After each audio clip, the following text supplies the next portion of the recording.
Have you ever been falsely accused of a crime? TV shows and movies usually depict abductors driving white or black vans. I didn't realize this until I decided to buy a white 1994 Dodge Ram cargo van to haul some of the gear I needed for work. One day while returning home, a woman pushing a stroller stared at me for a long time while I drove along my home street. We have speed bumps and I had a lot of expensive, delicate gear in the van, so I was driving very slowly. She stared at me, wide-eyed, the entire time, so I smiled at her as a friendly neighbor does. She was staring so intently that she almost walked the stroller right off the edge of the curb. I thought it was funny and almost forgot about it. A week later, our HOA email thread heats up when a resident sends out a notice that his wife and toddler were being stalked by a man in a white van. Fearing a pitchfork and torch mob mistaking me for the creeper, I replied to all, saying I live in the neighborhood and also drive a white van. I even provided my license plate number and home address. Jokingly, I added that I also witnessed a suspicious person in the neighborhood, a woman with a stroller who was staring at me so long and hard it made me uncomfortable. I provided the date and time of the incident, to see if their alleged stalker was actually me. It was. The dude got triggered. He started sending email after email, ceasing everyone on the list, telling me he can read between the lines of what I was saying. His accusations became more and more ludicrous and turned into personal attacks. Several neighbors on the email list replied that he was behaving badly. The emails eventually stopped, but things got even weirder. On several occasions, while out walking my dog, a young girl would come out of her house, run over to me, awkwardly chat me up about my dog, and give me strangely intimate details of her life. I wondered why this child was talking to strangers but thought maybe she just knew me from the neighborhood, so I politely played along. Then one day the girl shows up at my house. She said she was angry because her dad wouldn't let her have a dog like mine, so she wanted to visit my dog for a while. I told her I needed to talk to her parents before I could ever let her visit my home like this. She left, and I never saw her anymore. I have 2 daughters, and one of their friends told me the girl who was chatting me up is the daughter of the triggered dude from the HOA email list. He had been sending her out to talk to me, and taking pictures. My daughter's friend was friends with this bait girl. The poor girl's dad was making his own daughter uncomfortable, which is why she confided in her friend. The dad was sending his daughter out to chat with me so he could accuse me of something. I never heard from him again after that.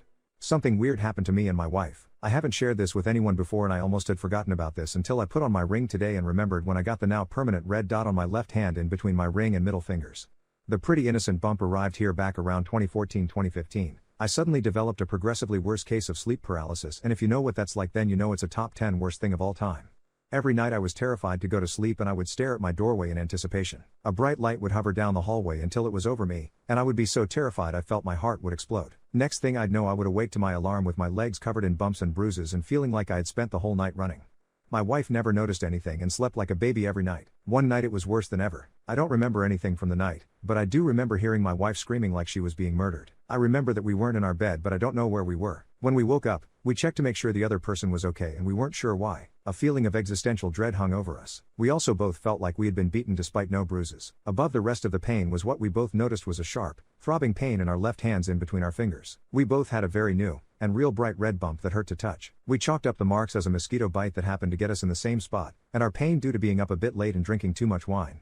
5 years later, and the bites are still as red as it was the day we got it. Has anyone ever heard or experienced something similar? I could definitely use some advice on this. Maybe someone decided to send a mega mosquito towards me and my wife. You don't know that. Always change your locks when you buy a new house. So this happened in 2013 and I was 17. My family was looking at this house and the owner showed up and talked with my parents. Seemed like a nice older man, built the house himself. It's a pretty nice 2-story house overlooking a river. Anyway, I was standing back watching everyone talk, and as the owner is talking and laughing there's a break in the conversation where he turns away from my parents and his expression completely and instantly changes from happy to the most sinister and hateful scowl I've ever seen. I don't think he noticed me watching. It probably appeared to be on my phone as my head was down. As soon as he turned back he instantly went back to smiling. It was so creepy and honestly made me feel sick. I told my mom, who said it was weird but maybe he's just awkward. So we got the house. We moved in and the next weekend my family is going to church but I don't feel like going. So they all leave me at home. So it's Sunday morning about 11 a.m. when I hear really loud banging outside. It's rhythmic and coming from the side of the house. I was on the other side of the house on the 2nd floor. Honestly my dumb ass thought it was maybe the wind. It was stormy that day, and I didn't think much of it. It stopped after about 5 minutes. 10 minutes later I hear walking around downstairs. Chairs moving, kitchen cabinets opening and the fridge opening. I immediately quietly go lock my door, grab my baseball bat, and call 911. While I tell them my address I text my mom and tell her that someone is in the house and that I've called 911. At that point the 911 operator said that someone was 10 minutes out. I tell her cause I heard steps walking towards the stairs. Basically the house is so thin I could track where he was in the house. At this time my mom responded that she's on her way. She's 30 minutes away. So here is a 17-year-old, 5 feet 2 inches, 100 pounds girl hunkered in her room full well knowing that if he came in he'd overpower me and take the bat.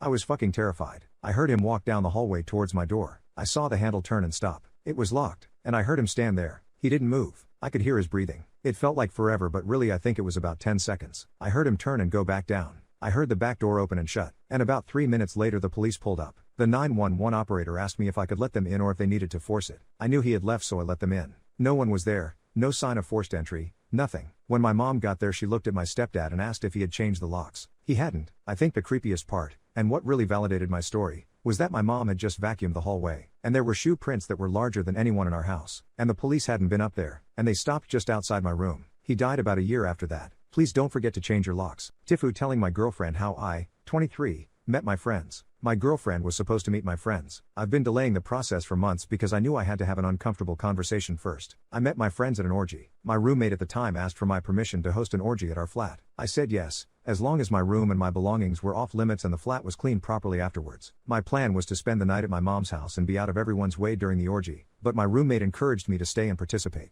I was still a virgin back then. The thought of sleeping with one person was overwhelming enough, let alone a group of people. However, my roommate eventually convinced me to take part. I was added to a group chat with all the people who were going to be involved in the orgy. All of them made me feel really comfortable. That being said, when the orgy finally happened, I was unable to have sex with anyone. My anxiety won. Everyone was understanding though. Life went on. My roommate became my ex-roommate after a few months, but we never stopped being friends. The connections I made with the people at the orgy also developed into friendships. We're still friends now. My girlfriend didn't know my history with them until earlier this week when I finally had the courage to explain the orgy story. She was shocked and disturbed and asked if I lied to her about being a virgin when we met. I said no. She struggled to believe that a virgin guy would walk away from an orgy with his virginity still intact. My girlfriend made it clear that she was no longer interested in meeting my friends. She said she didn't know how she could be in a relationship with someone who was friends with people who shared him. I asked my girlfriend if she was breaking up with me and she said she was going to need some time to decide what to do. Last night she decided. Our relationship is over. TLDR, I told my girlfriend that I met my friends at an orgy. That was all she needed to hear to break up with me. Edit. I never had sex at the orgy, but I did end up kissing my roommate and another girl did go down on me. I didn't leave out that information to make my girlfriend look like the villain, at least not intentionally. This is my fuck up after all. I should have provided a link to my previous post that explained everything or included the kiss and the BJ when I initially posted on this sub. It's understandable that my girlfriend is uncomfortable with my past because my past is still part of my present due to the friends I have.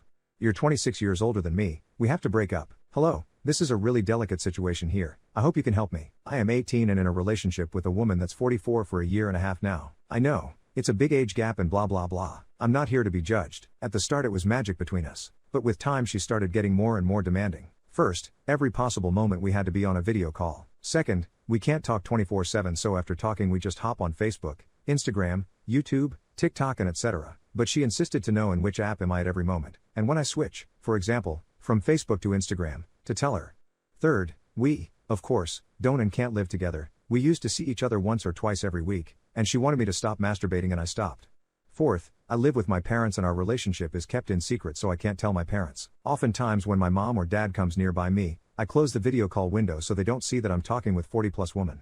My camera stops showing to her when she is closed. Also my microphone is muted because she can't walk around the house with earphones so she can hear my surroundings. And when she gets closed, she wants me to tell her why I closes the camera, who was nearby, why that person was nearby, and with time wanted me to photo them so she can be sure that I'm not lying. Fifth, we chat 24/7 and when we are not on camera she wants me to photo her everything I do so she can be sure I'm not lying. Sixth, now I can't go to places I used to go, can't even hang out with friends like I used to do. Seventh, she wants to know what I'm talking with anybody. When someone calls SME I have to screenshot the call and then tell her why that person called me. When someone chats me, I have to screenshot the chat and send it to her, so she can know. Eighth, wants me every day to tell her I'm not masturbating, I'm not talking to girls so she can be reassured. Ninth, 10th, I'm really getting fed up with that. It feels like the next day she will wake up and she will start to want for me to photo my dump, because she don't believe me that I was shitting. She was a husband, but he works abroad so he is home only 2 months of the year, the summer and the winter. She is cold with him, like really cold, they don't sleep in one bed, even in different rooms. She says that she doesn't have sex with him and I trust her 100%. But when he is home we can't see each other and she becomes even more unbearable. We fight at least once every week for the littlest things, and that's happening for almost a year now. I can't have some privacy, can't play video games because she wants us to be on video call, but that way I should hide the phone when I game if someone comes in my room. You can't even hang out with my friends anymore. I even stopped hanging out with some of them because they go to bars, nightclubs or go like camping and etc. It feels like I'm wasting my years. Let me remind you, I'm 18, my fucking life is starting now. Next year I'm graduating high school. I blame also myself for this position we are in, because I wanted to please her and make her happy no matter what. But now everything just comes too much. Now I'm considering final breakup. I've broken up with her 4 times but you return the next day because I don't even know why. I don't know if I return because I love her or because I don't want her to feel sad and stuff. I'm fucking people pleaser and I hate myself for that, but now I'm considering change. What do you all think? Ada? Sorry for mistakes in typing. English is not my mother language and I'm pretty angry now. And sorry if something sounds illogical. I think I killed my grandma. I'm around 8 weeks old with my husband and I first. We aren't telling anyone until after the first trimester, though we did tell my mom when we found out since she is like my best friend. My grandma has a degenerative disease and for the past year or so it's been really bad. She can no longer move on her own, use the restroom by herself, talk, eat, drink, or see, and she is on 24/7 hospice care at her home. All this to say, we have been waiting on her to pass for the last year, but it's just been dragging on. Last week, we got the news that her kidneys were beginning to shut down. My mom and family have been going to visit with her and say their goodbyes. Unfortunately, I live on the other side of the country, and my doctor recommended against flying back due to the stress of the environment on my still early pregnancy. So I gave my mom permission to tell her about the baby, at her discretion. I know it's kind of odd for the situation, but I thought it might give my grandma a silver lining through a hard time. My mom originally said she couldn't, because everyone was over and she couldn't tell her without our whole family overhearing. But yesterday my mom called me, and said she had gotten some alone time in her room and whispered it to her. She said she got this little smile, which is a really big deal for her condition. And it was a sweet moment. My mom called me again this morning, as I was puking from morning sickness. Turns out my grandma passed away peacefully in her sleep last night. And it's bittersweet, and it has me so emotional, because we have been expecting her to pass for a year now. She herself has been expecting to pass for a year now, and yet she passes away the night after we tell her she's going to be a great grandma. It hurts she will never get to meet them, but I know from that smile she felt love for them, and although I couldn't be there, I feel like I gave her the best farewell I could. I hope she thought so, too. Edit. The end of this paragraph sounds terrible and emotionless, but her quality of life was so diminished. Before she lost her ability to talk, she was telling us she just wanted to die already because she was embarrassed by her care and felt like a burden. My heart absolutely hurts, but we are so relieved she is finally free. Realized how meaningless life in the 21st century really is. I work at a large sortable fulfillment center owned by Amazon. I'm not going to go off on Amazon's work rules in this post. They are demanding, but offer good pay for unskilled labor and have excellent benefits. The job is way below my education and experience level, but I took the job knowing full well that it would be demanding. It's the inventory and volume of inventory that causes me to lose hope for humanity. Our facility is almost 1 million square feet, and it's stuffed to the gills with crap people don't need. The sheer number of gadgets, gizmos, trinkets, decorations and toys contained in this warehouse is mind-boggling. The number of intercourse toys alone is staggering. Each and every day, an average of 70 semi-trailers packed full of useless items back into our dock where product is offloaded. Since the inventory levels remain fairly constant, a similar volume of shipments are made to customers daily as well. Amazon has approximately 175 fulfillment centers, so simple math says the inbound/outbound volume of this crap is somewhere around 4.5 million truckloads a year, and growing. That may be off to a degree, but is directionally correct. Each of those inbound shipments comes to us in a corrugated box. Most of the time it's a box within a box. Frequently it's in a box that's in a box that's in a box. That's a crap ton of corrugated cardboard boxes. And then there's the outbound boxes. Virtually all of the products are enclosed in some sort of plastic, be it a poly sleeve, a plastic clamshell or some other sort of manufactured packaging. I can't begin to estimate how much petroleum is needed to make all this plastic packaging. This doesn't even include the fuel used to transport product from raw materials to finished goods to China port to USA port to distribution centers to fulfillment centers and finally to Betty Sue and Bob. My guess is 80% plus of this stuff is manufactured in China or a neighboring ASEAN market. There have to be hundreds of millions of people employed at finished goods factories in China producing these goods. Add to that all the people involved with inland, ocean freight and customer deliveries. And then there's Walmart, Target, maybe 100 other big box retailers and a slew of smaller venues who sell these items. Amazon isn't the only game in town. My guess is that of the 7.8 billion people on this planet, at least 25% are involved somehow in this distribution machine. Simple math again says that 2+ billion people make their livelihoods in some form, shape or fashion serving Amazon and its competitors. And then there's the customers, so this is what the meaning of life has come down to. A significant portion of the world's human resources have life occupations producing, selling and delivering products that nobody really needs. At the same time, the sheer volume of consumption of resources to feed this beast blows my mind. And the consumers can't get enough of it. It's simply depressing. Has a close friend ever done something that made you question everything? My best friend and I grew up in a sleepy Central Florida town. We were the outcasts. We had met in 6th grade when I'd overheard her talking to another classmate about Bionicles, my 11-year-old self's passion.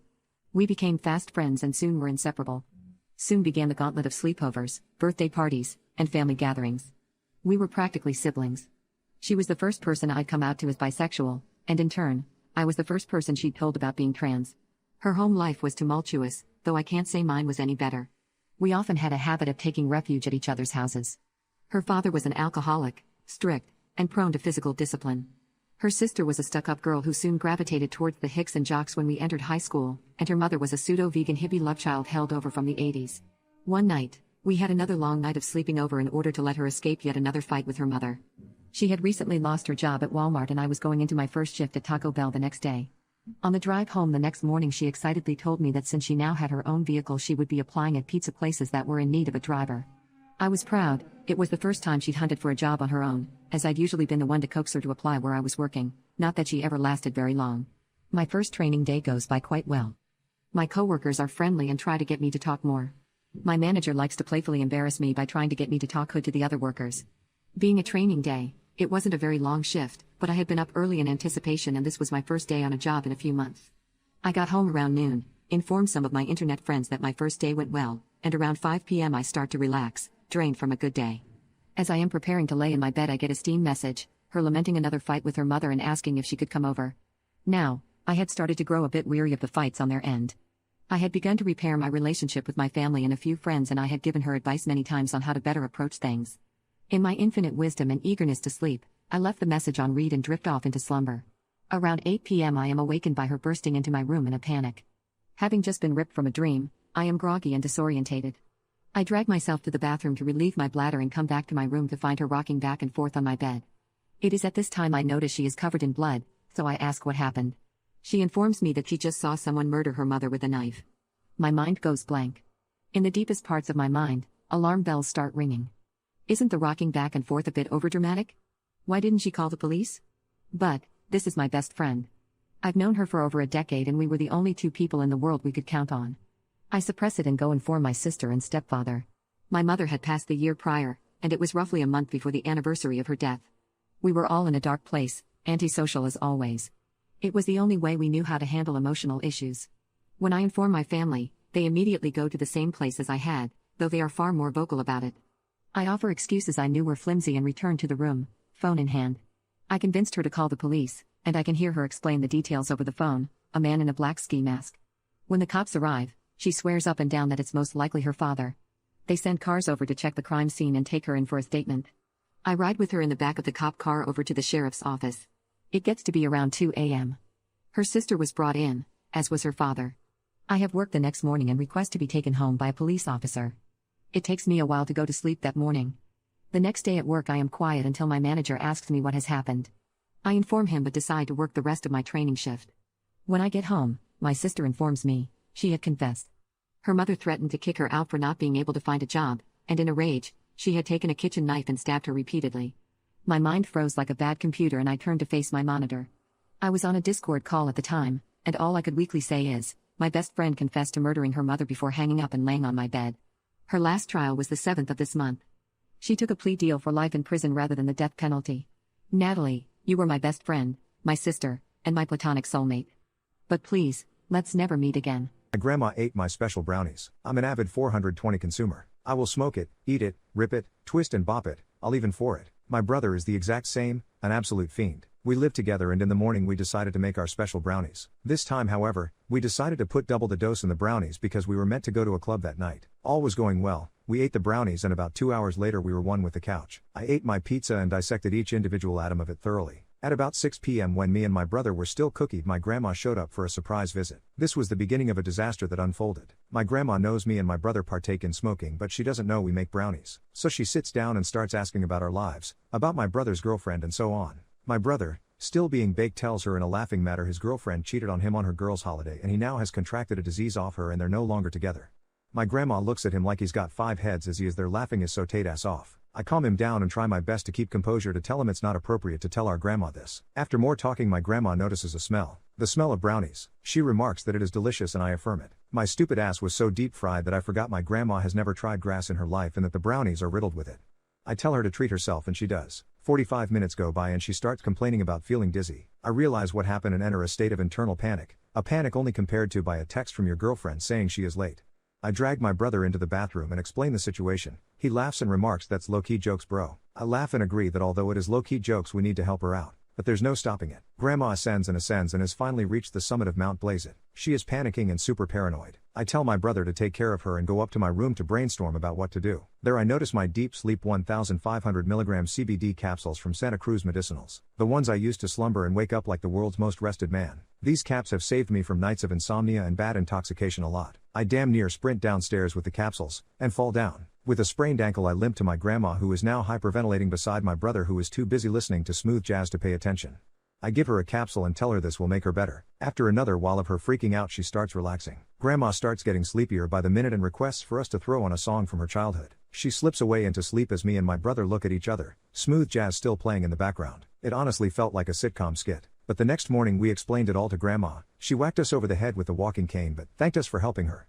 I made my girlfriend have a seizure during dinner with her parents. My girlfriend is a jackrabbit. No, not because she has big teeth or is very pale and has rather hairy legs, but because this woman can do the deed 5 times a day. It is great. I wake up to some neck, I go to sleep to some neck, and even got some neck while dropping a dookie once. On top of that, when we are getting down and dirty, she has a collection of toys you could only find in Davy Jones's locker. It is outrageous. She will use ropes, whips, and every other dastardly object you could ever think of. This woman reaches the finish line more than an experienced runner, and when she does her body loses control like she popped too much X. I once thought she was having a seizure, but nope. Turns out I held her on the brink for too long and she erupted like Krakatoa, splashing her fluid all over my face and the bed.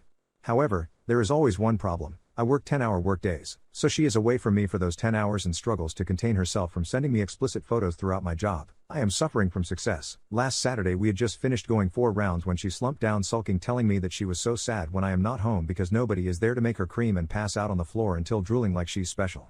I told her sadly, that is just the reality, I have work. The next day after my usual morning neck she smiled at me excitedly and told me to check out what she had found. She was holding up a picture of a vibrator toy that she found on a website called Soulmate Charms which can be controlled remotely through an app.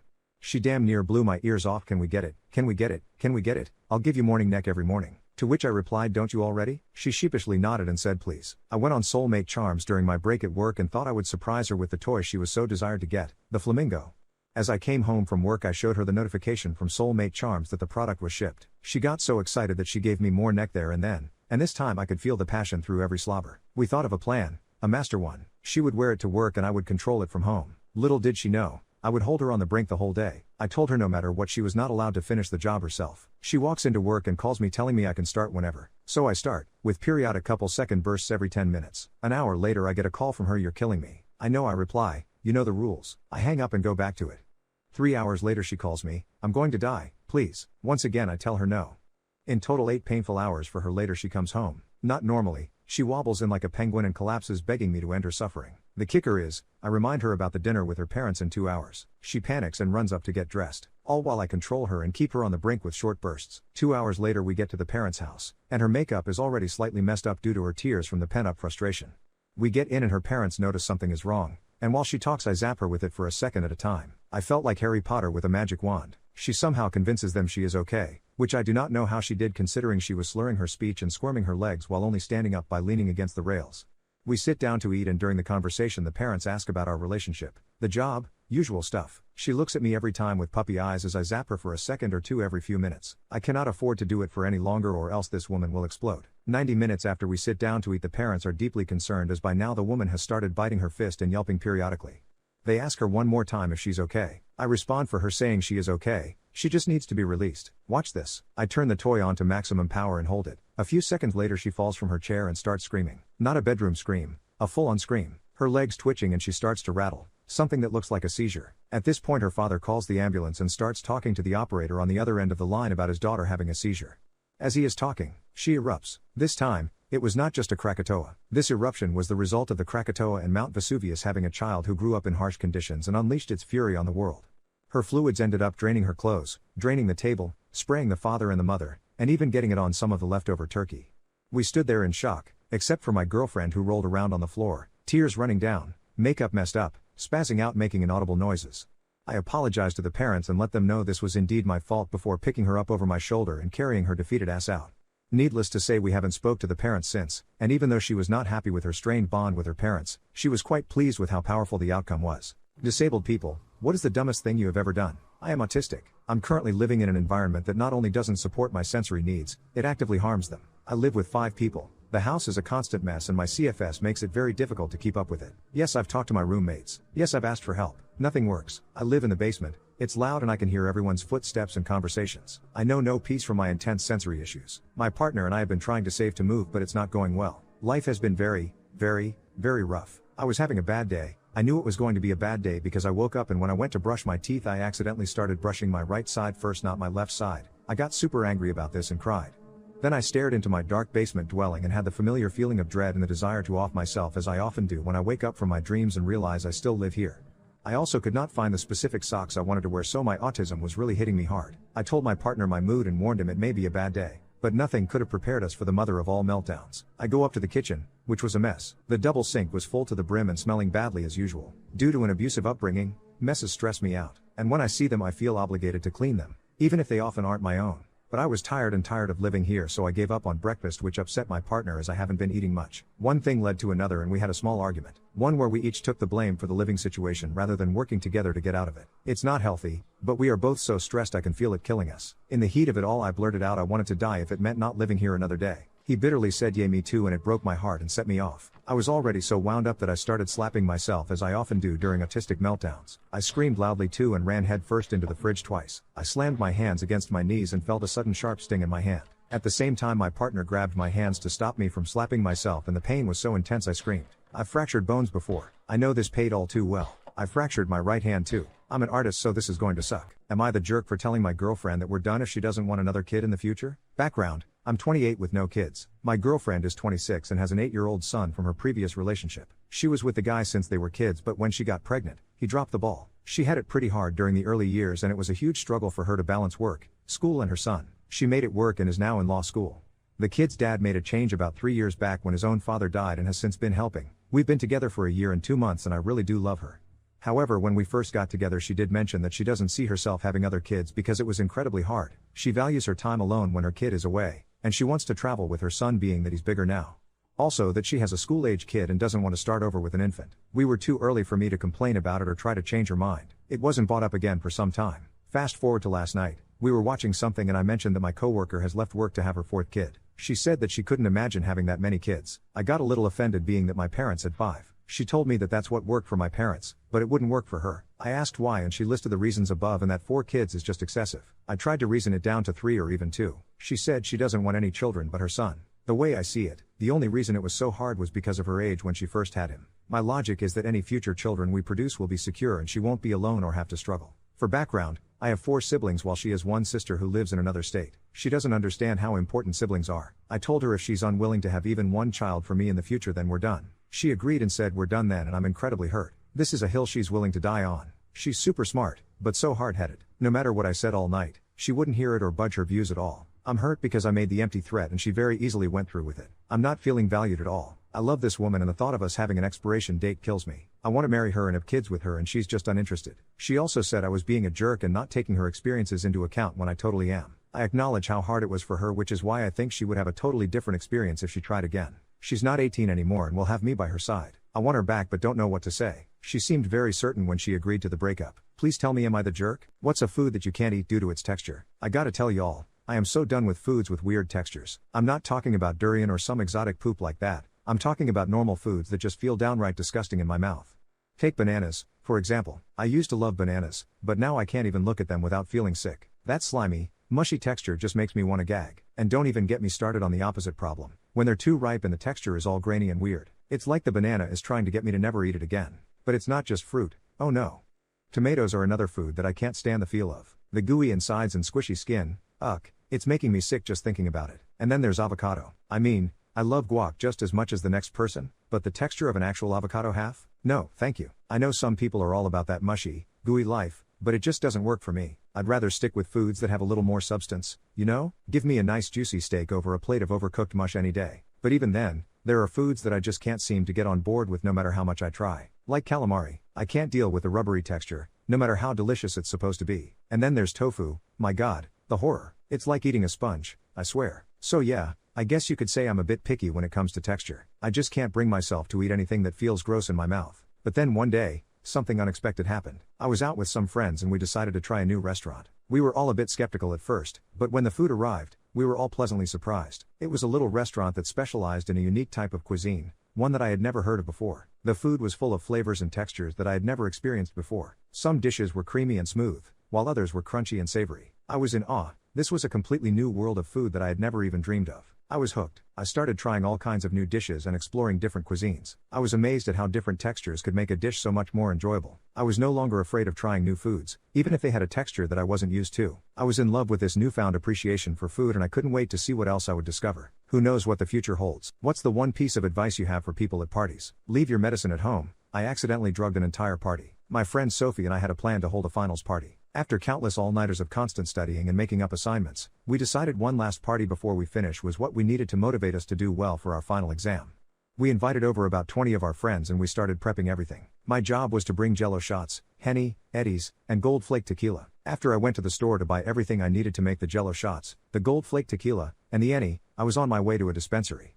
After speeding down the highway since I was low-key cutting it on time, I didn't notice the red light right in front of me. I slammed my brakes and my tire screecher and I thought I broke in time, but not in time for the car behind me to stop. They rear-ended the hell out of me. We sorted things out and it was time to get the party ready. I got home and I just mixed snack pack Jello with alcohol and set up trays for them and the other bottles we had. Everything was right and ready except for one thing, the edibles. I completely forgot about them cause of the accident. There was no time to get them since the nearest dispensary was 40 minutes away and guests started filling the room. That's when I remembered I still had those CBD sleep caps from Santa Cruz. I offered them to my guests and told them all they were edibles and to just try the other things, hoping that would distract them from the fact they didn't precisely take edibles.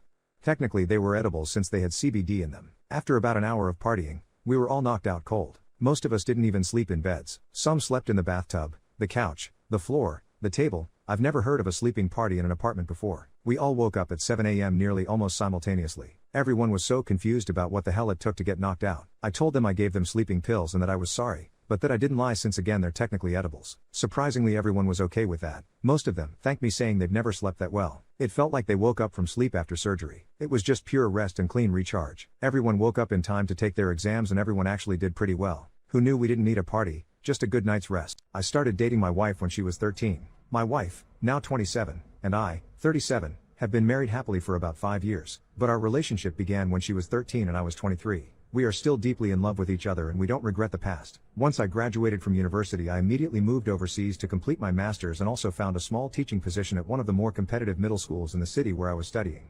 I taught English initially and eventually history once I had learned the language well enough. I also tutored on the side so I could have some travel money. For the sake of anonymity, I'll call my wife Lily. During the winter of my first year teaching, she transferred to my English class. Admittedly, she was an adorable kid at the time, yet my feelings for her were limited to the admiration a teacher naturally has for their students. One day towards the end of the school year, Lily and her mother came and found me after school to ask if I could tutor Lily privately. As I needed the money and Lily was so fun to teach, I accepted and we began classes that summer. Over the next year I seemed to become a part of the family. Besides simply tutoring Lily, they would invite me out to dinners, short outings around the city and so on. At first it was overwhelming and I tried to politely decline their invitations as it seemed to surpass what would be appropriate under most circumstances, but they were relentless.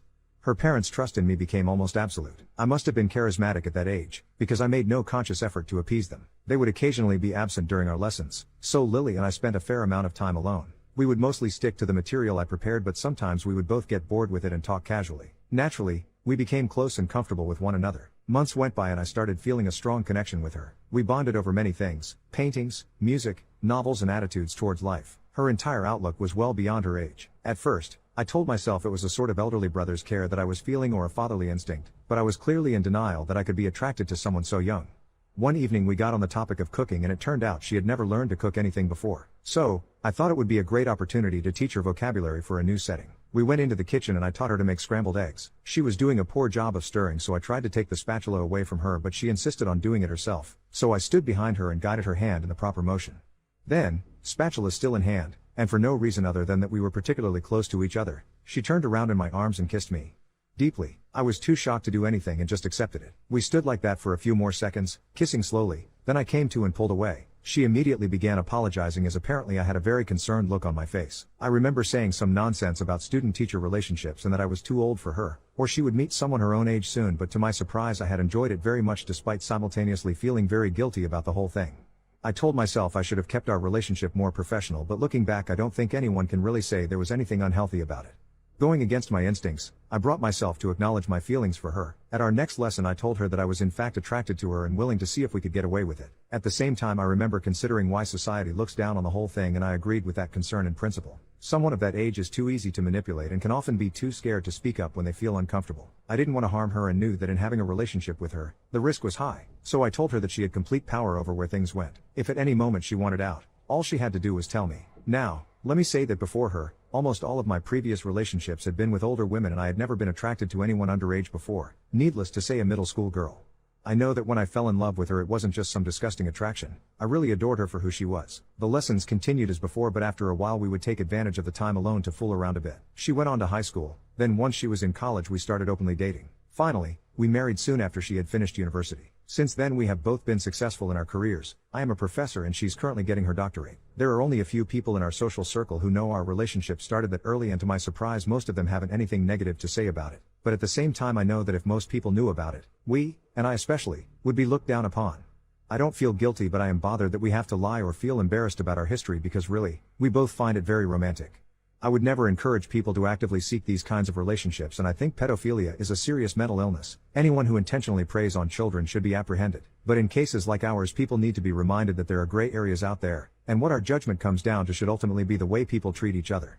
I really want to know what people think about a relationship like ours. Whether you want to criticize or support us, please explain why you feel the way you do and what moral framework you are coming from. I am also willing to answer serious questions. Have you ever done something insignificant, but it turned out to lead to something phenomenal? I followed a rabbit down a hole. I own a cleaning chemical manufacturing business in Australia. My business makes all sorts of cleaning chemicals for retail, industry, commercial and end users. My niche, something the business does very well, is private labeling. The vast majority of the products leaving my business has other companies' labels, not my own. This has its pros and cons, but for me and my business it has been hugely successful. Now here's the thing. I receive an awful lot of inquiries from people who want their own brand cleaning chemicals, and most are simply too small for me to deal with. I give them the time of day but know they are wasting my time. So this one day, maybe 5 years ago or more, my business receives an email from a Chinese online seller wanting us to manufacture and private label cleaning chemicals for him and ship them to China for him to sell online. Of course I dismissed this as an absolute waste of my time. China manufactures for the world. Almost every Western nation has outsourced their manufacturing sector to China. Why would he want me to manufacture for him? Fortunately, I didn't dismiss it entirely. What I did was tell my sales rep to follow the rabbit down the hole and see how far the hole goes. From there it progressed. We sent samples, which I was sure would not only be a waste of my time but now my money too. We waited for the samples to get there, and then be tested by them. And to my surprise they wanted to move forward. So we priced up the products they were interested in and sent through the quote. This would finally put a stop to this absurdity and I could get back to business as usual. Even though I priced it fairly, I was certain we would be too expensive. But no. To my surprise they in fact wanted to place an order for something like 20,500 milliliters bottles. Now I was certain it was a scam. I had been suspicious all along. After all, China buying from an Australian manufacturer didn't make any sense at all. A scam. My response was I won't do anything until 100% of the invoice is paid and only after the money has been sitting in my account for a week. They agreed and promptly paid. It turns out they are legitimate after all. Not only are they legitimate, but they are wonderful people and fantastic to deal with, and now several years later they buy a 40-foot container every month on average and it is growing.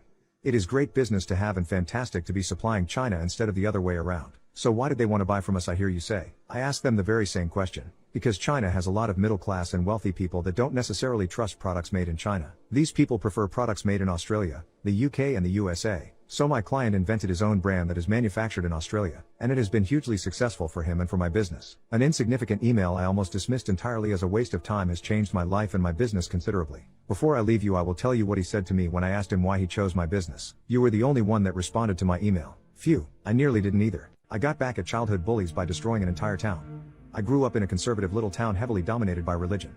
This makes people put great stock on moral purity and appearances. Keeping up the facade is the most important thing. Everyone must go to church weekly and people are heavily judged for appearing sinful. This was a bad thing for me as the cards were heavily stacked against me from birth. My mother lost her parents when she was young and was taken in by her uncle and aunt. The uncle had an important position in the local religious hierarchy. So when he and a couple of his friends started attacking my mom, it was ignored by everyone. When she got pregnant, it was painted as showing that she was a floozy running around tempting married men. There I became into the picture, born out of wedlock and with no father, branded as a sinful outcast. My childhood was terrible. By the time I started going to school, I was quite damaged. School made it worse. I was bullied relentlessly. Teachers were part of it since they were all part of the religious community, which saw me as stained. Imagine being the only black kid in a town run by that racist organization. I became weird and hostile on purpose to turn people off. People were casting me into the mold of being damaged and stained, so I took it and turned it into something to protect myself with. Despite all this opposition, I managed to graduate with decent grades. A distant aunt, my only decent relative, helped me get into a college in an actual city. She was the black sheep of the family and saw herself in me. Around this time my mother drank herself to death. Can't blame her for it. She had a life insurance policy that helped me study. City life liberated me. I went into therapy and managed to treat the wounds that the town had sliced into me.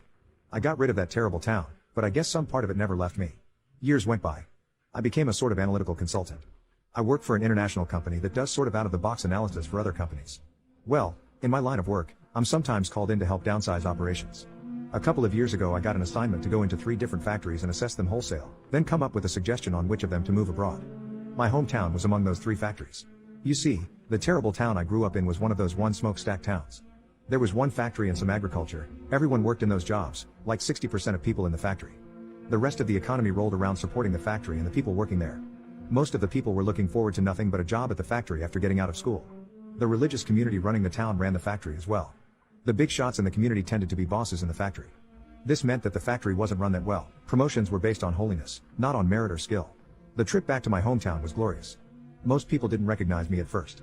I inspected all the paperwork, listened to all their speeches and lies, and audited the processes. In the process, I dropped hints and finally, they got who I was. The factory people threw a party for me then for the old time's sake. Many of my old school buddies were there. We remembered fake good times together. I threw shade on every part by pulling up some certain event of bullying I had endured, just to see the atmosphere turn awkward. Then I laughed at it like it was always a joke and I had grown out of it. Inside I was seething with hatred and enjoying this all. I really loved seeing their faces, seeing what they had become, because FCK it, I was going to take it all away from them. In the end, they seemed relieved, believing that they were lucky it was me doing the audit, and that the hometown boy would protect them. After my visit was over I cruised around the town in my rented car, just to see how the people lived and to remember what it was like. I had never understood why people pursue positions of power, but yeah, now I understood. The rest is history. I wrote a really scathing report, documenting every little flaw and mistake ever done in the town plant. I didn't need to lie or fabricate. I simply took things that existed and polished them until they looked even worse than they were. The factory was shut down and in the following 3 years, the town died. No business venture ever came to replace it. Substance and alcohol use spiked, as did crime and violence. Lives fell apart, families fell apart. They still haven't recovered, save for a few brighter souls who moved away. I still stalk them on social media sometimes, enjoying how terrible their lives are, and how they all finally got to pay for what they did to me and my mom. I don't feel a slight bit of remorse. If I could do it all again I would, only I'd first make it so I could be present to watch when they received the news about the factory being shut down. Heck, in my fantasy version of the events, I'd stay in town for a year just to see everyone fall apart. In reality, I will only go there back once when my uncle finally dies. I'm going to go and piss on his grave. What's the most depressed you've ever felt during a video game? Weird answer, but I was playing Minecraft. One day, me and my friends started a game and only took around 30 minutes grabbing supplies to craft things like starter weapons and all of that basic stuff. It was already around 1 a.m., so we went to sleep and started the server up again the next day. While we were planning on how to build our base, I decided to go into a cave. I brought torches, a bucket of water, my weapons and whatnot. After around 20 to 30 minutes of exploring, I came to a dead end with a wolf sitting there. I was extremely confused because wolves don't usually just spawn in caves. This sort of freaked me out, because it was just standing there as if it was waiting for someone. Waiting for me. I checked my inventory and it turned out I had some meat. Using the last bits of pork chops I had left, I brought her up to our base and I ended up taming her. I dyed her collar orange, because it's the color I always give my dogs, and brought her with me everywhere for protection against anything that attacked me. I gave her a name, Pumpkin, with a little bit of work involving a name tag and an anvil. We remained as good friends, as any player in their Minecraft pet would. She helped us fight mobs, went across the million seas with us, ate our Minecraft dinners with my friends and I. But, one day, while we were exploring, we decided that we shouldn't check the location coordinates. Not even to go and find each other. We just described the island we were on as if all of us could remember the islands. And, for the most part, we could remember them. When we got back to our homeland we continued on with our Minecraft days. We didn't notice that Pumpkin wasn't with us and that she didn't teleport back until a couple of hours of playing later. I was absolutely freaking devastated. I remember actually crying about it after a while and my friends all laughed at me, but later on tried to cheer me up. I demanded we went back and searched for the islands to go and get her. We never found her. Who is the creepiest man you've ever met? There was a girl at school named Amy who didn't have many friends. She was very quiet, and honestly, I thought she was a bit strange, but I felt like it would be nice to befriend her. We got talking and she actually turned out to be really nice. We became best friends rather quickly. It got to the point where I spent every weekend at her house and then we would walk to school together. Even at my age, I knew there was something weird about her dad, Kevin. He was a short fat man with gray hair. He always has a weird smirk on his face and really wide eyes. He was very interested in me, and always tried to play fight and stuff. Whenever he was around I felt weird. It started off with stealing bits of my food when I wasn't looking and then laughing and making sure to put his arms around my shoulders to apologize. He'd always be wherever we were, upstairs, downstairs or garden. There was a day Amy's nan was visiting and Kevin kissed her on the mouth. Hello. Not just a peck but the creepiest, sloppiest French kiss. Everyone except me and Amy found it funny. She put on a smile when her family looked over but I was horrified. Maybe I shouldn't have gone back but I felt like I had to, for Amy. After that, there was a day we were playing in her room and Kevin came in and started an argument over nothing. It got heated and he grabbed rubbish bags saying he was going to throw all of her toys away. Of course, an 11-year-old is going to go mad if they think their dolls are being thrown away, so she was hysterical. We followed him downstairs where he told her if she spoke to him like that again she would regret it. It was then he started to remove his belt. She pushed me towards their front door, which is just in front of the stairs, so we could run out of it, but she was sort of half laughing as if she was trying to convince me it wasn't serious. I could tell it was. I got out the door, but when I turned around and waited, Kevin slammed it shut, but not the porch door, and then all I heard was Amy screaming at the top of her lungs. I was so scared but I didn't want to leave her, I just stood there. Eventually, I found the courage to go back in and I went upstairs to Amy who was brushing her doll's hair. She smiled at me but I could tell she had been crying. I then felt as if I had to protect her so I continued going there and didn't tell my mom a thing. One night I woke up thirsty and we were close enough for me to just go get myself a drink. I went downstairs and Kevin was laying there, on the floor, in the dark, with nothing but tighty-whities on. He just stared at me. Just the street lamp from outside shining through a gap in the blind lit up the room enough to see. I didn't get myself a drink, I just ran back upstairs. I wouldn't go there after that until I knew for sure he wouldn't be there, and I didn't sleep over anymore. Amy and I grew apart as we got older, but reconnected after we ended up going to the same college. One night Amy and I went out for dinner and she opened up to me. When she was 10, she woke up to Kevin attacking her 15-year-old sister who was screaming for Amy. He also beat Amy on a regular basis. I told her the things I'd seen and how I knew something wasn't right. All I know of him now is that he's in hospital suffering from cancer and I don't give a FCK. What's the creepiest thing you've encountered while working in forensics? One of the creepiest cases I ever worked pertained to a young 17-year-old who was killed in a car crash. I cleared the scene and prepared to notify the family it was just hitting 2:30 a.m. The victim was a young beautiful blonde girl whom we identified by her driver's license. The car was also in her name. As I knocked on her parents' home, I had a uniformed deputy with me. A lady cautiously answered the door then allowed us to come inside. I cleared my throat and calmly told her that an accident had occurred and that the vehicle was registered to her daughter. I am sorry to inform you that your daughter was killed. Although we believe this is her, we need a positive identification. The mother gasped and yelled no way and I showed her the driver's license and registration. Mom kept denying it was her daughter that had been killed and that this must be a joke. All of a sudden, a young girl walks into the living room and asks what is going on. This girl was identical to our victim. She could have passed as an identical twin. Eventually, it turned out her daughter had lent a classmate her ID and car. I had to now notify the real mother. What is it like to have Mark Cuban as an investor in your startup from Shark Tank? I taped for the show Shark Tank and ultimately got a deal with Cuban. My episode never ended airing, which I believe was because we never closed the deal with Cuban. After we taped, his people got in contact with us and sent us line items of requirements and other information. The contract: he would own 20% of the company and pay $150,000. No salary for the founders, only yearly disbursements. If anyone decides to sell shares, Cuban gets first rights to purchase them. If we decide to go for more funding, Cuban gets right to purchase 20% of raising. The $150,000 will be given to us as we need. If we are on brink of bankruptcy or file, he gets first rights to buy our assets such as patents we had. We must update weekly on expenses and reports for them. If we want to expand, we must contact them for approval. Basically, his 20% share was giving him full control of the company. We didn't start the company and build it to $850,000 revenue in 3 years to work for someone. He isn't working and putting his sweat, blood, and tears to bust his ass. He is putting in $150,000 that is being dispersed in small allotments. 70% of deals on Shark Tank fall through after the episode is taped. Don't believe the BS you see. What's the most effed up game of truth or dare you've ever had? We, 3 guys and 3 girls, were all in the hot tub at this chick's house playing truth or dare, and I get dared to go mash my pee-pee up against her parents' bedroom window. Granted, it's like 1 a.m., and the whole house is completely dark, so I thought it would be no big deal. Get out of the hot tub, run over to the window, drop my suit, and smash my junk up against the window for a few moments. Then, in the reflective light of the pool, I catch a glimpse of her parents sitting right inside the window, watching us from inside. They didn't even blink, just watched me. It was fucking terrifying. Terrifying. Like, I saw them for a split second as the light passed over the glass, just inches away from my mashed up pee-pee on the other side of the window. Something from a horror movie. I gasped and ran back to the hot tub, got back in, and just sat there in complete silence. A couple minutes later, her dad comes outside laughing, hands me a beer, and then reminisces with all of us for a minute about the crazy stuff he did when he was a kid. I've never felt a shock like I did when I saw their faces. It still haunts me sometimes, but it all turned out better than expected. There are some guys' secrets girls don't know about. When people come crying to us, our first inclination is to fix the problem. If we tie down anything in the back of a pickup truck or trailer, it's physically impossible for us not to stand back and say, "That's not going anywhere." We really do think your hair is good. It looked good before and after you got a haircut. It looked good, curly. And it looked good straight. It looked good when you woke up and when you made it. As long as it's shaped like the hair we gave girls on stick figures when we were 5 years old. We think it looks good. I'm a girl and I found out through the years that when guys say something, don't think too much into it. Like, what's the hidden meaning? Don't overthink it. Guys normally say stuff that should be taken at face value. They're not. When you see a guy you don't know or kind of know, but don't really know well enough to talk to walks by, you give a subtle nod of your head which they return. We desperately want you to taught us things instead of just handing them to us. I like hugs. I'm not staring at you. I'm zoned out thinking about how I'd start a brewery in medieval England whilst my eyes just happen to be facing your direction. How do you make someone pee themselves on command?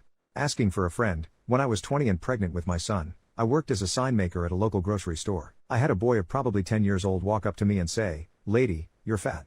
I'm never shocked at comments like that, because I've been heavy since I was a kid and people can be rude. Let me say that as the oldest in my family in years babysitting, I'm used to dealing with kids. I know that anything can come out of their mouths at any given moment and it usually stems from curiosity. So I'm pretty patient and see these moments as teaching opportunities. But not that day. That day pregnancy hormones were in full battle mode. I crouched down to his eye level, smiled, and put on my best Mr. Rogers voice. "How very observant of you. You're such a smart young man." This kid was clearly loving the praise, eyes all lit up and grinning from ear to ear. When I asked if he wanted to know how I got fat, he nodded enthusiastically. Every trace of a smile immediately fell from my face. I got fat because I eat rude children. Just, like. Who is the creepiest man you've ever met? When I was about 6 years old, my mom started taking my sister and me to Dr. Daniels's pediatric dental office. The dental center was located inside a giant yellow mansion that also doubled as Dr. Daniels's house. It was honestly gorgeous. When I first started going to the dentist, I was extremely shy. I actually suffered from selective mutism and had a lot of autistic-like tendencies. Needless to say, I relied heavily on my mother's comfort and for someone to give me a voice because it was extremely anxiety-inducing for me to talk to strangers. When my sister and I got called in from the waiting room, my mom followed us to the office until she was told by Dr. Daniels that parents were not allowed to be with their children as it taught kids independence. Once there, he immediately separated my sister and me. I cried because I felt so scared.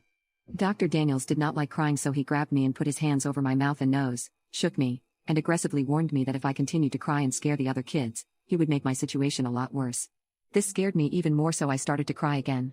Dr. Daniels had enough and took me into his house part of the dentist's office, where he screamed at me again, grabbed me by the neck, and shoved me. His hygienist Judy came over and told me if I continued to cry she would spank me so hard I wouldn't know what had hit me.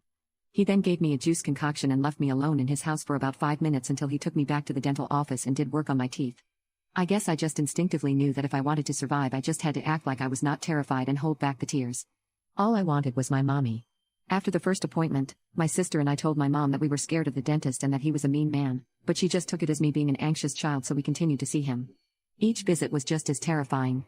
Every time we pulled into the mansion, my heart just melted away inside my chest. It was no longer pretty to look at. Every time we went to the dentist, Dr. Daniels always had us have heavy dental work procedures done. We had seals done on several baby teeth and plenty of teeth removed, some with his fingers, with no regard to pain level at all.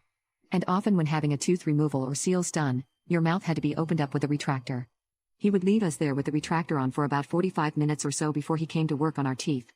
Sometimes he would eat his lunch while we sat there with our mouths open. I remember one time when I was about in 3rd grade, I had been leaning down in the chair waiting with the retractor on for an hour. I was in so much pain I couldn't take it. I sat up on the chair and tried to scream and cry as loud as I could. Dr. Daniels came rushing over, angry as could be, took my retractors off, and then took me back into his house part again, where he screamed at me for being a big baby and scaring all the other kids. I was so sad in myself because I hadn't cried in so long. He then took me back to the dental chair and then pinned me down to my seat in a straitjacket. He put my retractors back on and said that I would have to wait longer because I caused such a scene. All I could do was shed silent tears and drool everywhere, and I couldn't even wipe it because he locked up my arms. My mouth would become so swollen and filled with rashes. It hurt to talk for days. It would leave bruises and swell as soon as I left his chair. He would often tell my mother I was a difficult patient if I so much as winced at his torture. Once he removed 6 of my teeth at once and I could barely eat. While he ripped out teeth, he would often sing songs. When I was in 7th grade, I started getting some new braces and we started seeing an orthodontist. Not long after that, we stopped seeing Dr. Dan and started seeing a new dentist who was actually nice. I had never known that getting your teeth cleaned didn't have to feel like going through a saw trap. I think my mom took us out of Dr. Dan's practice when the orthodontist looked at our dental records and saw a lot of unnecessary procedures being done on our mouths. Not long ago, I was having a conversation with a friend about our childhood fears and instantly my mind went to Dr. Daniels. Curious, I googled him to see what had happened to him, and to my happiness, the practice was shut down. Also left under his name was a Yelp page that was still left up. The page was filled with numerous one-star reviews from former patients that were once abused as kids in his office, using the page as an outlet to express their trauma. I started to cry because their experiences were so close and some identical to what I went through when I was a kid. It was so sad but at the same time really validating to know that I was not alone. A lot of the procedures we went through were just a scam for him to collect money off our insurance. And now that I think about it, he probably was so adamant on us not crying and screaming for help because he didn't want parents to hear and come and see what was going on. I shake thinking about this. I really pray that he hasn't opened up another practice somewhere else. Has a first date ever gone horribly wrong? I met Tim on a dating app after being in Seoul for about 3 weeks. I still didn't know the culture or city very well and was a bit naive about everything. He eagerly wanted to meet for a date after talking to me, and he seemed nice. Tim was a guy a bit older than me but claimed he was a college student. I assumed he had done his military time and returned to school. We talked for a bit and decided to meet for a tea date near the school I went to. He wanted to come to my dorm originally to pick me up, but I lived in an all-women's dorm and I didn't want him to know exactly where I lived since we were still strangers. So instead I insisted we meet at the main town center near the subway. He really didn't like this idea but I insisted. The night of the date, I waited an hour for this guy. He was very late.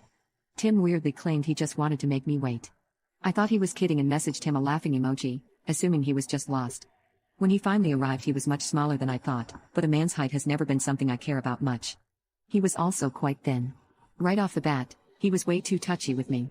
And breathed creepy and heavy. I was so off-put by his demeanor. I'm usually very tolerant of different personality types, but this was very odd to me. I had been told that Korean men would be polite and not so touchy on the first date. He was also dressed oddly like in business attire for a date, but I thought that maybe it's just a Korean thing. Again, I was dumb and knew nothing about the culture. Then, the first thing he said to me was, "You're not as white as I thought you were." I thought this was a translation error, but his English was near perfect. So I asked for clarification, and he said what he meant. "I thought you would be more white. Your skin is darker than I thought. And your eyes aren't as green. Are you pure European?" Now I was officially weirded out. I'm Irish and Scandinavian, so the fact he thought I could have possibly been any whiter was funny. Regardless, why does my skin color matter to this guy? And why is he bringing it up? He said about 3 times on the date how he wished I had greener eyes. And every time I would just reply, "Well, maybe my online photos make me look brighter," and brushed it off as him being nervous and trying to start a conversation. When we arrived at the tea place, I tried to order a basic raspberry tea. He stopped me and told me I had to have this special tea. I thought it was weird he wanted to choose my tea for me, but in my head, I brushed it off once again. After tea, he asked if we could look around my school. It was dark but the school is very well lit, so I agreed. And the whole time we walked around he would randomly stop and grab me for long hugs. At first, I let it happen, but then I stopped him. And he just kept trying. He kept grabbing me and breathing hard into my neck. He also would not tell me any personal details about himself. I asked so many questions, desperately trying to distract from all the awkward grabbing, and to try and get to know him. But he would never tell me anything. He even said at one point I'm a mysterious man, like a movie line. He also said something like, "You look so much like my favorite movie character," and I asked who. But he said that I would have to figure it out on my own. He then said, "I want to go to a dark area." At this point, I wanted the date over fast. He somehow knew there was a wooded area behind my campus and said we should go there. I said no, and that I wanted to stay near the main campus and town. But he kept pushing. He grabbed my arm and started dragging me there. He said I can't let anyone see, and I started to panic. I finally ripped my arm away and just demanded we leave and go back to the main road immediately.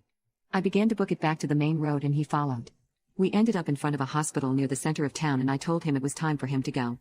I made some excuse and he was pleading with me to stay. I told him we could meet the next day and I would message him. I just wanted to get away at this point. I was pretending it was all okay just so he would leave. Suddenly, it looks like he's leaning in to kiss me, but it is so much worse. I feel pain in my face. He was biting my face. It was like a dog. I had never felt the sensation before. He leaned his head sideways and bit me on my nose and cheek, as hard as he could. I screamed and pushed him away from me. His face looked so freaky, and I barely had time to react in words. Instead, I ran up the sidewalk until I saw a convenience store on the right. I ran to the back of the store and bent down to start crying. The man who owned the store started to yell at me, but I couldn't explain my situation. I just begged him in English to let me stay. I ended up having to buy a popsicle to stick around. God, I wish I had learned some Korean by then. I guess Tim didn't follow me. I peered outside the store and didn't see him. I texted a friend and waited for them to get me to take me back to my dorm. On the way, I messaged Tim and basically told him to stay away from me. I told him he was a creep, that he shouldn't bite women. and something along the lines of me calling the police. And then I blocked him. I called my mom to tell her what happened when suddenly she said, "Wait, what did he ask you?" She then put some details together and realized that all of these weird things had to do with the 50 Shades of Grey books. At first, I thought she was just being silly and overthinking a bad date. I thought she was joking, but oh god, she was right. She had recently seen the movie or read a book or something and knew the details. The eye color and way he dressed, the tea he made me drink, and the random lines he said. It all matches the books and movies. My mom thinks he picked me because I look like the girl in that movie to him. It explains why he was so fixated on my appearance. My husband told me what I did was wrong. People will shun our family. That's what happened. None of my friends talked to me. Even family members kicked me out of the group chat. My family member thinks I should have just given him a warning instead of calling the police. They all think my daughter-in-law must have done something bad for my son to react this way. My own parents think a warning to my son would have been enough, but that is not true. My daughter-in-law said he has been doing this to her since after 3 months into their marriage. Do I feel guilt for doing it? No, I do not. I do feel sorry I didn't catch this earlier. I do feel like I have failed as a mother because if I did a good job my son would respect women. I just wanted to share this because no one from my family or community will ever talk to me if my son goes to prison. Nobody is with me except for my daughter. I know this will be a gossip for a long time, and people will not come forward to help me or my daughter-in-law. I will forever be the back ship. My husband is trans and I'm afraid he will never satisfy me like I want to. My husband, 21 male, and I, 21 female, have been together for 3 years and I love him so very much. He is trans, female to male, but I never cared about that and we've had a wonderful love-making life. He is like a god in bed and I always pass out after making love. I lost my virginity to him when we first started dating. He made me feel safe and my first experience was amazing, but I'm worried. I've never made love with anyone else and I've never experienced love-making with someone with a schlong. Granted, he's made me finish more times than I can fathom without it. It's still something I feel that I am missing in my life. I find myself trying so hard to imagine his strap is real, sometimes to the point that I can't even concentrate on the love-making itself. I want to please him with my body, but in our situation that's impossible unless I went down. I'm very insecure of my body and one thing I've always wanted is for someone to feel me and finish because of my body. He always tells me I feel amazing and that he loves my body, but it feels like it'll never be 100% true. Satisfying men is a major kick of mine and so are cream pies, but I want to be with him forever so I'll never experience it. I love him so much and I want to be with him forever, but I just wish he had one more thing. I wish we could have biological kids together. I wish we had pregnancy scares. I wish I could surprise him one day when I'm pregnant, but all of that just feels like a figment of my imagination. He is my best friend and my lover and I don't want to be with anyone else. I don't know what to do. I've told him about this and he's not sure what to say. I feel awful because I know that it affected his body dysphoria, but I felt like I had to tell him. I don't want it to build resentment later in the relationship. I suggested a 3-way, but he doesn't like the idea of another man making love with me and he doesn't want to feel left out and knowing he won't be able to feel me like that guy would. I also suggested swinger couples and he's more open to that, which I truly appreciate from him. I feel awful but I don't know what to do. I just had to share this. Thank you for reading. My wife is refusing to come back until the problem is fixed. She would be referring to my son. My wife has been gone for about a week now. She took our 2 kids to her parents' house and plans to remain there until she feels like our home is safe to live in. Last week, our daughter went into my oldest son's room and recovered a gun. I was not home at the time, but my wife told me that when she had went in my son's room to get my daughter, she had found her holding it. She was hysterical on the phone, and by the time I got home she was already 1 foot out the door with our son in one hand and a suitcase in the other. I don't even know where in the world my son got it in the first place, and he won't budge. I seriously don't know what the next step is here. For the past year, he is unwilling to cooperate with anything I'm trying to do to find out what is going on. My son is extremely distant and the crowd that he has been with really concerns me. He had a great group of friends, but one by one they started dropping until he was completely emerged with his friends now, constant law breaking, skipping school, selling you know what and all this other stuff that I can't even get through to him about.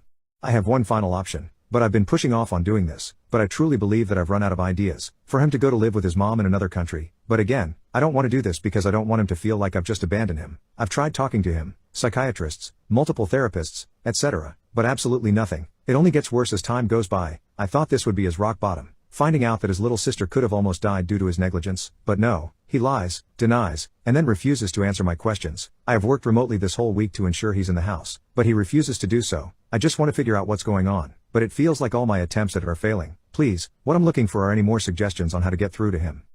I traveled to a foreign country to get pregnant by a complete stranger with no strings attached. I consider it the best decision I ever made. 7 years ago, when I was 24 years old, I decided that I wanted to have a child while I was still relatively young and energetic. I had a college degree, made $90,000 a year as a marketing analyst, and had been investing in the stock market since high school, so I knew I could afford to take care of my kid.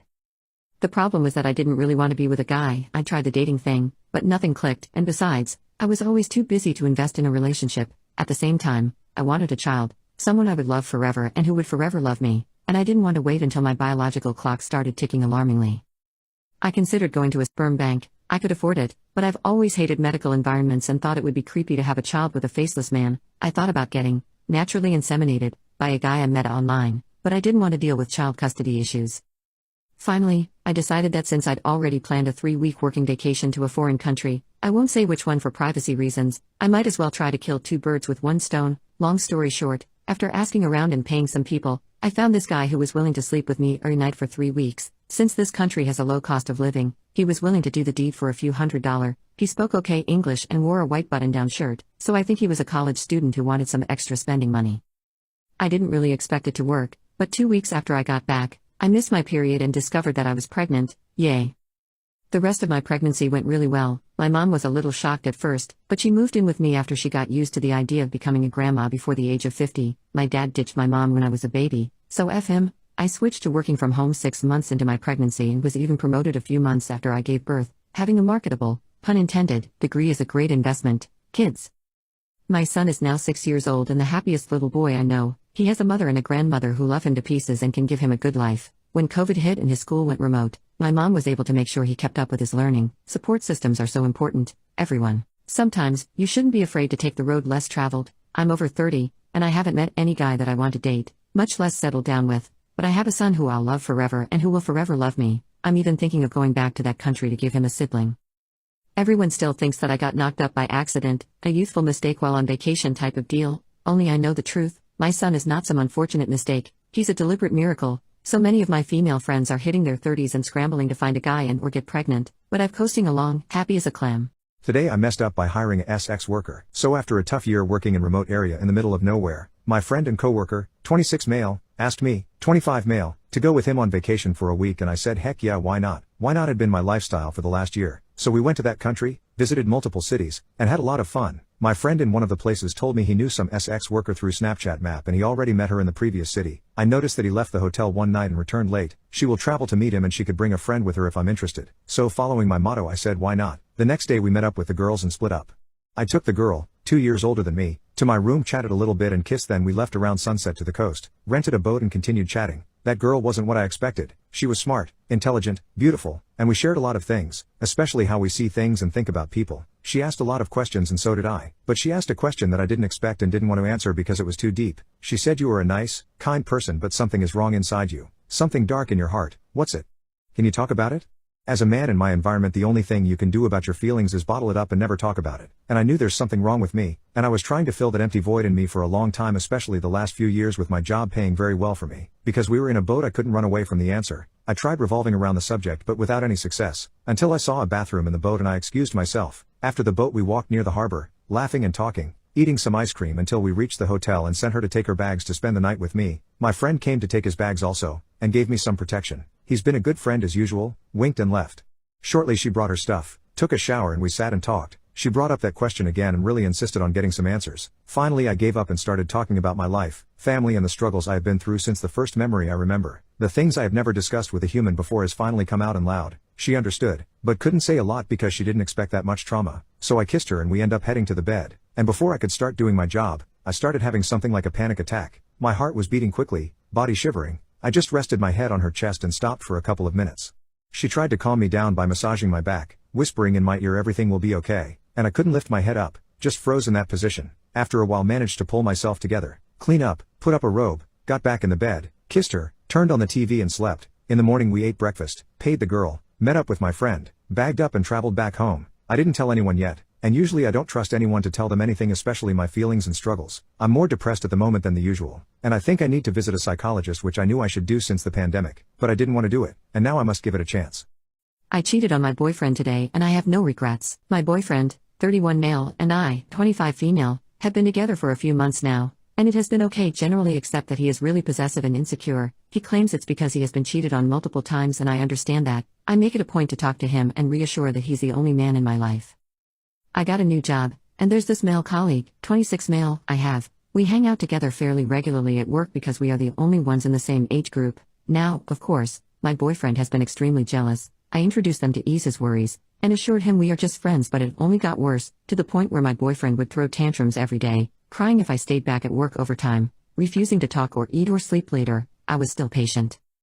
Now one thing he tends to do when he's upset is send long paragraphs. I have told him not to do that, as when I'm at work, my phone is usually connected to the laptop that's being used for meetings and presentations and stuff. Today, he called me at work. I told him I'll call him back as I'm heading in for a conference. He is oddly normal about things. I head in and connect my devices, open my pitch deck on my laptop, the deck I have spent weeks working on, and the first thing that pops up, a deep pic, right there, on the cover page. Everyone is stunned. It is my boyfriend schlong full screen. He has to have done it while I showered or something because I was working till the morning. I am mortified. I shut my laptop and walk out. Colleagues are nice enough to stay quiet. Anyway, I couldn't go back to work. Went to a bar. Male colleague calls to check on me. I tell him where I am. He says he will join me over lunch. Long story short, we met for lunch, went to his place and made love. He apparently had feelings for me. I didn't, but God, I was so mad at my boyfriend, going to tell him what I did and that it's over. I have no regrets. I made my boyfriend sleep on the streets for a night because he refused to pay for our 3-year anniversary celebration dinner. For some context, I, 26 female, have been dating my boyfriend Jeremy, 26 male, for 3 years. Now, I've always been okay with being the wallet in the relationship because my parents have always been more wealthy than his single mom, so it was always me that paid when we went out for dinner dates, shopping sprees, vacations, etc. I even bought him a car 3 months into our relationship because he didn't have one and it would be difficult for him to go to in-person job interviews without one. He's been unemployed for almost 2.5 years now. He always promised me that he'll pay me back when he finds a job, and he always told me that he appreciates the fact that I'm working hard at my job to provide for myself and him, but it's been 2.5 years since he last had a job, and every day all he does is go to the gym, go out with his friends, or when he's at home he just lies around and plays video games. I brought up his lack of contribution a few days ago and we got into a huge argument. He later apologized and said that he actually got a side job and just forgot to tell me, and that he wants to treat me to a nice dinner date as a thank you for being the most amazing girlfriend and in celebration of our 3-year anniversary that was coming up. So yesterday, we decided to celebrate our 3-year anniversary at a high-end restaurant. Everything was going smoothly and we were having a great time until the waiter came and gave us our bill. My boyfriend said he forgot his wallet in his car and told me he'll be right back. Well, I waited for almost an hour and tried calling him, but there was no answer, so I just paid the bill myself and took an Uber home. Later that night I called my boyfriend and he said he was sorry and that something came up and he just left. This wasn't the first time he's done this, so I told him that I feel like I was being used and that it was over. I threw all his things out of my apartment and refused to let him come back in that night. He didn't have enough money for an hotel or for an Uber to drive him to his mom's house that night, so he ended spending a night on the streets. Girlfriend just made out with a random girl at a club right in front of me. This happened about an hour or so ago. My, male 24, girlfriend, female 23, and I were out clubbing with a bunch of friends and roommates of mine, and while we were all dancing I saw that she was getting pretty close with a bunch of different girls, both strangers and mutual acquaintances. I really trusted her, and even though I knew she was bi, we have had a talk about exclusivity, and so I thought nothing of it. Well, while I was watching her, almost in slow motion, I watched her and some random girl just mutually go in for a kiss and began making out literally less than a meter away from me. I went outside for some fresh air, then went for a walk outside the club, and now I've made my way home by myself and I feel so lost. I don't know what else happened there, and honestly I don't even know if she's realized I left. I know we were all drinking and it was only a kiss, but it was so blatantly right in front of me. I just feel disrespected and I'm hurt and I just need to vent. Update: thanks everyone who responded and took the time to try and help me with how I was feeling. Honestly, I've never been flooded with so many notifications on Reddit, and the vast majority were so positive. This will be an update and a bit of more info for those who were curious. Many of the comments were very pro-revenge P, saying I should use her for a trio and dump her, or make out with someone in front of her. Some comments were even a little mean. Ultimately, her and I had previously set strong boundaries about being monogamous and what cheating looked like. This was clear to both of us, which is why I was hurting last night. I learned from some friends that she had gotten kicked out from the club for being too intoxicated and no one could find her, so I ended up taking a taxi downtown, finding her and taking her back home so she was safe and secure. Say what you will about this, but she is still an important person to me and I wasn't about to leave her alone on the streets, and I don't regret this. After getting home, it was pretty clear she wasn't in the best state to discuss what had happened, and so even though it came out that she had cheated and she was crying and apologizing, I got her to bed and the bulk of the conversation happened this morning. Initially she was pretty lost regarding where she was, alcohol related. Neither of us are worried about her being drugged, and so when she first saw me she was excited, but once she remembered the events from the previous night she started profusely crying and apologizing. We talked and I forgave her, since it seems that there were some underlying insecurities making her feel like I was losing interest in her, which wasn't true, but mental health is cruel. However, I did tell her we needed to take a break from dating. Obviously neither of us are thrilled about this, but I need this time to heal from being hurt and the two of us need to work on rebuilding trust. We're also in a new foreign city and we need to decide if this relationship is worth pursuing still. Most importantly, her and I were our best friends before dating, but I think the spark that made us click so well needs to be found again. and during this break we both have made promises to prioritize and rebuild our friendship first. At the end of the day, we communicated and I'm glad I didn't do anything impulsive. I care about her, but trust has been broken, so things have ended between us, at least for now. Sorry if this isn't a very interesting update, but thanks for sticking around for the support and advice. Thanks all. I hooked up with someone for the first time in my life, and he made me feel more wanted and loved than in my 3-year relationship I got broken up with recently. I've been doing okay because even though I cared and loved my ex dearly, he told me he did not feel the same and he never reciprocated the love I gave him. I always had to go out of my way to get him to even notice me. It felt, for an ego boost and the feeling of being desirable that I wanted, I started dressing up more, doing my makeup, and going to the gym more. I began talking more to a guy I've known but never associated with outside of the gym. I never wanted my partner to be uncomfortable, and he came over a few times. He made me feel appreciated. He goes out of his way to chat with me at the gym, has me teach him exercises I'm doing and teaches me, and switched his gym time so that we could drive together. When he came over to my place, he just knew exactly what to do. He was flirty and sweet while respecting the boundaries I had set beforehand. It was just the little things he did, the light tracing of my tattoos or over my skin, the funny and lighthearted comments that made me more comfortable, him constantly picking up small details I'd mentioned and remembering them later, just his ability to do things that made me feel like he was still paying attention to me, even if he wasn't. So the 3rd or 4th time he came over, he kissed me. It wasn't the same type of kiss I got in my relationship. He was gentle and caring and asked me if it was okay. He picked up on my nervousness and told me I was safe with him and asked if he needed to do anything to make me more comfortable. I'll save you the gory details, but after we did the deed, I assumed he'd leave and block my number. I came out to my living room and he asked if he could stay longer and talk to me, and ended up staying awake until the morning just talking. I told him it would be awkward to see him at my gym after, and he asked why. He told me that he was more excited to see me more and didn't plan on stopping anytime soon. I woke up after him, wrapped up in his arms, and the first thing he told me was how beautiful I am. We talked about my mental health and some baggage that I have from the past and how that affects my emotions in situations like this, and he told me I was safe with him. Even the way he said my name was sincere and comforting because it made me feel like he was serious.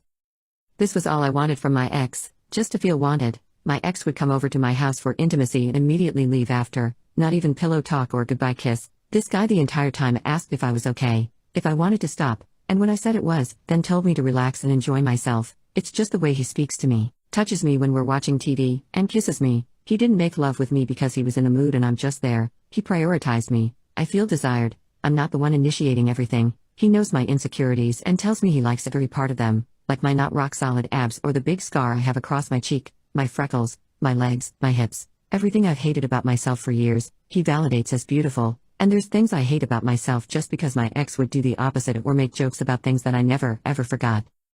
Update, we're dating. My husband of 7 years left me for a guy he met over a 7-day trip to Madrid. I've been with my husband, I'm a man, for 7 years and used to tell people that we have a storybook romance. We care for each other, talked endlessly, had great intimacy, great friends and traveled a lot. For the last several years I supported him while he went through law school and finally we moved to New York City after he landed his dream job and I could relax a bit. I still work a full-time job, but I could work less overtime and relax a bit.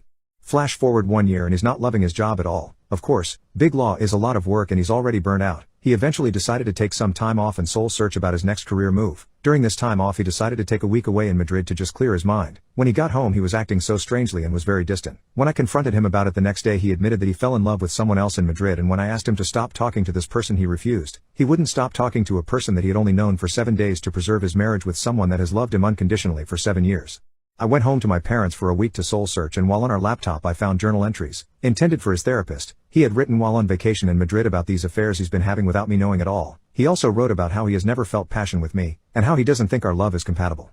After reading this I called him and told him we need to split. These many betrayals and lies were beyond my capacity to forgive and I could never trust or be vulnerable with him again. He packed his clothing and put it in storage and has been in Europe with his new lover since then. I am still in shock a month later. I had to scramble to find a new place to live, move all our stuff alone, take care of the divorce settlement and work a full-time job. All the while, he is in Europe not working and traveling with his new lover. I feel broken, used and completely alone. I keep reliving the last 7 years and I can't see how I could have seen this coming. He told me every day how much he loved me, and how he would do anything for our love. How do you go from fighting over who will die first so we don't have to live without the other, and him telling me he wants to have kids, to this, better question, how do I ever trust someone again? I'm 30 years old and can't see myself ever investing in a long relationship like this again after sinking my literal heart and soul into this marriage and being tossed aside like a fool. My husband died thinking our kids didn't love him. My husband, 46 male, and I, 45 female, met in college. He was the sweetest, kindest, most helpful and supportive, and overall best person from the time I met him until his death. We have 3 kids, 22 female, 18 female, 16 male.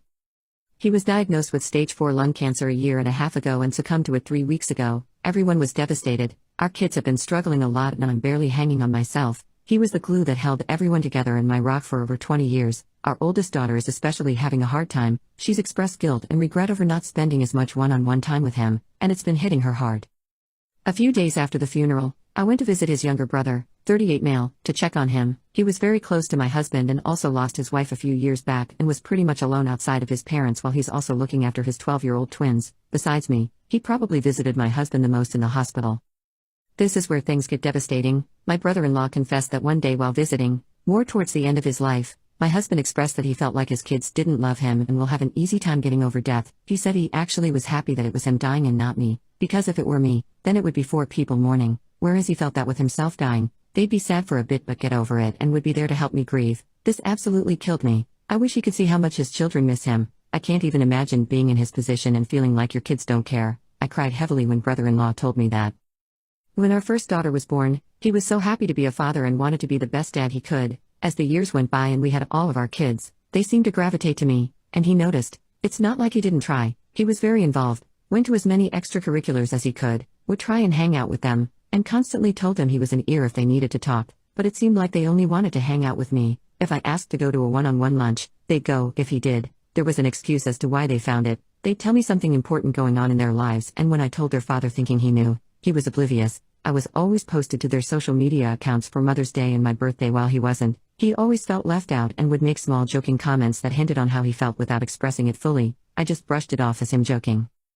I'm even more distraught now. I feel so much sorrow for him feeling that way. I'm also starting to wonder if I demanded their attention and took any away from him. It's weighing on me heavily and I have no idea how to even move forward, especially since my oldest daughter actually expressed regretting not spending more one-on-one time with him. It's been hitting her hard and she's been staying with me since his passing. She's been a wreck just like me and has said, I hope he knew how much I loved him and it kills me to know that he didn't know. I hate everything. When did you feel most betrayed by someone you trusted? So to start things off, I'm gay. I live in a small town in the middle of nowhere, USA. I'm a male 18. I wasn't ever really bullied for being gay. Unless it was online, everyone was cool with it except the super conservative families in town. Of course I've heard my fair share of names and threats but I shrug them off. It's normal to me. There's this group of boys, who are like the super bro dude straight guy group of the school. They act more gay than I do but still call me names etc. In this group there's this guy I'll call Skylar.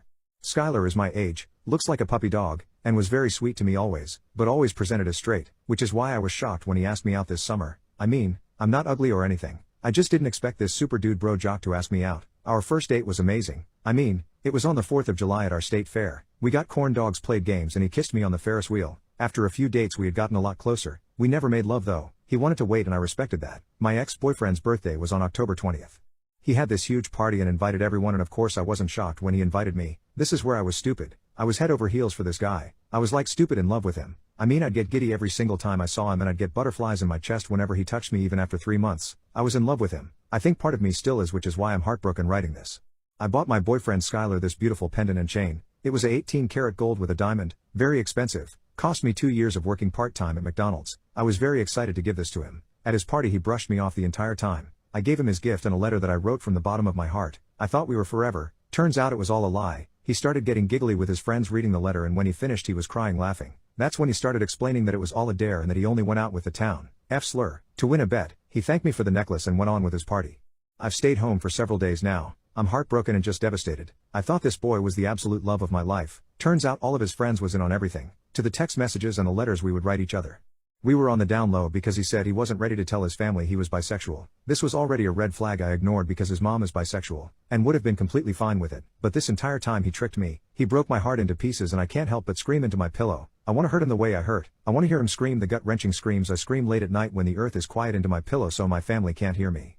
I can't go back to school. I am already the laughing stock on social media. I'm thinking of switching schools and going to live with my aunt. I was blinded by love and hurt.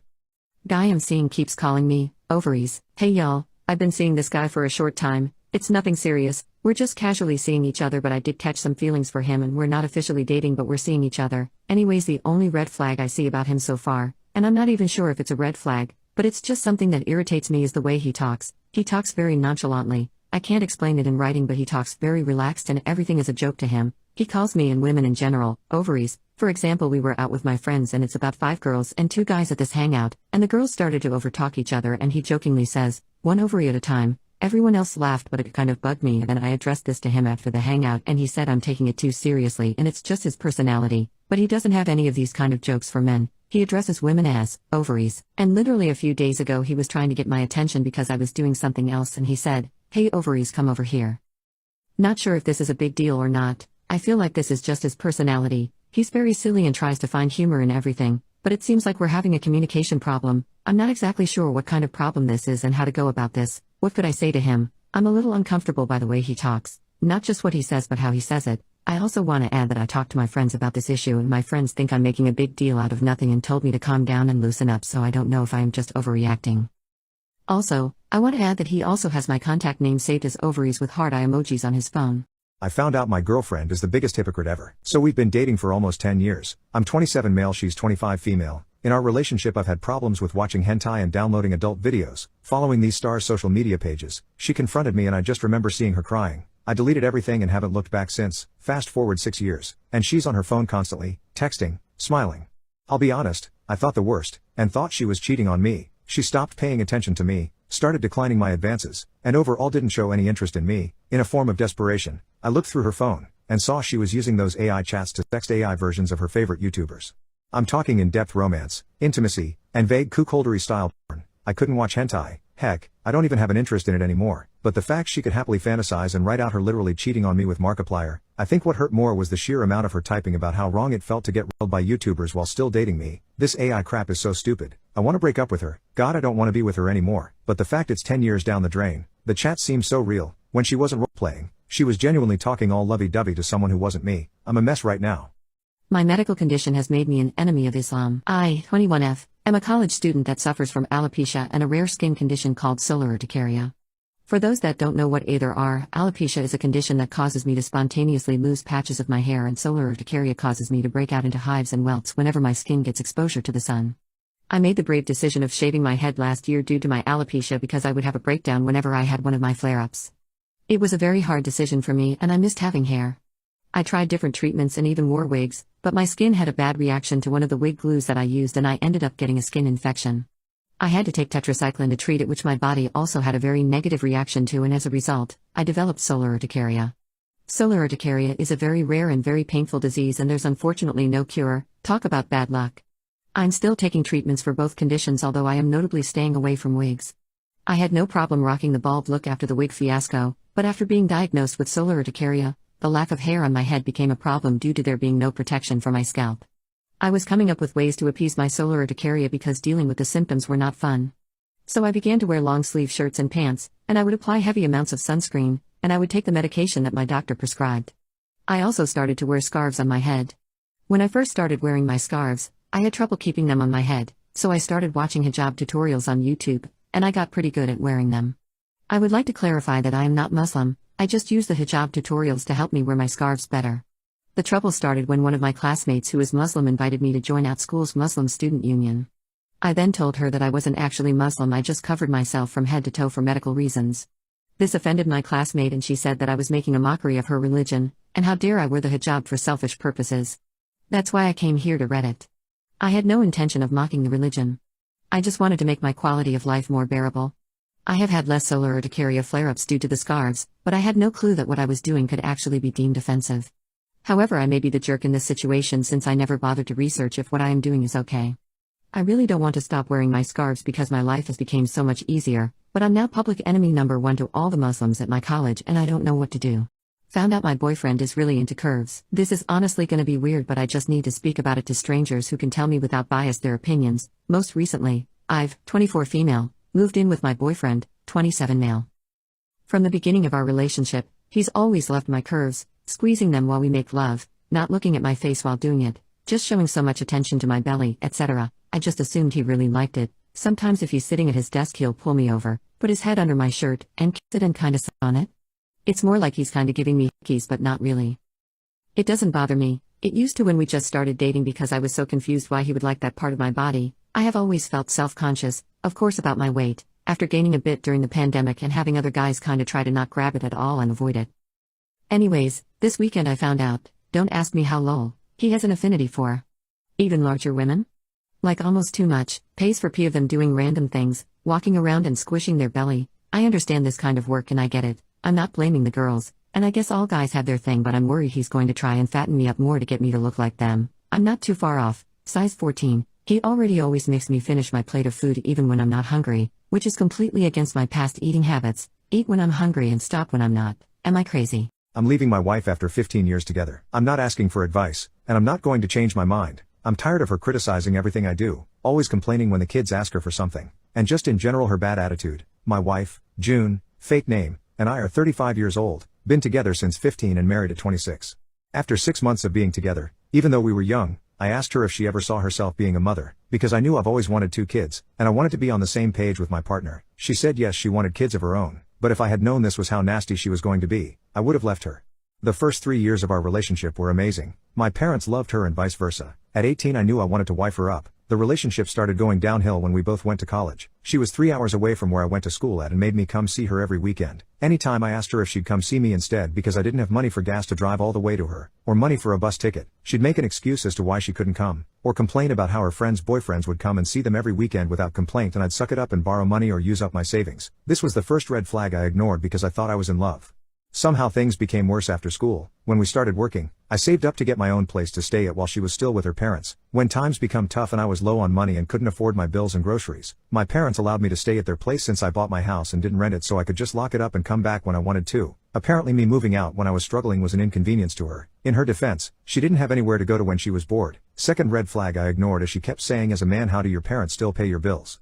I don't know why I married her after she humiliated me because of the present I gave her for her birthday. Her 26th birthday was coming up, so I decided to propose to her on her birthday and plan a small surprise for her to kill 2 birds with 1 stone. Apparently that was tacky and cheap of me to propose at her birthday gathering. Now I always knew she wanted me to go all out for her proposal, and I was saving up for that, but since I wanted her to know I was serious about her and wanted to marry her, I proposed with a ring with an emerald gem. She flipped. She kept on talking about how small the ring was, and how she was disappointed in this cheap engagement. I told her about how I was saving up to give her the grand proposal she wanted, but then she told me she would have preferred to wait than wear that cheap ring. Still, I went ahead and married her. She was a complete pain in the butt during the wedding preparations. She kept on dismissing any ideas I had, and told me to let her handle all the planning, and I should just pay and watch. I let it go as I wanted peace. Now the kids, we have twin girls, 2 years old and absolute bundles of joy. When she first gave birth to them she was grumpy all the time and almost laid her hands on them once because they were crying. I took them to my parents' house for the weekend and gave her the scolding of her lifetime. She blamed it on her postpartum depression and said she'd go to therapy for it. The last straw for me was when she didn't pick me up on time from the airport, so I missed my girl's birthday. That's when I knew I was over her bull crap. She told me she was asleep when our girls were playing alone outside the house where the party was with no adult supervision because their friends' parents dropped them off and left. I'm keeping them with me when I sack her. There's no way in heck I'm letting her have my house. There are so many other incidents I can list, but for the sake of time I'm ending it here. Her birthday is in 2 weeks and she's always wanted to go to Greece, so I'm going to put the divorce papers in an envelope and name it Greece tickets and hide it in plain sight. She has no idea what's about to hit her insensitive, abusive self. I hope she's miserable.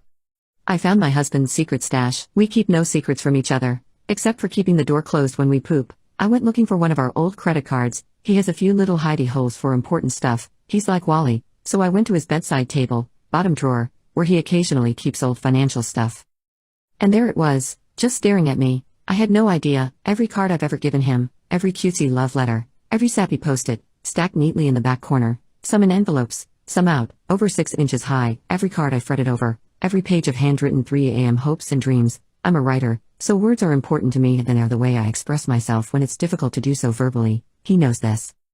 People always say it's so nice to see how happy we are, that we're that couple. I feel it. It's not like we never left the honeymoon phase. We had some issues for a while. Most people don't know, but we pushed through and we're both better partners because of it. I never thought I could be this happy in a million years. I never would have dreamed that I could have this kind of loving, challenging, supportive, affectionate, attractive, silly, perfectly complementary relationship. I feel lucky every day to have found this wonderful man, and I will never, ever take it for granted.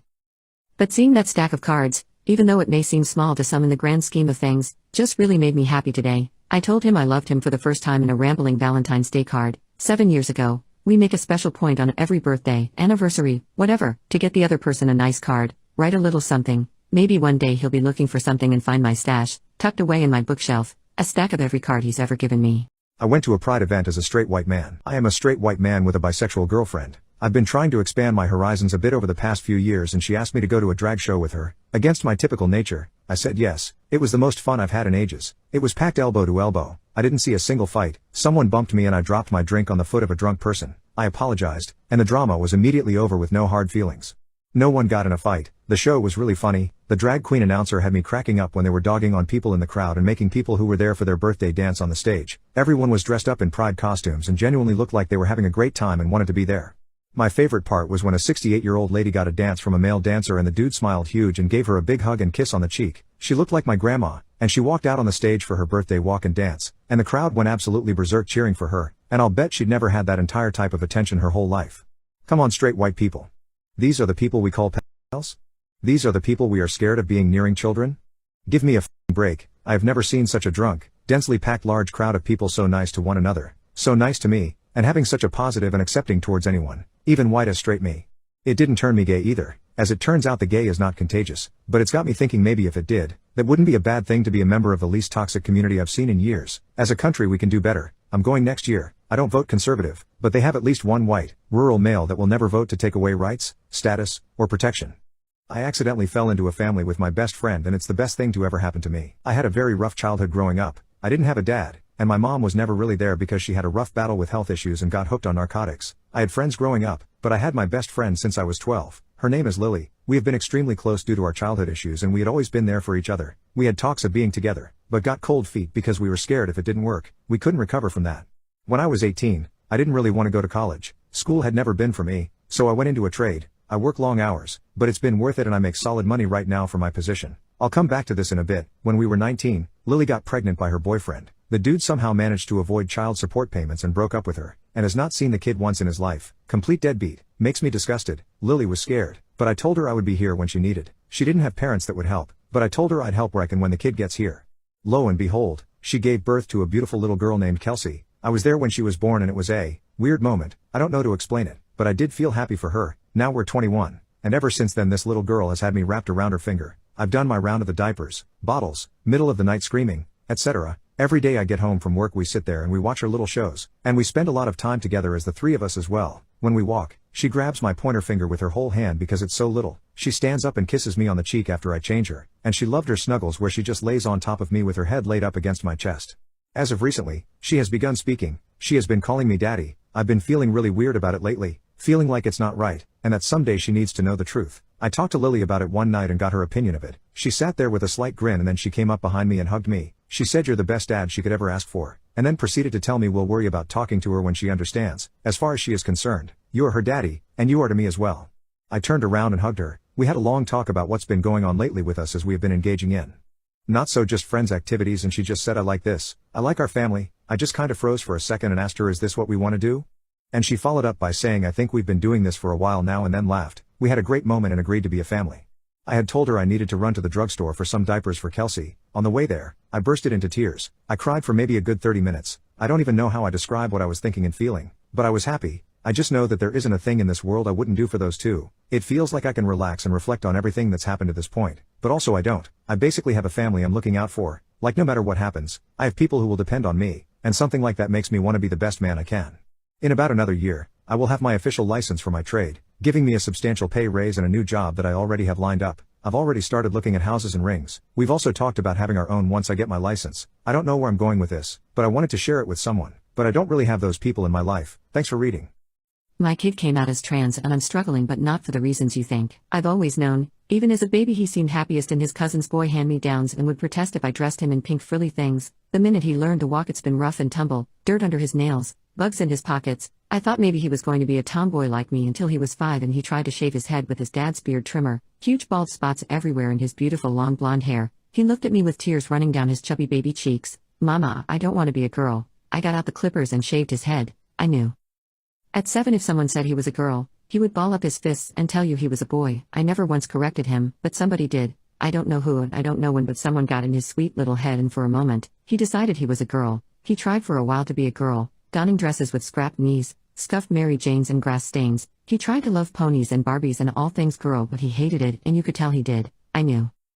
At 10 he was diagnosed with anxiety and depression. 10, he confided in me that he had such scary thoughts and my heart broke into a million pieces. I got him a therapist and he started meds and he started doing better for a while, but then that didn't seem to help either. One night when he was 11 he fell into my chest and sobbed that he didn't think he was a girl. I told him it was okay and he didn't have to be a girl. We talked about all the different genders and I researched and answered all of his questions as best as I could. I got in touch with some non-binary and trans friends and asked for their help. He decided that he was non-binary and for a while he denounced gender altogether, but I knew.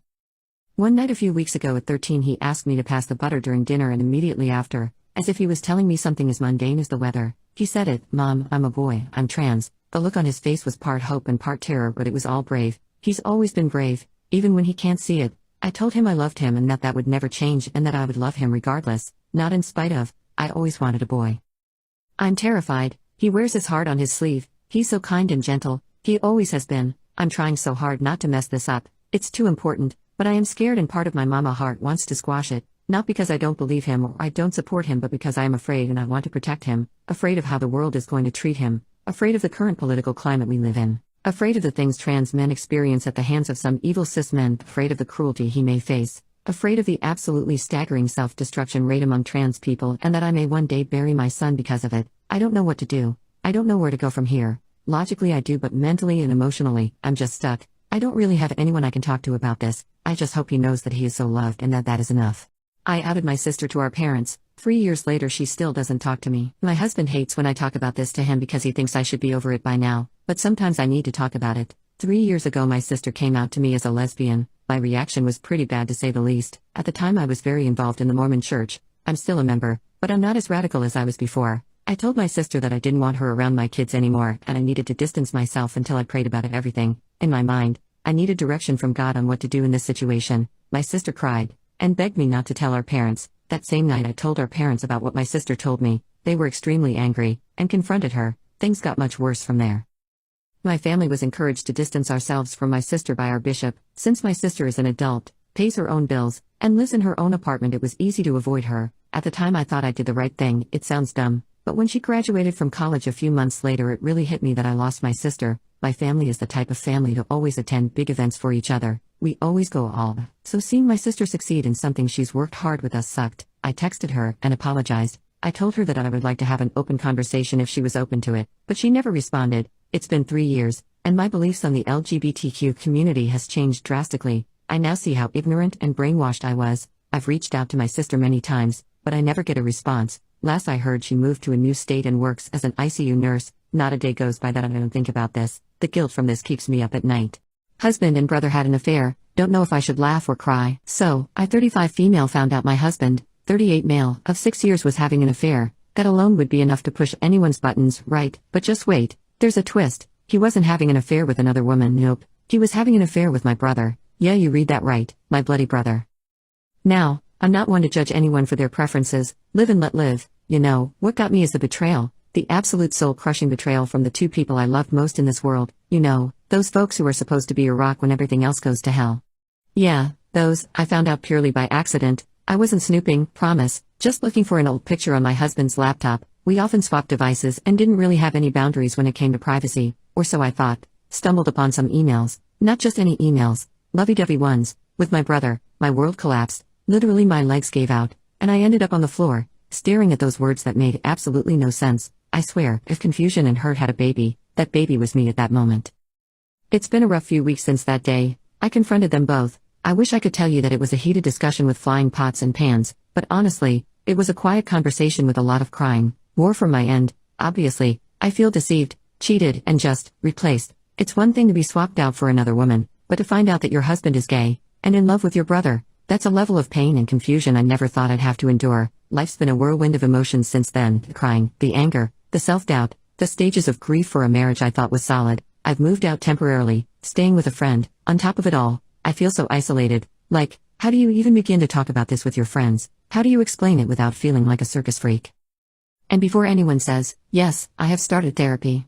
What's next for me? I don't know, probably a divorce. It's still a raw wound. Right now, I'm just surviving. I'm trying to remember who I am outside of being a wife, a sister. Outside of this betrayal, I'm trying to figure out what this means for me, for my relationship with my brother, for my view on love. Sorry for the long rant. Thanks for reading. I am never going on a trip with my girlfriend ever again. I, 22 male, have a goal of going to all 50 states, and last week I drove through Arizona and New Mexico. My girlfriend, 23 female, has never been out of California and asked to tag along, and I said sure. We have been together for almost a full year and I have been wondering what she's like on vacations and trips. I admittedly am not someone who will go on luxurious vacations. I will make sure I'm in a safe place, but I don't have a problem with sleeping in airports, bus stops, train stations, and libraries. This trip was nothing like that though. I found 2 days in hotels with 4 stars and one of them had complimentary breakfast. My girlfriend tagged along and complained for about 95% of the trip. She complained that my car was too small, the weather was too hot, the weather is too cold, we're staying at a Days Inn? Are there better places around? These bed sheets feel weird and the AC is too cold. This shower has a curtain? I don't want to go to this restaurant, that restaurant looks weird, let's not eat there, this is the Grand Canyon? I thought it would be prettier. Albuquerque is ugly, why did you want to go here? I don't want to go on a hike, I'll stay in the car.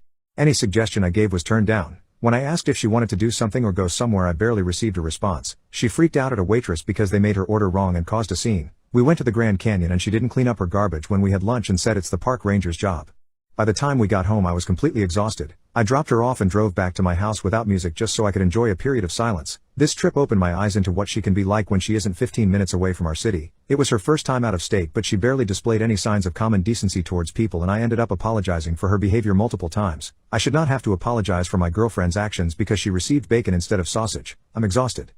Update. Today I messed up telling my girlfriend how I met my friends. My mom and dad invited me to have dinner at their house a few nights ago. I was planning to inform them about my breakup during dinner, but I realized it was too late when I showed up at the house. My parents were already informed. The dinner invitation was a smokescreen to confront me about the details. My ex-girlfriend apparently broke the news to my mom and dad soon after our relationship came to an end. My parents knew about the SX party, the friends I made from there, and why my girlfriend no longer wanted anything to do with me.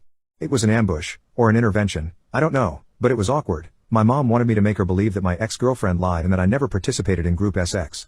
I confirmed what my ex-girlfriend said was true. My mom looked disturbed and asked if I got tested. I assured her that I was clean and that it's almost been a year since the SX party. My dad looked equally disturbed and asked if I was really friends with people who openly shared their bodies like that. I said yes and described them as good friends. I even told my dad that one of my friends who openly shared her body also openly shared her homemade lasagna that my dad enjoyed eating when he was sick. I asked my mom if she remembered the DJ with the tattoos that stepped in at the last minute at my sister's wedding because the original DJ dropped out. My mom said yes. I asked my mom if she remembered that DJ playing some of her favorite golden oldies like Flashdance, What a Feeling and Stand By Me. My mom said yes. I asked my mom if she could guess how it came to be that I knew that DJ. My mom said, oh. I told my parents not to worry about me and advised them to avoid communicating with my ex-girlfriend because whatever was happening between us was between us. Towards the end of the dinner, my mom and dad knew a lot more about my Group SX friends and seemed less uncomfortable. I think once the shock of me being involved in an SX party fades away, my parents might be keen to meet my friends one day. Hopefully the day never comes though, lol. I took a dancer to breakfast and had the best morning in years. I travel a lot for work, and that makes for some lonely nights. Last week or so I found myself at a gentleman's club in Texas trying to kill some time when I eventually ran into a young lady called Nina. We got to chatting and got some dances. While I know it is their job to get as much money from me as possible, this one just felt different for some reason. Anyways, Nina stuck around for a bit and she expressed that she wasn't having the best night and was kind of burnt out on work. It was late and I was starving, so I suggested we get some Denny's or something. She explained how she can't be seen leaving with me or she can risk getting fired, so we planned to regroup at the new location. To my surprise, she actually showed up, with a huge smile on her face. We ordered our food and just talked for hours about life, aspirations, and how we both ended up in our professions. Come to find out we had a ton in common. Everything from video games, crazy controlling parents and just random hobbies. It was honestly just pleasant. There was no tension, intimate motives, or anything. Just two friends opening up to each other, really listening and sharing life stories. I really don't know why I am sharing this, but I will say I enjoyed her company so much because what started off as a night of debauchery ended in one of the most wholesome evenings. She was truly one of the most genuine people I have met in years. I did end up getting her real name and number, and we chat from time to time. She ended up being a breath of fresh air, and I think I really needed that. My date slapped me. Hi, last night I was kind of taken aback by my date. We met on a dating app and have been texting for a few weeks but made last-minute plans to get a drink last night. So we got a few drinks and then he asked to go to my car. I figured he wanted to kiss, so I said yes. He was such a gentleman. He opened the door for me to the bar and to my car, which I thought was so sweet. Most people don't open car doors on dates anymore. So we started making out in the car, but it was soft and gentle. Then he starts biting. After a few minutes, he asks, can we drive somewhere else? It's close to my house, so we went to a park I know close by. So we get to the park and start making out again. Then I climbed on top and sat on him while we kissed. It started getting a little rough with lip biting and light neck touching. Then he lightly taps my face on my cheek with his fingertips, and I remember thinking, that was so soft, he'd better keep it that way. Then all of a sudden, out of nowhere, when I stop kissing him and look up at him, he does it hard. I was so shocked I didn't know what to do. Then he did it again, but even harder. I was honestly scared. He was so gentle at first and was so delicate with me, looking and kissing everywhere so passionately. Then all of a sudden, smack. I understand this is personal liking of his and I didn't know what to say after. I've never had that happen before and I don't think I liked it. Before he did that, he whispered, "You're safe," during the neck touching, which I do like, and maybe the soft taps were a warning that he was about to really do it to me, but I was really caught off guard. I thought maybe if someone were ever to do that to me, they would ask before or wouldn't do it so hard. I mean, that was one of the hardest I've ever had. I've only ever had it on the bum, which that's saying something because on the bum, they go pretty hard. I don't know if I should just embrace the BDSM or obviously tell him I didn't like that, but my biggest concern is that he may end up physically hurting me. I just found this very odd because we never discussed these things beforehand and this was our first time meeting. Very bold of him, I thought. My ex divorced me and now wants to be together again after 4 years. I'm 46 female and my ex-husband 45 male were college sweethearts and married at 26. Right before we got married, I gave birth to a beautiful daughter who's now 21 years old. I loved both of them dearly, and we've been a happy family for about 16 years before everything went down. Our only problem was my ex's mother. She always had a strong dislike for me. She never thought I was good enough for her baby boy. We had many fights, and my ex cut contact with her after the wedding when she tried wearing white to it. We had many encounters with her years after that, sending us gifts for my daughter and purposely trying to get us to contact her again to seeing her outside our house. 4 years ago, I got home from work to see my ex and his mom together on the couch. My ex was on the verge of tears, yelling and calling me a cheater. I tried to explain I didn't, but his mother supposedly had proof, saying she saw me with another man out in a restaurant together. I'm very faithful and loyal, but he refused to hear me out. We got into a big argument before he packed up and left to stay with his mother. When my daughter got home from a friend's house, she too started to blame me when she found out from her dad. She went to live with her dad while he sent out divorce papers. It took about a year before it was finalized. He got custody of her, and I was granted visitation rights, but she never wanted to see me. It took a long time to move on. I sought therapy and fell into a huge depression. I knew my ex's mother made it up to tears us apart. I can't believe he listened to her so carelessly. I don't blame my daughter, but it still hurts. I moved out of the house to allow my ex and my daughter to live there. I ended up moving to a small apartment. It's been 4 years, and I started to finally be happy again. I made new friends. We had so much fun and I got a promotion at work. I still missed my family, my daughter, but I couldn't do anything about it. 2 days ago, my daughter called me. It's been 4 years since I've last seen or heard from her. She said that my ex's mother admitted to lying. She said that my ex got a new girlfriend and his mother was furious, claiming he shouldn't have one after all the trouble she did to get rid of me. They got into a heated fight before he kicked his mom out. I nearly wanted to cry. I thought she would never admit it. And now I'm hearing my daughter. She asked to meet up and apologized so many times. I told her we could meet tomorrow. Yesterday, I met her at a restaurant, but she brought along my ex, something she never mentioned, nor have I agreed upon. He was apologizing, saying how much he missed me and that he dumped his girlfriend. He wanted us to be together. Again, I excused myself and left them there. I got back home to lots of phone calls from my daughter and text messages from her. She wanted us to talk, and she called me an asshole for leaving. I told her I wasn't comfortable and that she needed to understand. I had to mute my phone and put it down for a bit. I haven't responded yet, and I'm not sure what to do. I love her, but I can't talk to her with him there. Not yet anyways. It feels so fast. I wanted to do it one-on-one. I'm deeply hurt and crying as I'm typing this. I don't know what to do.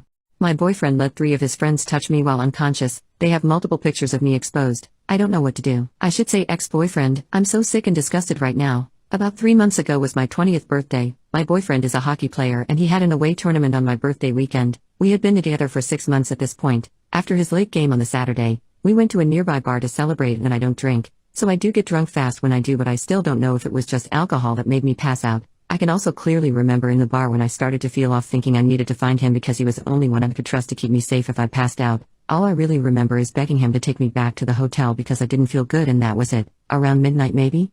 He claims I had McDonald's when we got back, but I don't remember anything outside of the bar. The next morning he acted completely normal. I noticed his friends laughing and looking at me funny, but I assumed it was because I was acting crazy all night. I did wake up with some pain in certain areas but still assumed it was from me being drunk. Fast forward to last week, one of his teammates' girlfriends came to my apartment and told me everything. She only found out because she saw a picture of me in their group chat and went on her boyfriend's phone and found it. Pictures of me blacked out with full detail of what happened and my own boyfriend is in the chat laughing about it. I'm so sick I just don't even know what to do. This is disgusting to do to a stranger, let alone your girlfriend of 6 months, and then to act completely normal afterwards like nothing happened. A month ago he was telling me he wanted to get married and have kids with me, and now I'm finding this out. I have to wonder if he ever did anything else to me too. Legally I don't know what to do next. She left me with the screenshots but I'm so scared of what happens. I'm terrified if I tell anyone and they don't help me, they might post them or something. I also saw about 5 pictures. I don't know what all they have from that night. The pictures I saw I'm fully topless, one is fully exposed. I'm just so scared they'll immediately blackmail me for taking legal action. However, on the other hand, 2 of the photos I have, Have them in them too. They are fully clothed but touching me, and I'm clearly blacked out. I don't know what to do, but I needed to at least get some of this out in hopes someone can give me some encouragement to keep going, because right now all I want is to pass away. I know a lot of people will suggest go to my family, but I only have a dad and an older brother, and they might end up in more legal trouble than them if I tell them before police. My ex-boyfriend and I go to the same university, but we're out for the summer, so I don't know if they'd help with anything. God, I do not know what to do. I'm so lost.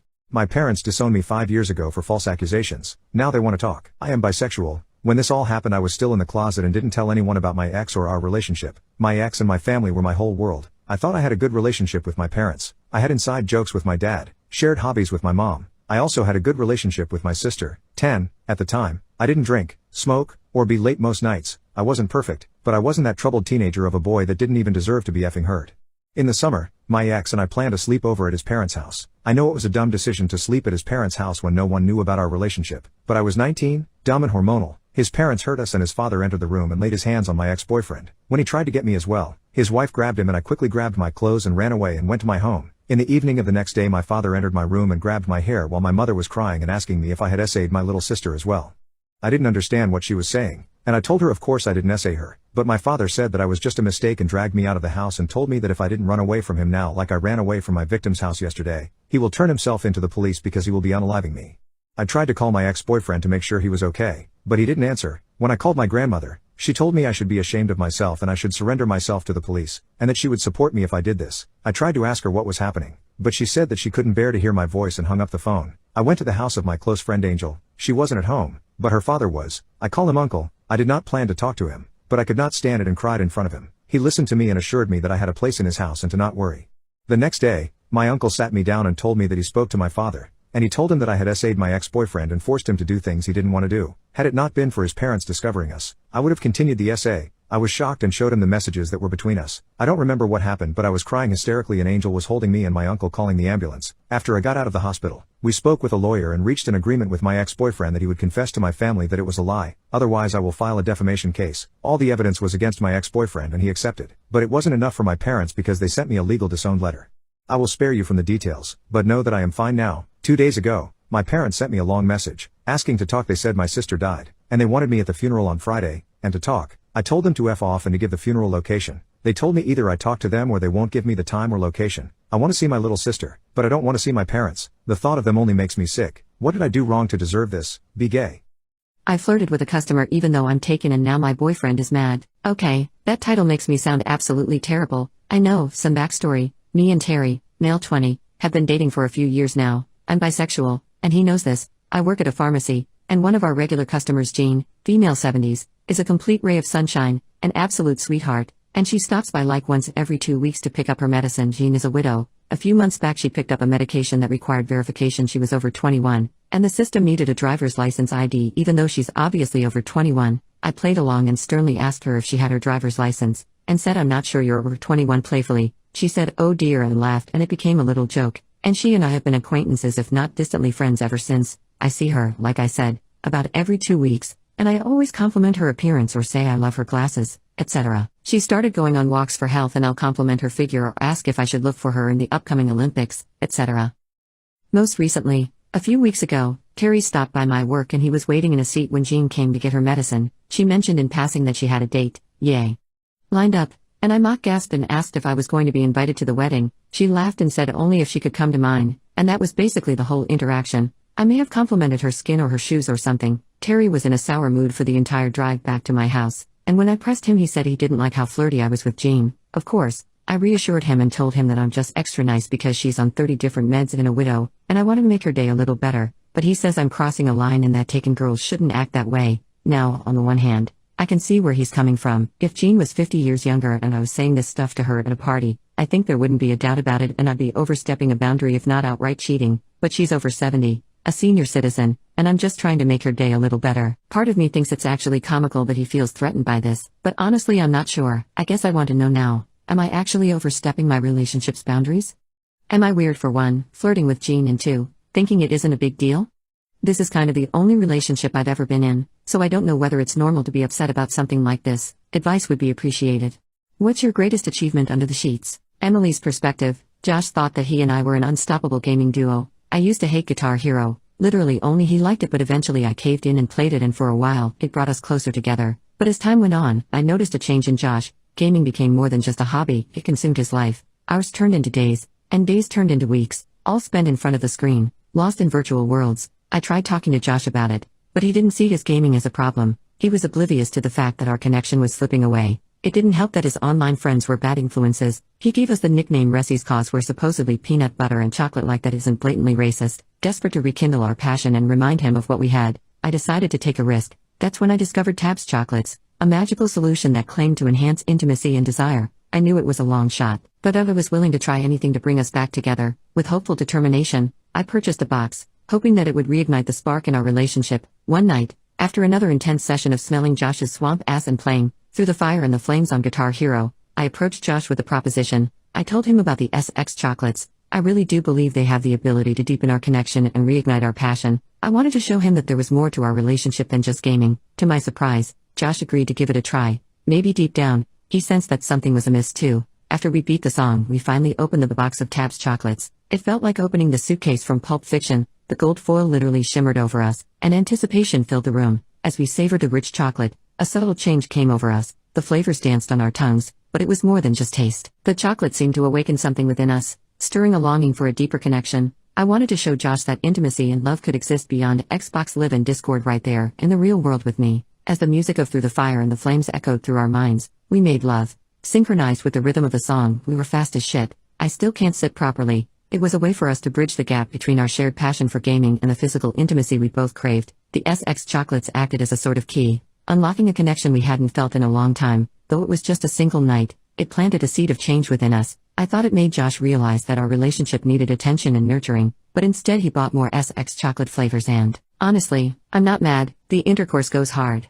What's your greatest achievement under the sheets? To me, Emily and I are both the best relationship and the ultimate gaming duo. We're like peanut butter and chocolate. That's what we call each other since she's Blasian and I'm black. We're obsessed with Guitar Hero and we go crazy for what feels like hours. But there's this one song, man, you guys know it too, Through the Fire and the Flames. It's like the Everest of Guitar Hero, and we've been struggling to conquer it. So, one night, we're chilling in our cozy gaming den, eyes glued to the screen. Emily, with that mischievous smile of hers, drops a bombshell. She leans in, all secretive like, and goes, "Hey babe, I'll give you head and let you finish in me, and a special treat if you can beat Through the Fire and the Flames and turn off the game. I'm all ears now." My heart's racing. Reward?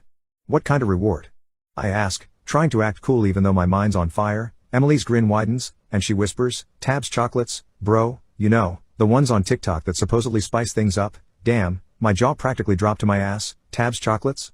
This just got hella interesting. Feeling determined and horny all at once, I lock eyes with Emily and say, "You're on, babe. If I conquer the beast of a song, you better be ready to unleash the chocolate magic, girl." We grab our trusty plastic guitars, fingers twitching with anticipation. The song starts, and we dive into the virtual world of rock and roll. Notes fly by like a freaking hurricane, but we're in sync, zoned in, and ready to slay this beast. Attempt after attempt, we push ourselves to the limit, fingers cramp, sweat drips, and frustration mounts, but we refuse to give up. We're in this together, driven by the promise of the ultimate reward. Then it happens. On that one epic run, the stars align, and we freaking nail it.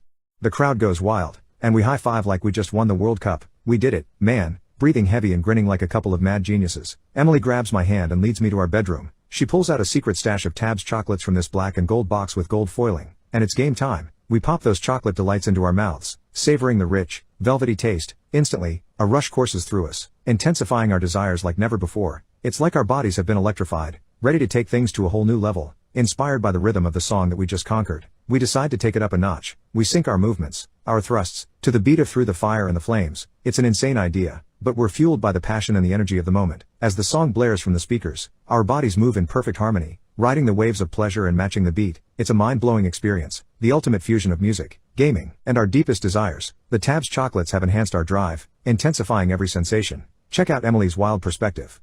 I've really enjoyed watching my neighbor fall in love. My bedroom window faces my neighbor's kitchen and front yard. I don't try to spy on him or deliberately watch him, but our windows face each other, so when I'm at my desk I often will catch a momentary glimpse of his life. He got divorced or separated close to 5 years ago. The lawn started to get long. His kid was a bit more free range. You could see the kitchen table getting covered with letters and dishes. The back porch was falling apart. It was sad to see. I've never spoken to him, but we wave to each other sometimes and he seems nice enough. But a few months ago I noticed him staying up really late often. He had put a new computer on the kitchen table, and on my many bathroom breaks I would see him up at the computer, sometimes with the curtain pulled but still with the computer glow on the edges. Soon after the lawn was cut, The table was cleared off. A few days later an unknown car was parked on our street outside his house. It showed up a few more times until one day I glanced out to see him holding hands walking with a mystery woman. She was beautiful honestly, and they looked so happy. They were talking and laughing and walking back from getting coffee. The lawn's been neat, he's doing what looks like improvement projects again. And he's even shaving and standing up taller. It's really nice to see. Since then I smile whenever the new car is parked outside my neighbor's house. And the lights have still been on super late but now it's upstairs. And I don't get a view in that one, but I'm sure they're having a great time. Can't really tell anyone I'm sort of spying on my neighbor so figured I'd let Reddit know. Husband cheated with our marriage counselor, and I don't know what to do. So yeah, you read the title, my 49 female, husband, 50 male, and our relationship counselor, 38 female, a part of my life I considered sacred, has become a toxic blend of lies and deceit. The person who was supposed to help us get back on track ended up derailing us completely. To give you the full picture, we were high school sweethearts, yeah, the cliched story of meant to be together forever, but fast forward 20 years, 2 kids, and a mortgage later, it wasn't so rosy. We were drifting apart, arguing over silly things, losing the us in the process. That's when we decided to rope in a counselor, a beacon in the storm of our marital discord. Our counselor, let's just say, was charismatic, empathetic, intelligent, and seemingly genuine. We had our sessions, spoke about our problems, and she was the one helping us navigate through it all. We were making progress, I thought. It felt like we were starting to remember why we fell in love in the first place. The D-Day arrived unceremoniously one weekend when I stumbled upon some messages on his phone. Now, I'm not a snoop, but he'd left his phone open on the kitchen table, and I saw her name pop up. In retrospect, I think he wanted to be found out. Those messages, they were explicit, intimate, leaving no room for doubt. My heart felt like it had been ripped out, stomped on, and fed to wolves. It was a searing pain, something I wouldn't wish on my worst enemy. The rest of the day was a blur of anger, tears, and a whole lot of whiskey. Confrontation was inevitable. He confessed, said it had been going on for months. The counselor was surprisingly silent when I rang her up. The gall of her to just hang up on me. I felt betrayed, abandoned, used. It was as if I had been thrown out of a plane without a parachute. The past few weeks have been horrible. The kids are confused, they sense the tension, but I've tried to shield them as much as I can. We are in the process of separating, but it's the emotional turmoil that's killing me. The deceit, the betrayal, the shattered trust. It feels like a gaping wound. I've been trying to keep myself sane, to distract myself from the constant loop of their betrayal playing in my mind. Sorry for the long rant, but it feels good to let it all out. The future seems so uncertain right now, but I guess it's time to rebuild. It's not going to be easy, but I'm not going down without a fight. I am leaving my husband because of my mother-in-law. I, 34 female, have been married to my husband for 5 years. Of those 5 years, I spent the last 3 years taking care of his mother. His mother is very sick. She can hardly go to the bathroom on her own. I have to wash her and clean her. He never discussed anything about it to me. He just moved his mother into our house without asking me. I suggested that we should hire a nurse and he said it was a waste of money. Why do we need to hire a nurse when we can take care of her? My husband promised he would help but he hasn't lifted a finger. I did everything. I fed his mom. I bathed her. I cleaned her after she did her business. I am exhausted and feel like less of myself. I don't recognize myself in the mirror anymore. I always unclock for her. My husband doesn't help me, but he expects me to help his mother. He just comes home and plays video games. I complained about this and he yelled at me. He said he is very stressed about his mother and he needs video games to calm his nerves. The only time I saw him do anything was on his mom's birthday. We were about to start a family last year but he said not now and has the audacity to complain that I do not look myself anymore. I gained weight. I have eye bags. My skin looks dry. My hands started to resemble his own mother. I am just done now. I sacrificed my job for him. I left my job and took a part-time job just to take care of his mom. I should have left when 4 years ago I asked him to lend me some money for my dad's operation and he gave me a bunch of excuses. He even criticized me if I spend too much time with my own sick dad. Today at work he is going to be served. I have been planning my escape for a few months. I'm staying with a close relative. I have enough money saved for me. I'm glad I didn't have kids with such an ungrateful man. Robert, I hope you enjoy cleaning your mom's shite-covered arse every day because I am done. Update. My students use sign language in class and I found out something horrific. Hi everyone, here is the update. Once again, thanks to all the support. This is written late at night and I'm tired so it's once again very poorly written but I will try my best. So I talked with Jay, her mentor, and someone else from school. I talked with them alone before we talked with Jay so they would understand the situation better. Jay's mentor was the one to talk the most because I wasn't sure what to say, but when Jay's mentor, let's just call her M, asked why Jay did all of this, Jay started crying and didn't want to talk anymore. M wanted me to leave because she believed Jay didn't want to talk because I was there, so I left. A little bit later I was called by M. She wanted me to come and talk about what happened and what Jay told her. Like a lot of you already thought, Jay had a rough time at home and was indeed being abused, not physically by her parents but emotionally. Her parents constantly favored her younger sisters over her and in Jay's words don't care about her. Her older sister would regularly bring multiple boys home while babysitting Jay and her sisters, which is probably one of the reasons Jay learned about intimate stuff. A lot of others in the comments thought Jay was being essayed at home but that's not what is going on. J told M that her other classmate, L, who is 2 years older due to having to repeat a year, essays J. J says that L claims that this is what love is, and that's why J thought that it was okay to say those things about me because she loves me. J explained to M that she didn't mean it like that and that she wouldn't want to hurt me. Apparently J had the feeling that she was in love with me and told this to her friends. They taught her that the things she said, like stalking me and potentially breaking into my house, are part of being in love, and that's why she did it. I saw another comment saying that J acts like this towards me because I'm one of the few nice people in her life. I'm not sure. J did not say anything that would prove that, although I think that's probably what's going on and that's why she thinks she's in love with me. I really can't think of any other reason why a 12-year-old would like me. This is all I know now. All happened today. Although I don't think I'm gonna get more updates on the situation. M is, like I mentioned in a comment, not one of the best people ever, so I doubt she will involve me further. But if everything J says is true, I hope she gets some help and possibly a new home. I would love to update further, but that's only if I get updates myself. Have a good night to everyone still awake. Today I messed up by injuring a heart surgeon in the middle of heart surgery. I am an assistant in heart surgery. I work with over a dozen different surgeons. The one doctor is one of the OGs at this place, been around forever, seen it all, done it all, nothing really bothers him. He's very quiet and reserved during surgery. I'm new here, so I'm really trying to make a good impression. The case before I worked with this doctor was literally the smoothest case I've ever assisted. I was truly a step ahead the entire case, and the surgeon didn't have to ask me to do anything, because I was already doing it. It felt so great. So, when I saw my assignment was to work with him, I was super pumped to get a chance to build on how great the previous case went. So, there we are, in the middle of the surgery. The heart is arrested as diastole, the heart-lung machine is cycling the blood instead, and we have the heart literally cut open to replace a valve. Right in the middle of placing the valve sutures into the heart, he handed me 2 of them, and I went to place a hemostat clamp on them outside of the open chest, like I had with the rest of them. This is a routine and imprecise move, so I was kind of nonchalant about it. Unfortunately, the surgeon pulled his hand back right as I went to clamp, and I clamped a mother effing metal clamp onto his pinky knuckle. He lurched back, and screamed in pain, looked at me and said, "Now why the F did you do that for?"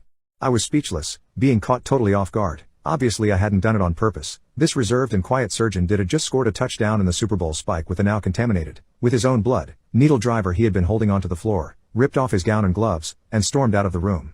The entire room was pin drop quiet. What do we do with this open chest and open heart without a surgeon? What happens now? My career flashed before my eyes. My ears burned like lit sparklers, and sweat started running down my neck. My surgical goggles started fogging up. For a second I felt like I was going to pass out. But 30 seconds later we heard the surgeon slamming the metal panel on the scrub sink, and we knew he was scrubbing back in. He came back in the room a few minutes later, clearly red hot mad, but we went right back to work and finished the case without a single word about what happened. When he was getting ready to leave the room, I apologized sincerely, which he kind of resentfully accepted.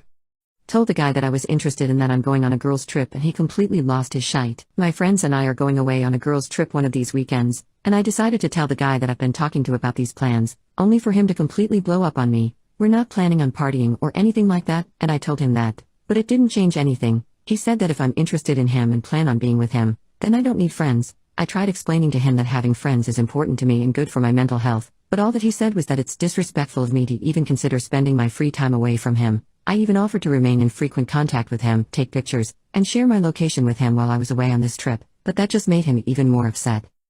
He just completely went off on me saying that I don't care about him, and that I'm disrespectful, toxic, and manipulative. He threatened me and told me that there would be consequences to my actions, and that it didn't matter if I decided to actually go or not at this point, that he would still be upset with me either way. He then proceeded to end the conversation abruptly, and told me that I had to deal with whatever I was feeling alone. I'm absolutely devastated, because I really liked him and just wanted to spend time with my friends, but now I feel like a monster.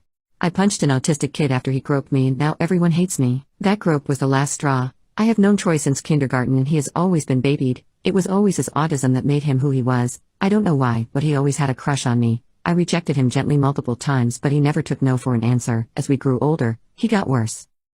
He started commenting on my chest, asking to touch them, asking to see them. His friends kept trying to convince me to show him because nobody would be nice enough to give him a chance, and in year 7, 6th grade, he started groping me. I told teachers, but they kept saying that his autism doesn't make him know any better. It was only me. He got jealous when I was in the presence of another guy. He would have meltdowns and I got into trouble because I knew how upset he would get. No, I didn't. It was like my only purpose was to be his. I wasn't allowed to be my own person. The groping continued. I kept telling him to stop. He didn't listen. I remember crying on the floor and teachers just kept saying that his autism makes him like this and that I am being a good person by taking care of him. His groping hurt. I don't know how to explain it. He just grabbed me hard, and it hurt. The groping continued for 4 years. I was always his caretaker, his girlfriend, his best friend, I couldn't stand it anymore. I couldn't take it anymore. It was hot and I wore a skirt, and he proceeded to do it to me. I lost it and pushed him around the nose. His nose got broken and unfortunately now I am getting put into isolation for 2 months for bullying an autistic kid. He's not a kid though, he's a 16-year-old, he acts normal around his friends, he treats everyone else with respect, he's not a kid, now everyone hates me, I have been receiving death threats and people have been saying he should have done worse, now all I want to do is curl up and pass away, maybe I should have been nicer, maybe I should have been more sympathetic, maybe I should have just accepted it, I could have been his only chance. For the record, I don't despise autistic people, he is not a representative of them, he is just an awful person, Troy is just a horrible person, thank you for letting me vent. I'm happy that I walked in on my husband making love with his partner. So about a year ago my husband, Matthew, 39, stated that he wanted us to open our marriage. His reasoning was that he was no longer intimately attracted to me and couldn't get off because I'm too loose. He didn't want us to get a divorce because he still loved me. He insisted that we continue being a happy couple that did not act intimate with one another. We would have our intimate needs met by someone who we would and could consider to be our other partner. I was initially hurt by this because when he explained his reasoning he didn't miss a beat when insulting me. I was no longer attractive to him because I aged. I'm currently 34. I agreed to the open marriage because I love him and didn't want to lose him. A brief set of the rules that we agreed on: once we find a partner, we have to introduce our partners to each other. My husband introduces his partner to me and vice versa. We can make love with other people, but in order for it to be considered okay, we'll have to tell each other about it. If in an intimate with someone, we must get tested regularly. We don't make love with our partner in our home. We can build emotional relationships with someone, but can't be taken as far as love. We show our partners the rules and explain our boundaries. We do not call our partners pet names. My husband and I must come home to each other every night, sleep in the same bed, wake up together, etc. Typical marriage just without lovemaking. We have more rules, but I just wanted to state the main ones. A couple weeks after Matthew insisted we open our marriage, he brought home his partner Jamie, 24. Jamie is so pretty, he looks like an angel, a fresh-faced, beautiful boy, with the uttermost perfect smile, the literal definition of youth. I had never been more intimidated in my life. The introduction was so embarrassing. I had no idea what to say and I just wanted to cry. I literally witnessed my husband's type change in front of my eyes. Jamie and I are complete opposites, physically and personality-wise. Now onto the story. Yesterday I came home on my lunch break to take a quick nap before returning to work and came home to find my husband and Jamie in our bed. I was shocked and didn't really know what to do, so I just left and went back to work. I honestly wasn't even tired anymore. As I was walking into work, I saw that I was being bombarded with texts and calls from them both, so I just turned my phone off. I got out of work around 9 p.m., but I didn't want to go home. I went to a movie and just drove around after. I fell asleep on the side of the road and returned home at 8 a.m. this morning to get ready for work. When I walked in, I saw Matthew and Jamie at the table. Jamie looked sad while Matthew looked pissed. I told them good morning and went and got ready for work. Matthew followed me yelling, saying that what I did was wrong and my reaction was compelled, uncalled for. He told me I was being overdramatic and had him up all night worried because I wanted to act like a child. I don't know what came over me, but I stopped him mid-sentence and asked for a divorce. You don't love me anymore and I don't want to love you. I'm so lonely and I never had anyone nitpick my appearance more than you. If you aren't intimately attracted to me, then marry someone you are attracted to. I want a divorce. He looked shocked and told me that I didn't know what I was saying and that I was just tired. When he tried walking me to the bed, I really got mad. I smacked his hand away and left again. This was a breakthrough for me. I usually let people walk all over me, but I didn't let him do it again today. I didn't want the open marriage and I don't want someone who puts me second. Today I messed up by using Punnett squares to implode my family. So this happened just over a decade ago. I was a dorky 14-year-old high school kid who was really into sciences, and I honestly still am. At this point I was in biology, and the teacher just did a really fascinating unit on dominant and recessive alleles and how Punnett squares can be used to determine a lot of traits with information from your parents and grandparents. I was just fascinated with these squares, and I decided to do some homework and use one to determine what blood type I had, since I was young and at that point I didn't know. So I start doing my homework, and find that dad is recessive O, which means his parents are irrelevant since dominant genes can't skip generations. Mom is B, so I call up her very elderly parents to do some sleuthing. Grandma answers and confuses me, saying that she is A, Grandpa is O. That shouldn't be right, I thought. So I ask again and she reiterates that it's all correct and she's been to enough doctor's appointments that she knows. Then I ask the stupid question, but where did Mom's B type come from then? Grandpa's O wouldn't allow a recessive, and you're just A. She gets annoyed with me and says basically that I must not have understood the lessons from school as well as I thought. Bummed, but figuring she was right, I dropped it and didn't think much of it. Apparently Grandma did, because she started agitating for my mother to come visit her and my grandfather, and eventually Mom did over a long weekend. It was all nice and well. Mom apparently enjoyed getting visit with them. Then, about an hour before Mom was supposed to get in the car and start on home, Grandma came in and sat both of them down. She then proceeded to confess to having at least 4 long-running affairs over her 50-plus-year marriage, and that my mother was one of their children.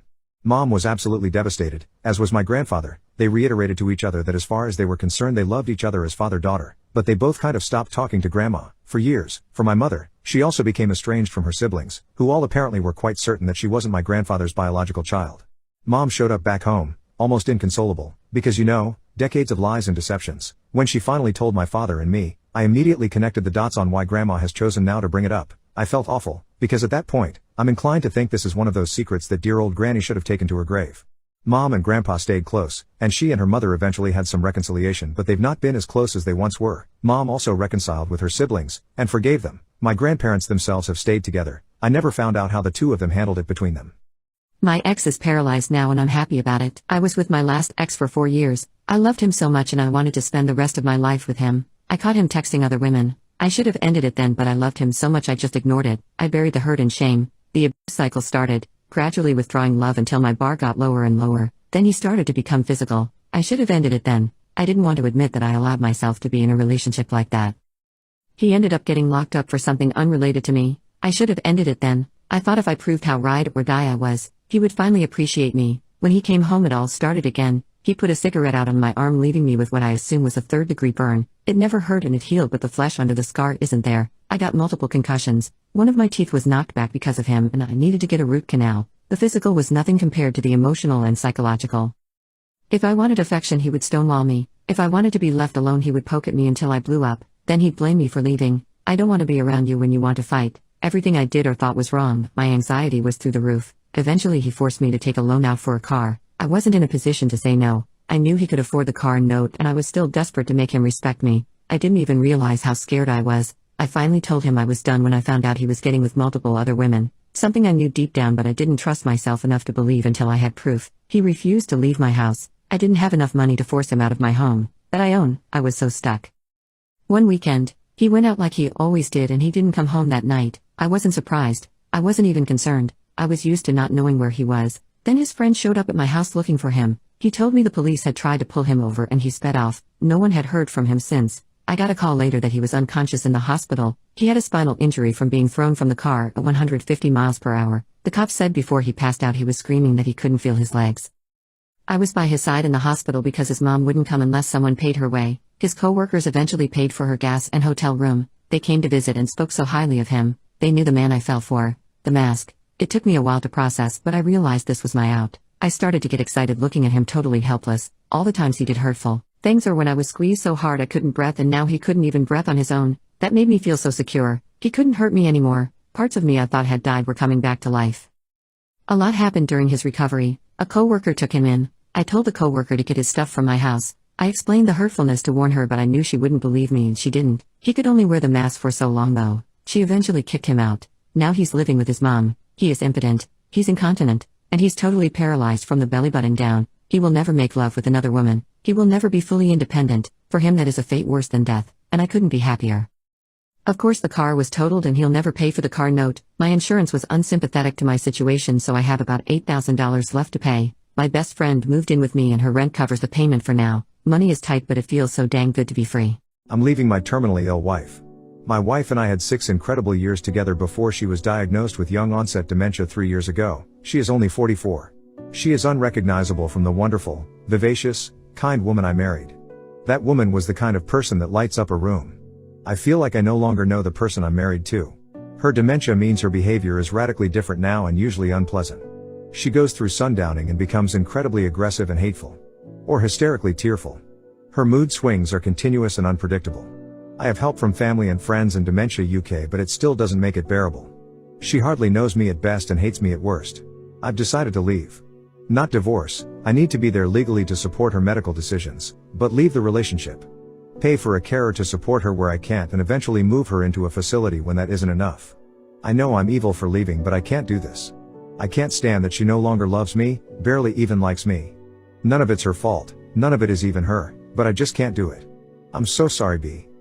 My boyfriend violated the only boundary I ever gave him. This happened 4 days ago. Quick backstory. I'm 23 female and he's 26 male. We've been together a year and a half, known each other for 2, before we even started getting intimate. I made it extremely clear that he could never bust in me, and if he did then we would never be getting intimate ever again. I was on birth control in high school and my body reacted extremely poorly to it, and I will never go on it again. He told me that he was perfectly fine with being responsible for the birth control aspect. It's not even about getting pregnant. I just don't like the way it feels, physically and all the other ways. He also recently started a new job where he travels for work. When he got back to the house from work I was already there waiting for him. I've been staying at his place for the past couple weeks just to see him more since he's been working more. I was in the kitchen making dinner for the both of us like I always did since he started traveling. Candles, flowers, music, etc. He didn't even say hi to me, he just came on to me the second he saw me like I was a piece of meat. I thought he was being sweet, like there's nothing wrong with a kiss hello, but it wasn't that. He was being really aggressive, and we hadn't even been kissing for 10 seconds before he flipped me around really harshly and did the deed. I'm not going into detail, but it was so aggressive and rough. I was so shocked by him being so aggressive because he's never ever like this ever. He's a really nerdy skinny guy, his apartment looks like a library, he's not ever dominant in, and I'm pretty sure he still had his card before I met him. Just to give an idea, that I didn't even ask if he used protection. I literally couldn't say anything because I didn't even know what was happening until it was over. I obviously felt that he busted in me, and I turned around and asked him if he did, and he just looked at me. I was still pretty freaked out and kinda scared, honestly. I walked away from him to the bathroom to try and compose and clean myself up. I didn't want to be at his place anymore, and I also wanted to go pick up a Plan B from the drugstore as soon as possible. When I was leaving, he kept apologizing and saying he was sorry and he's just tired and he just missed me and all this stuff, and kept begging me not to leave and to hear him out and all this stuff, and I was crying at this point because I was still confused on what just happened. He was literally standing at the door blocking me from leaving, saying he was sorry and he didn't mean to and all this. I ended up leaving and taking care of my stuff, but I haven't been back there or spoken to him since. He's calling and texting me every second of the day saying he's sorry, and I hate that I really do believe he's sorry. He's the sweetest person ever, and he's never aggressive or anything like he just was, and I'm just so hurt by everything. I literally gave him one single boundary and the rest was free game, and he couldn't even do that. And it's not even like he didn't understand, because I physically could not have made it more clear that I am not okay with what he did. Not only that, but I spent all this time setting up a cute dinner date for us since we hadn't seen each other in a couple days and didn't even get to finish it. I don't even know if I want to reply to him ever because I still feel so disgusting and violated. I just feel really bad for ignoring him because I really do believe that he's sorry, but I feel like I shouldn't, and the thought of seeing him again makes me feel queasy.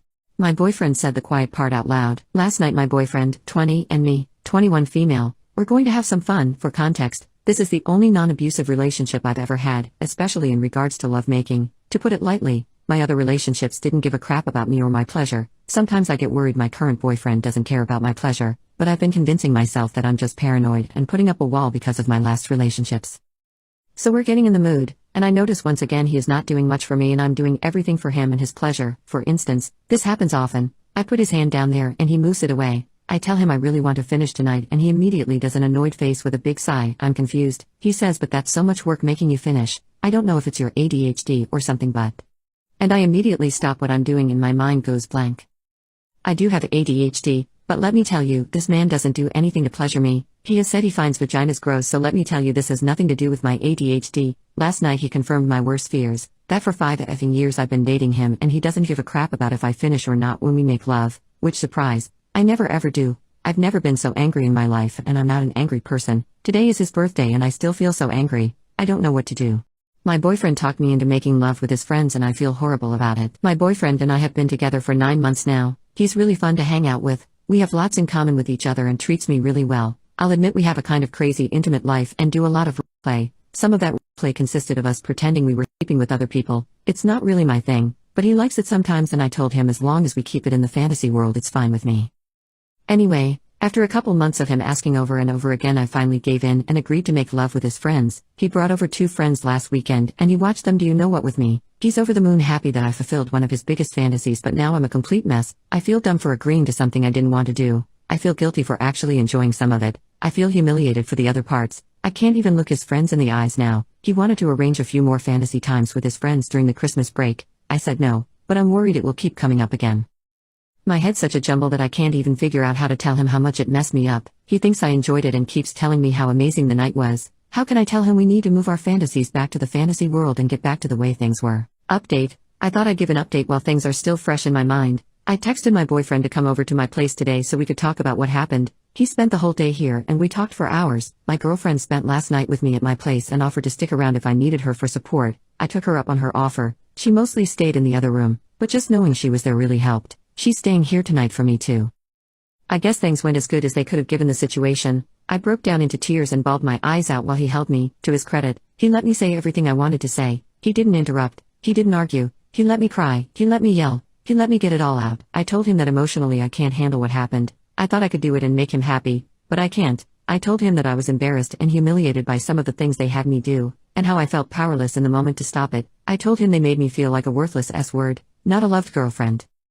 I told him I'm scared that his friends will tell others what I did and how they look at me now. He said his friends don't think less of me. He said they wouldn't talk, but he'd speak with them and make sure. I hope he's right. I demanded that he delete all pictures and videos from that night. He agreed and deleted them in front of me. I don't think he would ever share them, but even if he didn't, if they were ever stolen or hacked, I'd be devastated if they showed up on the internet. He refused to let me take any blame for what happened that night. Because my denials weren't very forceful, he misinterpreted it as playful teasing. He said he should have known better and been completely sure over something so big. Finally, I told him that while I love him, I didn't think I could be his girlfriend right now. We didn't completely break up yet. Right now we're in relationship limbo while we sort things out. There's lots more we talked about, but I think that covers the main points. Thank you for listening to me. My students use sign language during class and I found out something horrific. I'm gonna try to keep this as short as possible. I'm not sure if this is the right place for this story, but I need to tell someone this story. English is not my first language. I'm an art teacher in the Netherlands. I have an amazing class with 21 kids. Majority of them are really sweet. But there is this one kid. Let's call her Jay. She has autism and she seems to like me a little too much. She would do her best to be extra nice to me and would defend me whenever one of her other classmates weren't listening or were being rude. As far as I know, she doesn't do this with her other teachers. She has a friend group of about 3 others which she always sits with, and whenever they talk, there is always one of them that looks at me. It gives me the feeling that they are talking about me, which is kinda creepy, but I guess as a teacher you can expect it. I've always kind of got the feeling that Jay likes me. For Valentine's Day she bought a rose for me. Anonymous, but I know it was her because of the handwriting on the card. On Monday she was always earlier to class than the rest, 5 minutes earlier than class started, and she would be slow with doing her work on purpose so she could stay after class with me. She would also always tell me stories about things at home, that she doesn't like her family and other stuff. She would also very often come into class with bruises and other injuries, but that might be for another story. And she would just be overly nice to me. I would never call her out on any of it because I thought that maybe I was just delusional and it was just her being different. But here comes the actual part on why I'm writing. Last week I was teaching them and Jay and her friends were speaking in sign language. Usually they would just be talking, but Jay was sitting alone on the other side of the classroom because she and her friends were being quite annoying. I know sign language because my brother is deaf, but I never told the class this so they didn't know.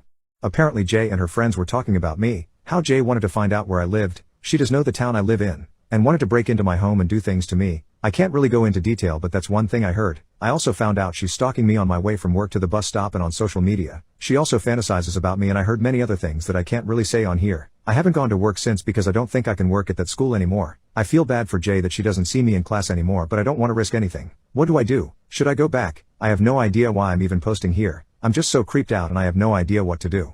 My girlfriend and I spent the night in jail, thanks to a homophobe. We're devastated. So I was playing mini golf with my girlfriend. We were at a pretty crowded outdoor place, and there was a family with kids behind us. At one point we kissed and the mom stormed over all upset saying, "How dare you? Disgusting. What if my kids see? You should be ashamed." In response I kissed my girlfriend a minute later right as her daughter was putting. We're both so fed up with homophobia that we have a lot of anger built up and wanted to get back at her. Not like we did anything wrong though. The woman called somebody on the phone and then just stared at us, smirking. About 15 minutes later 2 police officers aimed at us and told us to get our hands in the air. My girlfriend was shaking and in tears as they handcuffed us. She's black. I can only imagine the sorts of things running through her head at this point. So I'm trying to explain to the police that we didn't do anything. They just tell me to shut up. By now I'm half sure one of us is gonna get hurt. Finally, after I said for the 900th time we haven't broken the law, one of the cops replied with "SH of a minor is a felony." Thinking as quickly as I could I said, "Ask the children. They'll tell you we didn't do anything. They just tell me to shut up again." And we get paraded off the course in handcuffs and thrown into a police car. After a few hours in a holding cell they finally let us go. I don't want to relive that experience or even talk about it here. I've never seen my girlfriend so devastated in my life. She looked like she had just gone through torture. It was like the light in her eyes was flicked off. Once we got home she just sat on the couch hyperventilating, with her hands on her head and legs against her chest. I tried to comfort her but she smacked my hand away. I didn't get a word out of her until morning. When she finally woke up we got to talking. She seemed better than last night, but still among the worst I've seen her. It took a few hours of talking to calm her down enough for her to make any sense. One thing she said really stuck out to me. I thought my life was over, that I'd never see my friends and family again, that I'd never feel fresh air in my lungs. It was like dying while still being alive. I'm at a loss for words. This whole experience was so traumatizing. I'm just glad that I didn't realize the gravity of it while I was in that cell. The idea that I'd get sentenced for real never crossed my mind. My girlfriend was not so lucky. I just want to get this out, to tell somebody. Our parents are homophobic. I don't have many friends. I hope I can find support here. We live near Houston. Mini update. I'm going to the mini golf place first thing tomorrow to try and get the footage. We need to work on finding therapists and at least start recovering mentally before we consider legal stuff because we're not in a state to deal with this right now and my girlfriend might have a mental breakdown. Update. So we got the footage from the mini golf place. They were more helpful than I was expecting. The footage comes from a good direction, so it shows the woman smirking, making the phone call, and then the police aiming at us. After doing a little digging I found the piece of crap who did this to me on social media. Both of the officers who arrested us are following her on multiple platforms, with comments on her posts going back years. They obviously knew each other and I'm guessing that she didn't call 911, but she called her friends to do a favor for her, to scare the gay out of us or some crap. They knew they didn't have any evidence because we got let out, not bail or anything, after only a few hours. Just wanted to let people know that I'm trying to compile as much evidence as I can. But we're not gonna take any legal action until my girlfriend has had a few therapy sessions, as right now if she's forced to relive any of this trauma she could have a mental breakdown. She's as close to it as I've ever seen in 16 months of dating. Thank you all so much for being supportive, I really appreciate it and hopefully we will get through this together. Another mini update, my girlfriend and I are switching apartments, to the floor above, so that if the woman tries to retaliate she'll have the wrong place. My brother dug up my dead pet and I'm disgusted. I recently had a week-long break away just to have some relaxation time after a stressful few months. My brother, 40, volunteered to keep an eye on my place as he lives close by so I agreed. Although we were close as kids, his behavior as an adult caused us to drift apart. He was a total layabout for years until he accidentally knocked up his much younger now ex-girlfriend. He has a decent job now but lives in an absolute tip and spends his free time high out of his mind, even when looking after his son, 4. He's a know-it-all and will get ridiculously pissed off if corrected. Anyway, for 5 years I had a very much loved pet chicken. She unfortunately fell ill about 3 months ago and I had her put to sleep and brought her home to bury near her favorite bush in my garden. I made sure that she was buried deep enough in a box and wrapped in a cloth and even put chilies and garlic in with her as it apparently deters other animals from digging up the remains. I came home this morning and went into my garden and I saw her box on the grass. I went over and her grave had been dug up and just near it was her remains and a small garden shovel. I phoned my brother to ask him what the heck had happened and he just straight up said that him and his son had dug her up because he wanted to show his son what her remains look like now. I have reburied her and banned him from my house. I am absolutely disgusted by what he has done. He knew how much I loved Daisy and how heartbroken I was when I had to make the difficult decision to put her to sleep. It disgusts me that he just left her remains out on the lawn for me to find. Boyfriend hates the surprise trip I gifted him for his birthday. He gifted me a surprise trip to Portugal for my birthday, and we talked about how fun it would be if we started this tradition of having surprise trips in our birthdays. I honestly was so happy about it and started investigating destinations for his birthday. I decided to take him to Edinburgh as we talked a few times in the past that it would be fun to go there someday together. I bought a bunch of cute gifts and prepared everything for a 4-day vacation there. When he realized at the airport we were going there, I knew he was really unhappy. He has been trying to enjoy it but honestly I feel a lot of tension since we got here. It has gotten to a point of him getting smashed at a bar. We were both there having a blast, and peeing on the floor of our Airbnb. I am heartbroken he's so depressed being here he has to get that wasted to have fun or relax. He's mortified and has apologized a lot. He's English and talks quite a bit about how he hated living in the UK. But honestly after talking about Edinburgh with him I thought this city was something he would really enjoy. I planned everything and saved on Google Maps a bunch of nice bars and places to visit. He says he hates UK and that he wanted to take me here when we were visiting his family, as it's a cool city, and not for his birthday, that he hated it here because his abusive father was from here and spent a lot of time with him and his grandparents in the city. I honestly thought he liked this city and I had a bunch of other options but decided to bring him here as we talked about it and he seemed happy talking about Edinburgh. I am now alone in the city trying to enjoy a good time while I try to book earlier returning flights. He's resting in the apartment and says he'll meet me later. I am very sad as I was so excited to be here with him. He's saying we will have fun together anyways and that he's very grateful for the surprise but that I should have known he hates it here. I just know his heart is not on this and while I would like him to try and enjoy and put everything into perspective, I also feel angry. I am trying to be understanding and not judge his emotions but honestly it feels like it's already ruined. I am trying to be positive but I don't want to be here anymore. I will never take him into a surprise vacation again, too much risk. He says he's happy with everything but England and appreciates the effort. Now I am here in the sun enjoying the pier views while reflecting how to act and talk to him about how I feel without making him feel worse in his birthday. I messed up and feel terrible. He deserves a good birthday. He always goes the extra mile for me. Thank you for reading. I really needed to clear my thoughts.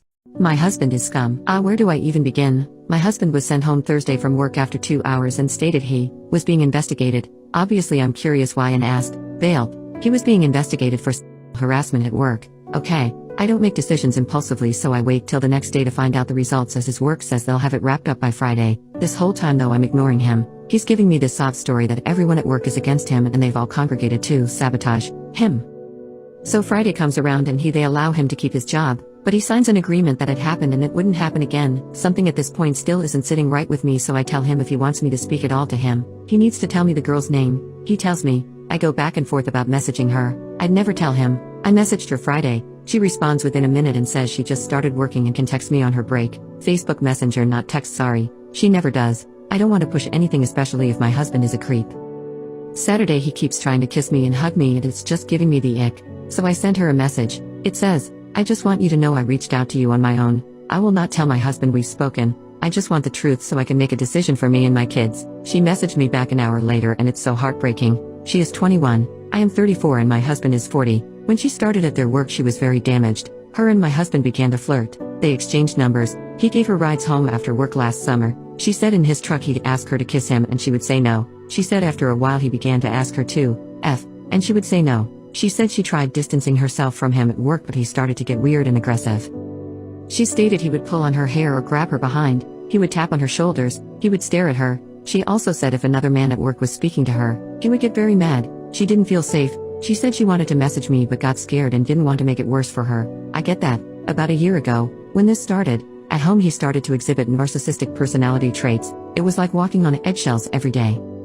Anyways, me and my kids left today. He keeps messaging me saying, I'm ruining everything, and, do I want to end it all over this? And, it's not like I caught him banging someone. He admitted to the rides home, so I'm sure the whole story is true. I think I just needed to get it off my chest. I feel so heartbroken, disgusting, and betrayed.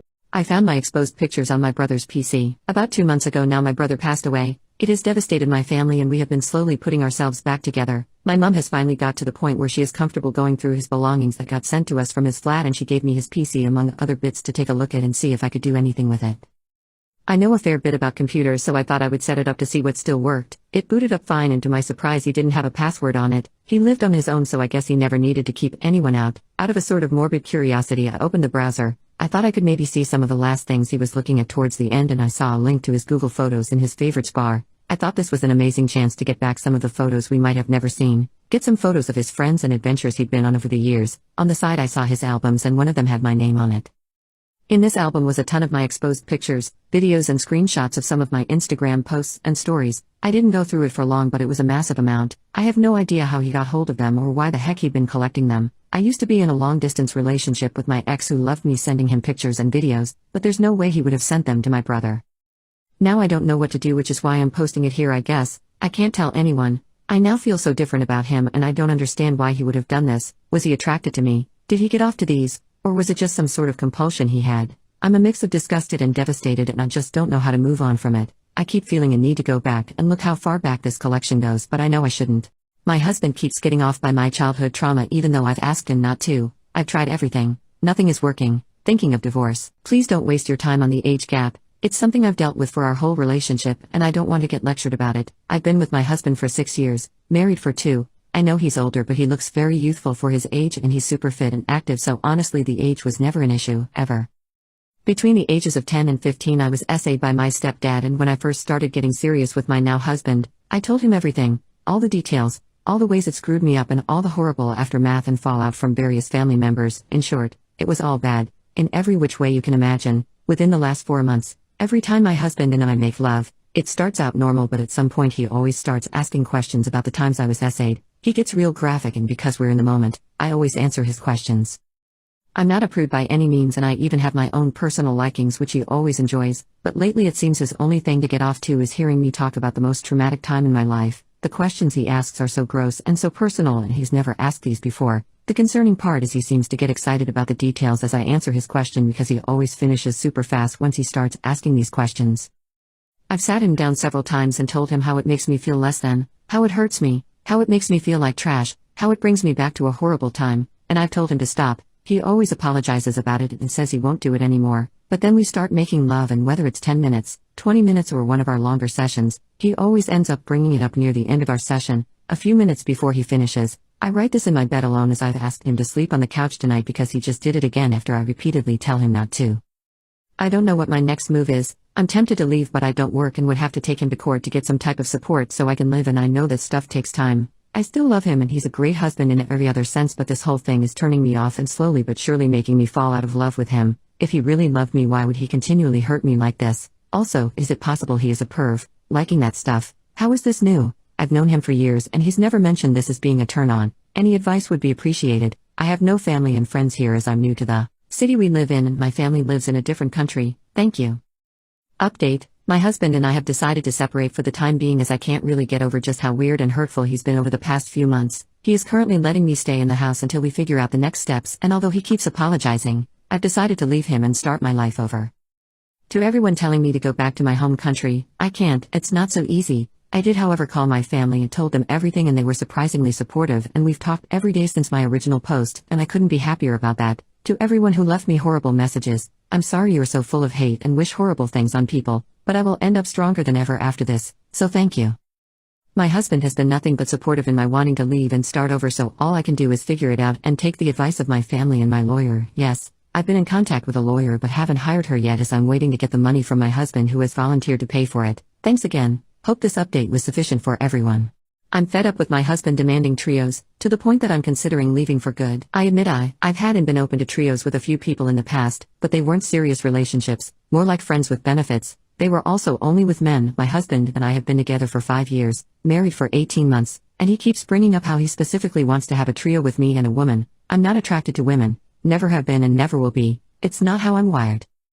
At first I told him that I'm just not interested in women and don't want our relationship to be like that, both in terms of trios generally and this kind of trio in particular, and he seemed to accept it. Later he told me it was unfair, that my other partners got the whole me, because I'd had trios with them but not him. I told him to shove it and he backed off. Now he's back on it and he's saying I'm biphobic by refusing to have a trio with him and a woman. I told him I'm not attracted to women and don't want to have any trios with him at all, especially not when he's acting like a demanding and an entitled baby. He said it was by erasure, and wouldn't lower his voice, so I left and checked into a hotel. I'm back at home now and he's been silently fuming the whole time. I found one of my Pride shirts in the trash and he says it was an accident, and we both know he's lying. I'm thinking I might need to leave for good, but I want to give him time to grow up and learn the word no, if only because of how expensive a divorce is. No solutions, just venting. My best friend of 10 years just confessed to me that she's in love with my fiancé. We met in college. I honestly think she's my soulmate. I only have brothers, and for me, she was like the sister I never had. When sisterhood, the secrecy, she was my best friend in all senses, always supporting each other through good and bad. My family considered her one of our own. She always had a place in our home and she even spent weeks with them without me being here because my nephews think of her as an aunt. I met my fiancé in college too. He was in a different major and I met him through one of my brothers. He's the most amazing man I've known, intelligent, kind, cultured, romantic, handsome, everything. I feel like I hit the jackpot with him. He has taught me so many things. Ever since we began to date, he has taught me a language, and in the process of learning another one, some mathematics stuff that I was always ashamed of not knowing and things like that. I feel like I also learned to be more open, compassionate and loving. I'll admit that when I was younger I wasn't always kind due to my depression, but he compliments me and I compliment him. We have a 7-month baby boy and we're in the middle of planning a wedding. My friend and my fiancé met 5 months after we began dating and she was enchanted by him. They almost share the very exact same interests and she's also a very, very smart woman, a genius. Their conversations are deep and amazing and they're good friends. I did notice before that she shows a good amount of interest in him, always asking how is he, what's he's up to, how's his family, and when he's around she can talk to him for hours, but I thought it was because they're entertained by the same things. To be completely honest, I was never scared or threatened by this because I trusted her and my fiancé never gave any sign of being interested in her in the slightest. He asked about her a few times but she almost only existed when she was around, and for him, she was my friend, not ours. She came clean because I asked her to be my maid of honor, and when Say began to cry I think it was of happiness, but she said she couldn't because she has been in love with my husband for 3 years and couldn't do it, that she never tried anything with him and he never gave any sign of being even interested. She said she saw the way he adored me and loved me and could bear it any other way but not my wedding. She said sorry a bunch of times, that she never wanted this to happen. I don't know what to do or how to feel. At the same time, as bad as it sounds, I don't really care because I know my fiancé loves me and she's not that important in his life. However, I know our relationship can't be the same as it was. I just don't know how much will change. I don't know if I should tell my fiancé though, because it's not my secret to share. I guess I was shocked and only wanted to get it out. The guy I'm seeing ended things because I am living in my car. I'm 22 female. This is not to hate on him. He had every right to not want to be someone who's homeless. I'm just venting because I'm sad and have no one to talk to. He's a good guy. I've been living in my car for about 8 months now. I just went through a few months or absolute hell. Ended up living in my car and everything spiraled and it's just been hard to get out. I started seeing a guy about 5 months ago. I never told him, which was a mistake, but I was embarrassed and having someone around was so nice I didn't want to lose him. I also was able to hide it well because I work at a hotel restaurant, so I get to use the hotel gym for free and kept my stuff in my cubby at work. I also thought I was gonna get out of it a lot sooner. Homelessness has been like a black hole for me. I just can't seem to break out. This week I finally told him about it because he wanted to know why my car was always in my work parking lot because he drove last after we were closed a few times. I told him and he broke up with me immediately because it wasn't something he wanted to deal with. Obviously understandable. I only stayed at his place one night but I miss laying in a bed so much already. I also just miss having someone to talk to, especially at nighttime. He was also my first kiss. I had quite the messed up childhood and teen years so I had never even been on a date when I met him. I guess everyone has to have their first breakup lol. On a side note, fingers crossed I get one of the rooms I applied for this week. My fiancé is convinced I have a crush on my friend's husband. My best friend Sarah, 26 female, and her husband Matt, 28 male, have put me in a very difficult position with my fiancé Jack, 30 male. I knew Matt since my childhood. He was my neighbor and we were friendly. Sarah and I were roommates in college and became close friends. When I introduced Sarah and Matt, they hit it off and started dating each other. I was happy to see two of my friends get together, but also annoyed that I became the third wheel and was often ignored or set aside because they were so into each other. By the time I graduated, Matt had completely dropped me as a friend. That saddened me, but I was still good friends with Sarah, so it was what it was. Sarah and I would frequently hang out, but I never talked with Matt other than the occasional polite hellos. Sarah would sometimes try to do couples dates with her and Matt and me in my dates. I found that Matt had developed an unpleasant personality and would frequently be rude and condescending towards me. However, he's a very devoted and loving husband to Sarah, so for her sake I ignored him. When my fiancé and I got engaged, we had no plans to do a party. Sarah was disappointed that we didn't throw an engagement party, so she organized a small get-together at her home to celebrate us. The party was nice, and as things were winding down, my fiancé and I went to thank Sarah and Matt for their sweet gesture before we took our leave. Matt was pretty tipsy by then, and out of nowhere he suddenly hugged me and in front of my fiancé said that he was so glad that I was finally settling down and he is relieved that now I'll be over the crush I had on him. I was shocked and told him that wasn't true. He just laughed and told Jack that I was always chasing him and he had to work hard to keep me away. I dragged Sarah in and asked her to please fix this mess, and she was all like, "Oh, he's drunk, ignore him," and says, "You know I always trust you. I know you wouldn't act on your crush." Jack was pretty pissed by this point and he walked out. I ran after him and tried explaining that this isn't true, but he told me he doesn't want to be anyone's second choice or their backup plan. Since that night he isn't talking to me or returning my calls. I have talked to Sarah multiple times to clear things with Jack, but she's brushing me off. I don't understand why they believe this or why she'd stay friends with me if she thought I was into her husband. I was in her wedding party and did all the work because her sister, who was the maid of honor, was too busy. I have helped her through her pregnancy and have babysat her kids so many times. She never gave me any indication she thought this, and why would she want me close to her family if she believed this? I feel humiliated that these people think I was pining away for a jerk like Matt. I need help in convincing Jack this isn't true. I'm also mad at him for throwing away our relationship over what some drunken idiot said. I don't know what I am going to do about my friendship with Sarah. Today I messed up telling my girlfriend how I met my friends. A couple of nights ago my girlfriend was supposed to meet my friends. I've been delaying the process for months because I knew I had to have an uncomfortable conversation first. I met my friends at an SX party. My roommate at the time asked for my permission to host an SX party at our flat. I said yes, as long as my room and my belongings were off limits and the flat was cleaned properly afterwards. My plan was to spend the night at my mom's house and be out of everyone's way during the SX party, but my roommate encouraged me to stay and participate. I still had my V card back then. The thought of getting with one person was overwhelming enough, let alone a group of people. However, my roommate eventually convinced me to take part. I was added to a group chat with all the people who were going to be involved in the SX party. All of them made me feel really comfortable. That being said, when it finally happened, I was unable to make love with anyone. My anxiety won. Everyone was understanding though. Life went on. My roommate became my ex-roommate after a few months, but we never stopped being friends. The connections I made with the people at the SX party also developed into friendships. We're still friends now. My girlfriend didn't know my history with them until earlier this week when I finally had the courage to explain the SX party story. She was shocked and disturbed and asked if I lied to her about having my V card when we met. I said no. She struggled to believe that a guy would walk away from an SX party with his V card still intact. My girlfriend made it clear that she was no longer interested in meeting my friends. She said she didn't know how she could be in a relationship with someone who was friends with people who shared him. I asked my girlfriend if she was breaking up with me and she said she was going to need some time to decide what to do. Last night she decided, our relationship is over. My therapist confessed his intimate thoughts about me. My therapist, who is in his late 50s, has always been wonderful. I started seeing him when I was 16, and I am now 18 as of 3 months ago. Our relationship has always been great, never unprofessional nor too uptight. We'd make jokes and create a relaxed environment while still having a proper therapy session, each lasting an hour. My therapist does freelance care and hosts his sessions in his home, which isn't unusual for older therapists. I've had many therapists who have home offices. To make it clear, my therapist has never discussed intimate matters with me besides childhood abuse. My therapist never flirted with me and never made inappropriate comments. The few times he's mentioned my appearance is during discussion of my eating disorder, where he'd reassure me I'm beautiful and shouldn't worry about my weight the way I do. I've always felt comfortable with him, and as a little fashion freak I wear all kinds of clothes and dress up often, even to therapy sessions.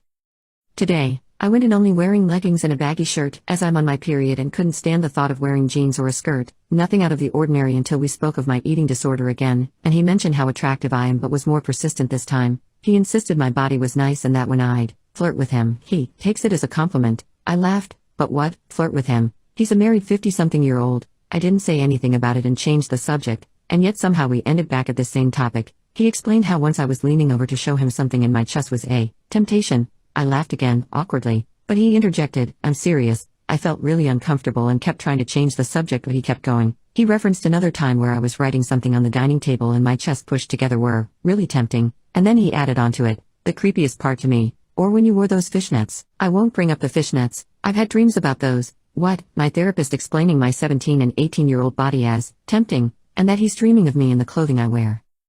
The worst part is when the session was over, he told me, I really enjoyed this session. A therapy session isn't usually enjoyable, but I'm sure he felt enjoyment talking about my body by the way he periodically adjusted himself through the session. He's great at his job, but this discussion has me considering getting a new therapist. Today I messed up by selling the Switch my grandpa bought me so I could do something thoughtful for my girlfriend. My grandpa surprised me with a brand new Switch last year. This was 2 weeks before he died. The mischievous smile that he had when showing it to me will be forever ingrained in my heart. My grandpa took me in when he noticed how neglectful and abusive my mom was. He just came, packed my bags and sternly told my mom that he is taking me with, and my mom didn't argue. It was the happiest day of my life. He didn't have much, but he showered me with so much love. He meant the world to me, so that Switch had high sentimental value. It was also my very first Switch. Anyway, I started dating my girlfriend earlier this year. She is my first serious girlfriend and it's been amazing. We are high school seniors, but I could definitely see myself marrying her. About a week ago, she wasn't herself and told me that her grandma was in the hospital and she couldn't go see her because she didn't have any money. It didn't look like her grandma was going to make it and she was afraid that she would pass away without saying goodbye.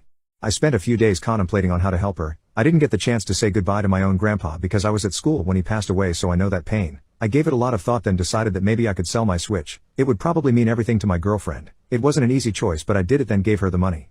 She told me that she had left, and after that I couldn't reach her. I understood that she had a lot going on, so I waited for her to contact me. The following day I saw her friends' Instagram stories. They were at a music festival hanging out with some random guys and my girlfriend was there. I didn't know how to confront her, so I just blocked her on everything. I'm a trophy husband and I feel like I'm in a dream. I've been modeling for years and had moved into management when I met my wife Lily. I was managing the models for a high-end fashion show and we met backstage after the show. She was tall and was wearing a nice dress, so she stood out. I spoke to her and we liked each other. She was a nice but assertive and sophisticated person. We went on a few dates after that and she invited me to her home. I knew she was rich, but I was shocked when I saw her home. It was a massive mansion. I understood the scale of her wealth after that. Lily worked at her parents' business and it was their house. We kept seeing each other for a few more months. Lily told me that she married a guy she liked in college, but he started gambling and sleeping around, so she divorced him. They had a prenup, so it was hassle-free. She told me she stopped looking for partners after that. One day when we were at her home, she told me she was getting old and that she wanted a husband she could show off at events. She asked me if I wanted to be that person. I was caught off guard. She told me that I would get access to a lot of money and I could do whatever I wanted as long as it didn't affect their reputation, and I had to keep my bod looking good. I also had to sign a prenup. I asked her for some time. I grew up in a middle-class home and never had any money problems in my life. I had a good job, but the prospect of having a lot of money without doing anything was too good. Lily was a nice person and I liked her well enough, so the prospect of spending my life with her didn't seem bad. I accepted her proposal and stuff moved quickly after that. Her parents liked me and we were married in a couple of months. This was 4 years ago. I moved into her mansion and bought everything I ever wanted, but spending money got boring after a few months. I got bored doing nothing all day, so I took over cooking. I learned different cuisines from our chef and occupied most of my days with that. Lily and I became great friends. She used to tell me about her day and I learned about the business from her. She'd take me to her events and parties and they were fun. COVID hit and Lily started spending a lot of time at home with me. We slowly fell in love. It's always funny to me that we fell in love after we got married. We are almost inseparable now. I spend most of my day cooking exotic stuff for her and she keeps buying expensive gifts for me and keeps taking us on vacations. We learned that she's pregnant recently. I never thought I'd ever even see or experience even a quarter of the things I did in the last few years, and I keep feeling weird about it, like my life is some dream.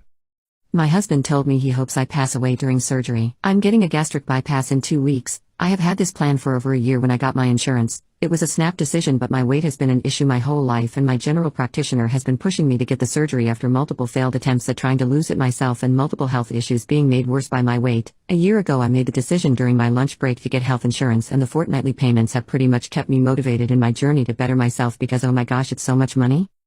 My husband was so angry when I called and told him I signed up for the insurance. He told me it was a waste of my money and I didn't need to lose weight, but after a short argument he didn't bring it up again. Months went by and I forgot about it because I had a whole year to wait before I could do anything, but I was taking steps to better myself in other areas. I started dressing nicer. I went into a clothes store for the first time in a decade and spent $1,000 on a new wardrobe, which sounds like a lot, but I have hated myself for so long I only wore t-shirts and joggers. I went to the hairdresser for the first time in 6 years. I went to the dentist. I'm looking into maybe braces. I started my bachelor's of data science. Like when I say I have completely taken this as a chance to become a new person, I'm not joking. I want to come out of this being proud of who I am and not just the same me in a skinnier body.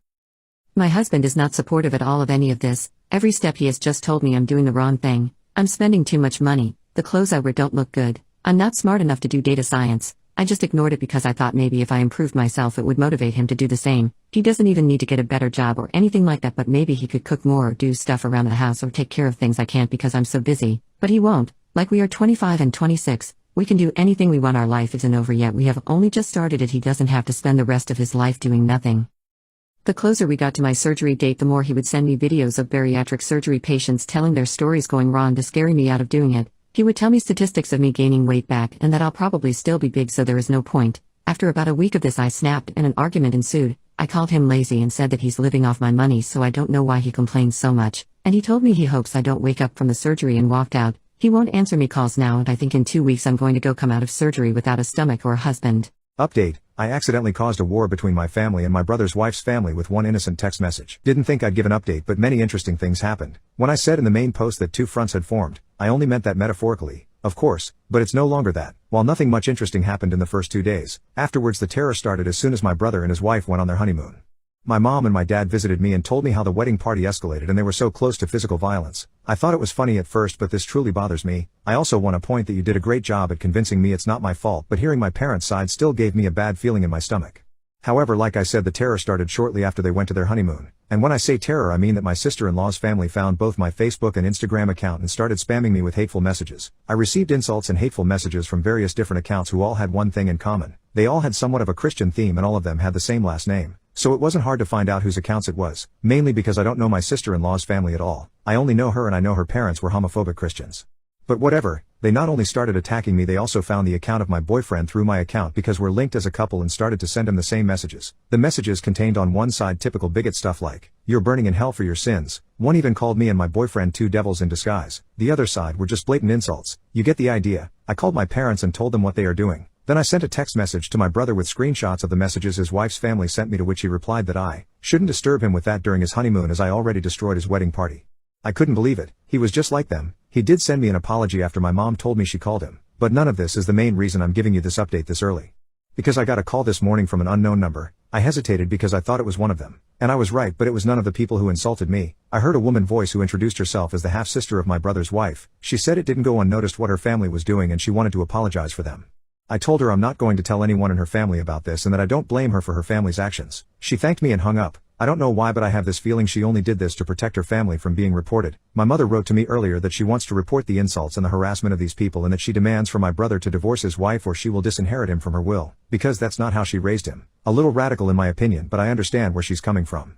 This entire thing escalated so much it's unbelievable. Thank you all for your support on my first post.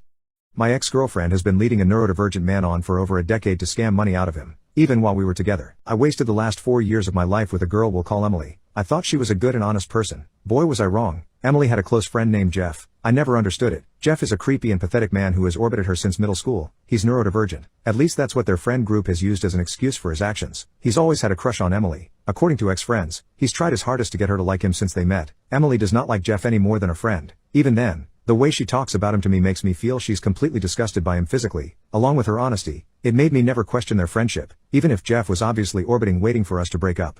A few weeks ago Jeff asked us to try out polyamory so he could make love with Emily. I was furious. I wanted to put him in his place, but Emily stopped me. She seemed to have no problem with him asking, even though she turned him down. Her whole friend group acted like this was just a normal thing to ask. That me upset and mad that he would dare disrespect our relationship like that was wrong. It was Amy's problem. There are things that should have clued me into the fact that her friend group was a circus. I just ignored it. However, after the polyamory incident, I couldn't though. The things that ex-friends told me about Jeff and Emily made me ask questions and start digging. I ended up contacting one of Emily's ex and learned something very interesting. In high school, Jeff was giving Emily hundreds of dollars he was stealing from his parents. I and Emily had been arguing constantly after Jeff asked the question. She had been staying with her parents for a time while things cooled off. Once she showed back up at our place this week, I decided to confront her and asked if Jeff was giving her money. She denied it at first, but I told her if she does not tell me the truth I will forward many of the texts she sent me commenting about Jeff's body and face to Jeff himself. Jeff has been giving money to Emily since they met. For the entire 4 years we were together he was sending her sometimes hundreds of dollars each month. Her texts with him are flirty in nature. While not outright saying she's interested in him, she's heavily implied it, acting like it's just not the right time for her to be with him. She has reaffirmed to me that she's not interested in him. In fact, she's implied she actually hates his guts. I asked if her friends are also taking money from Jeff, and she said she did not know. I packed my crap up yesterday and am staying with my brother till I find a new place. I blocked Emily. I sent Jeff a text simply showing him how Emily talked about him to me. I'm 99% sure Jeff is stealing from his parents still as he lives with them. I found his parents' numbers and texted them letting them know what's happening. moving on from 4 wasted years is going to be tough. My girlfriend's close friend asked us to open our relationship so he could pursue her. Now I am not comfortable with her still being around him. I've been with my girlfriend Emily for 4 years now. Emily has a close friend Jeff who I have never liked. The guy has always come off as skeevy, whiny, and creepy to me. I've heard things about him from ex-friends, and even current ones that make him just come off as pathetic and creepy. I could go on about it, but I'll cut to the chase though. The real reason I do not like Jeff is that he has always been interested in Emily. They met in middle school and he's had a crush on her since then. He's tried and failed multiple times over the years to get her to like him. Ever since I came into her life, and we started dating, he's always given me the feeling that he's orbiting waiting for us to break up to try again. He's backed off romantically though and hasn't tried anything for the 4 years we've been together.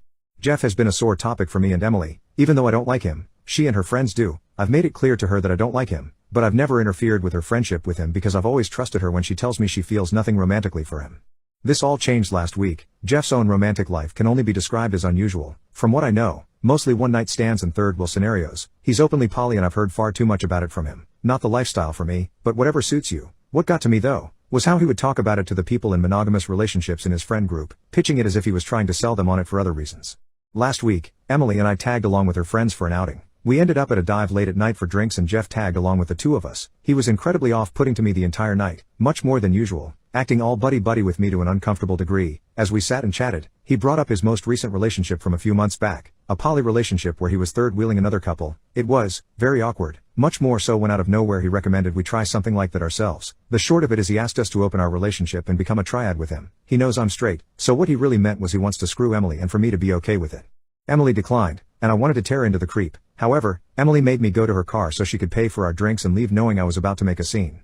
Suffice it to say, I am not comfortable with her continuing to associate with him. I've made it clear that what he did was completely disrespectful of our relationship and that I don't trust him not to do something more sinister at this point. Emily, however, disagrees. She's saying this is just how Jeff operates, which makes me even more uncomfortable with the situation. He's not neurotypical, and her whole friend group has used that as an excuse for so long. I'm sick of hearing it. We have been arguing non-stop about this now. She doesn't think this is enough of a reason to cut him off and I cannot understand why. Her friend group has essentially decided to stay out of it as well. I did share my thoughts with someone I know who is an ex-friend of Jeff's from high school. I also learned that Jeff has tried to break up Emily and her boyfriends before, and he thinks this is another attempt. She was planning on going out Friday with friends to a movie, which included Jeff. We ended up having another massive argument in which I told her to not come back if she left. She's been staying at her parents' house since. Right now, I feel like I'm living in bizarro land. Every single weird thing about her and her friends now sticks out like porcupine quills. It's like I'm the only one who sees a problem with what Jeff did, and that my opinion does not matter. Emily refuses to tell me what about Jeff is so important and endearing he's worth this. It's like to her this is just normal or something. How do I even proceed at this point? It feels like I'm just being walked over. How can I convey how uncomfortable I am at this? Or is it even worth it at this point? Me and my wife know we are cheating on each other. I 35 male have been married to my wife 35 female for 8 years. Tougher for 9. Before I continue I want to say now I absolutely adore my wife Jane. She has been my best friend since we were toddlers, family friend, and we've been through thick and thin and I would be anything to ensure she's happy and safe, which is why for the past 6 months I've bashed myself for cheating on her with Miles, 33 male. Miles is a work friend who had recently shown interest in me. He never knew I was married until I told him. About a month ago, he was pissed off as I expected and told me to tell Jane the truth or he would. I, obviously not wanting Jane to find out she's being cheated on by not only the person I was having an affair with but a man nonetheless.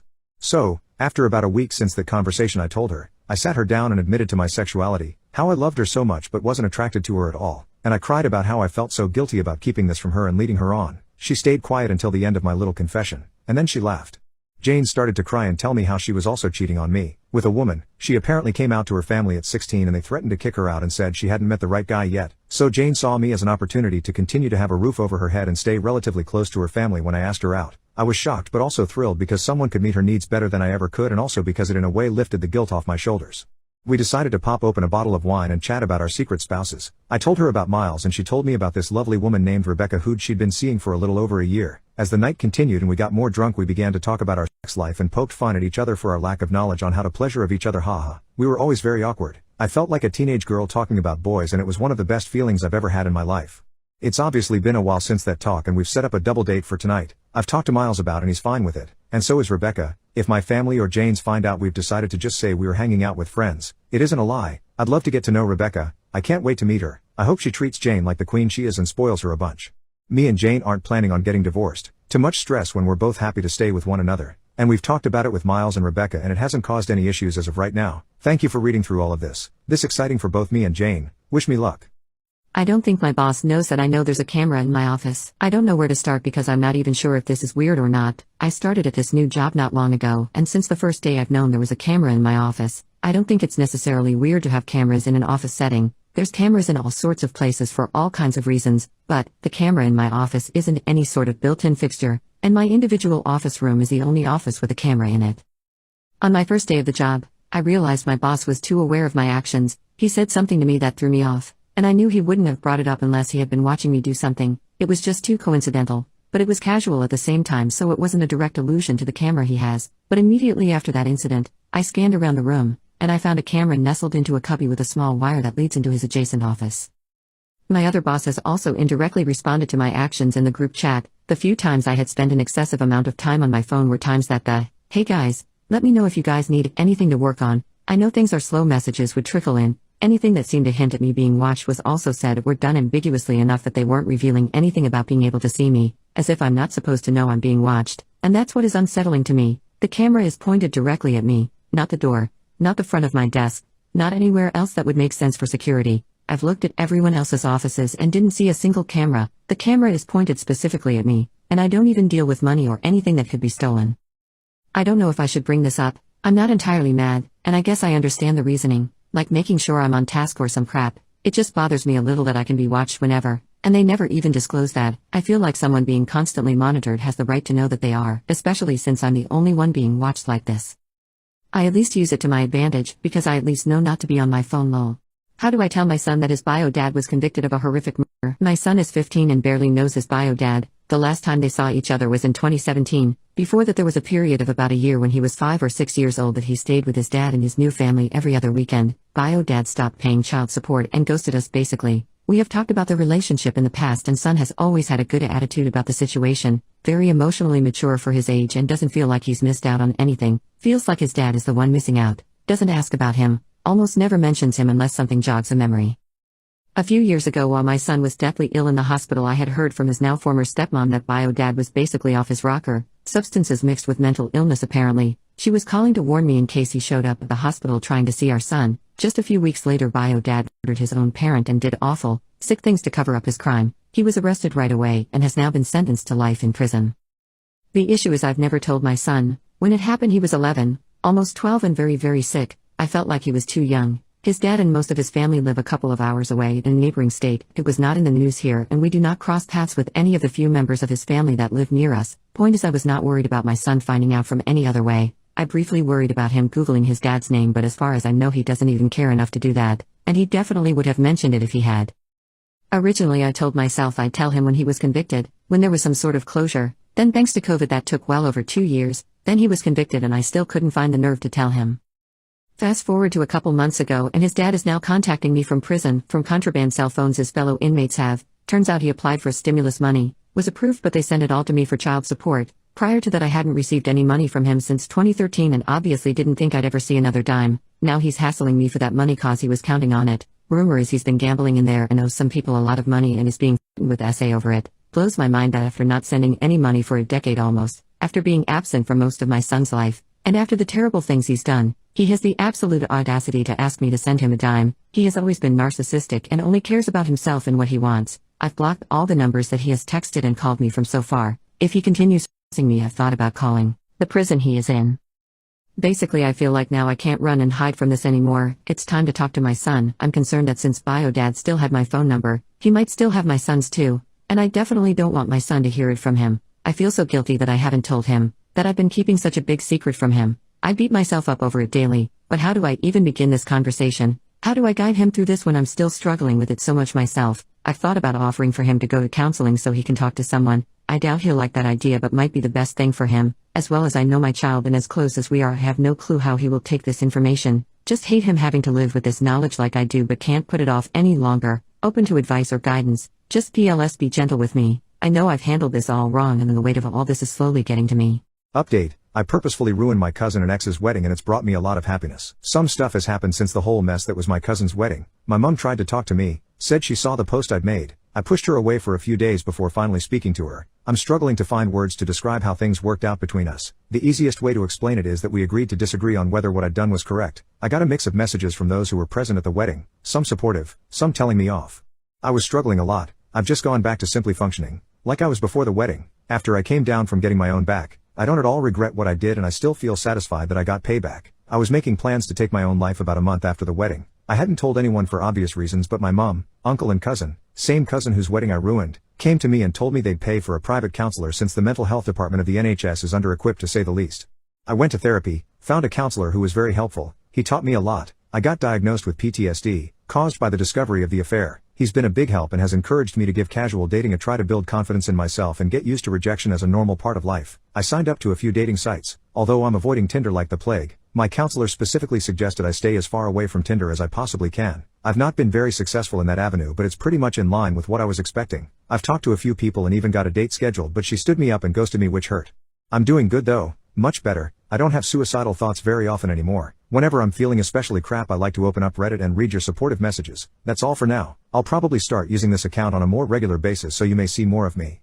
I purposefully ruined my cousin and ex's wedding and it's brought me a lot of happiness. I once looked up to my cousin. I thought he was a great guy, and we were close like brothers. I was also dating a girl. I was deeply in love with her and planned to marry her someday. I thought my life was perfect.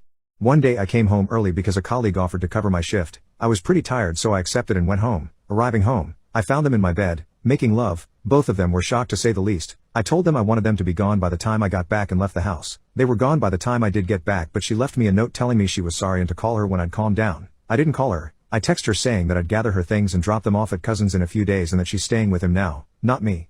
I followed through with that. It took about a week to transfer everything. Both of them tried to apologize, but I didn't have anything nice to say to them, so I said nothing. I just knocked the door and handed the bags to whoever answered before leaving. My cousin called me multiple times to try to apologize, but I refused to accept it.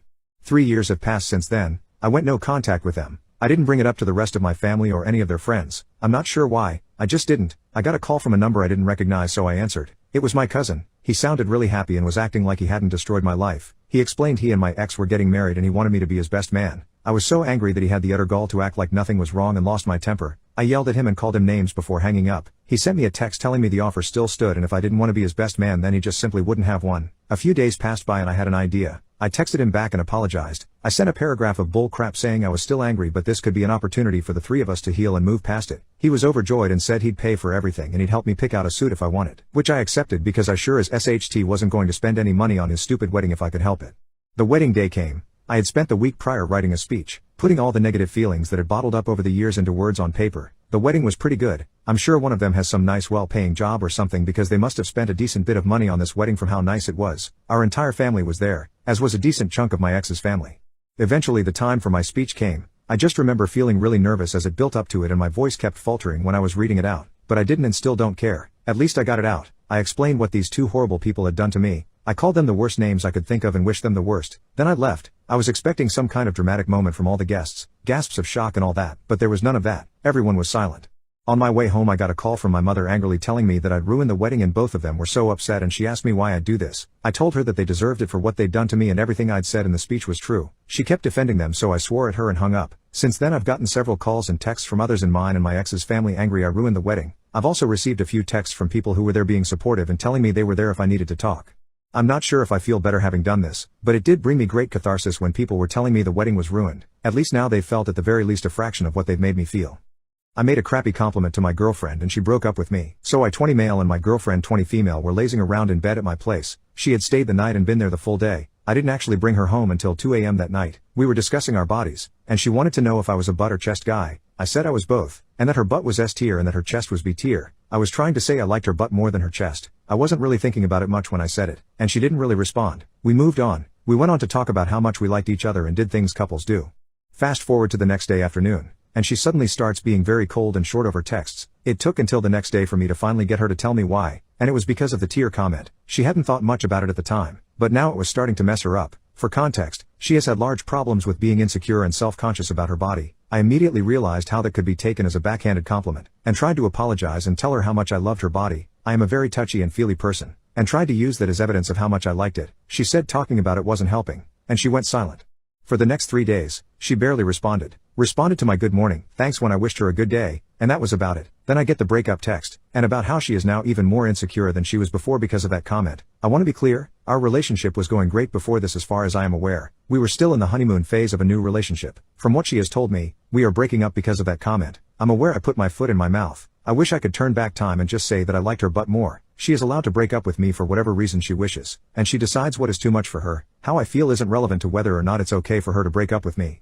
Am I crazy for thinking that a bad compliment isn't a reason to break up? Everyone makes mistakes, and I never wanted to hurt her. I was falling in love with her. I just want to understand. Maybe this isn't the best subreddit. I am going to be better. But am I right in thinking that it has more to do with insecurity than the words I said? I have some pretty bad issues with self-hatred myself, but I try to recognize when intentions are good. Feel free to be harsh. I'm aware that was a jerk thing to say, but is it worth a breakup to you? I came out as gay in my 40s and I think I'm destroying my life. I 41 male married my wife 40 female 14 years ago. I was madly in love with her, but about a year in, I realized she didn't really enjoy making love. I repeatedly asked if it was me, or if I could do anything to help, but she always just said lovemaking had never been something she was interested in. We had our first child 5 years later, planned, which made the lovemaking even more mechanical, after which lovemaking went from extremely sporadic to non-existent. Around that time my best friend, 34 male, moved to the city and we started exploring. A few months after he told me he was gay and that he wanted me to come explore the scene with him because he knew no one else, I was happy to do it and started going out to gay clubs and such, and meeting a ton of guys who I would just introduce to my friend. He is very shy, and go home.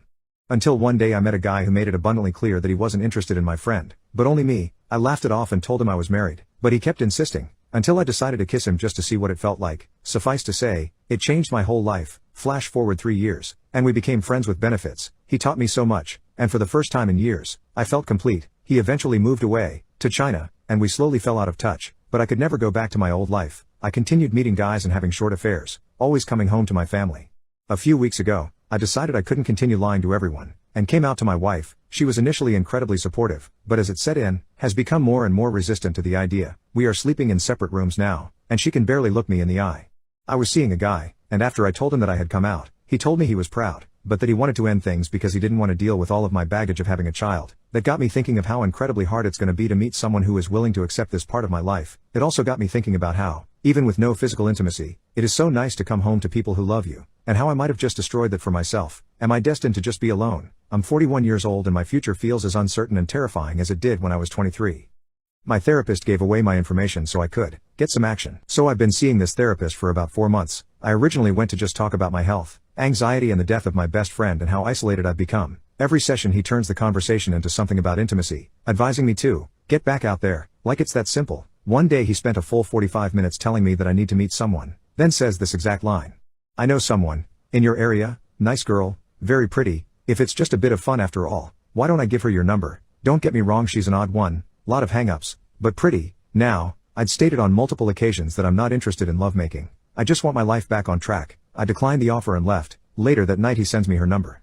Now I reply asking if she knew about me, to which he said yes, so he's given my information away. Fast forward a few days, I think to heck with it and I give her a message. We agree to go for a coffee. She's nice, intelligent, easy to talk to and yeah, pretty. We had a lot of the same interests and I felt comfortable around her. For the first time in a long time I had a good day. We met up once more recently and got talking about our therapist. When I asked about the manner in which we got talking, she said, I don't really go on the apps so I trust him whenever he sends me someone's number. I've done this loads, which if I'm being honest kinda sucked, but to be honest I don't really know what I expected. The conversation dipped at that point and we just kinda parted ways. Now I'm just sat here with no therapist, a bunch of psychological baggage and another failed attempt at making a connection.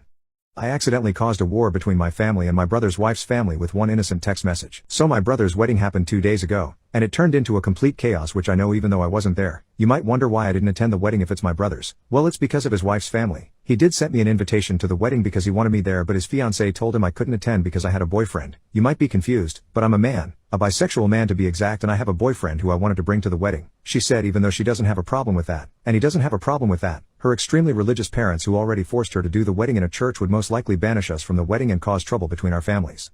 After she told him that my brother told me I couldn't attend and told me why, you might think I was angry. The truth is I was relieved. I hate going to big events with lots of people because of my social anxiety and I already was used to not being able to attend certain events because of my sexuality. So it was nothing I haven't heard before. So at the day of the wedding I stayed at home with my boyfriend. It's worth mentioning my parents apparently didn't know I wasn't attending the wedding. I was chilling at home cuddling with my boyfriend when I suddenly got a text message from my parents asking me where I was because they couldn't find me at the wedding party. I told them I wasn't attending the wedding and if my brother hasn't told them anything. They said no and asked me what happened.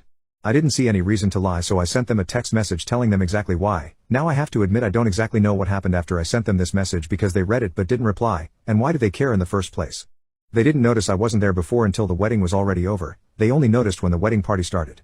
However, apparently my parents talked to my brother about it and all of a sudden my absence was the main topic of the wedding party. From what I heard, two fronts formed. On the one hand my parents and the rest of my family against the family of my brother's wife, and apparently he as a husband now felt compelled to take her side and tried to argue in her favor. It's crazy to think that I was just sitting at home living my best life with my boyfriend while all of that crap went down on his wedding. The wedding party was ruined and my brother appeared on my door angrily screaming at me why I felt the need to ruin his wedding.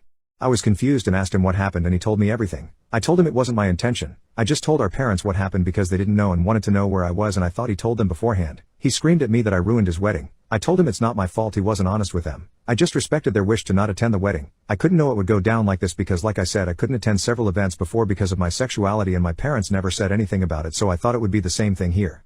But I gotta admit it's kinda sweet that my parents and the rest of my family stood up for me. They haven't done it before. That's a more than welcome change, but I still feel kinda bad because apparently I really ruined the wedding party. My husband raised his voice at me over manicuring our son's nails. My son showed me that he broke a nail and I said I'd fix it. Typically I just trim and file his nails, but he had a bad day at school and I wanted to give him some extra attention. It was just a manicure and clear polish. It wasn't even glossy. It was matte, because I know my son wouldn't like shiny nails. It calmed him down and we had a nice time together.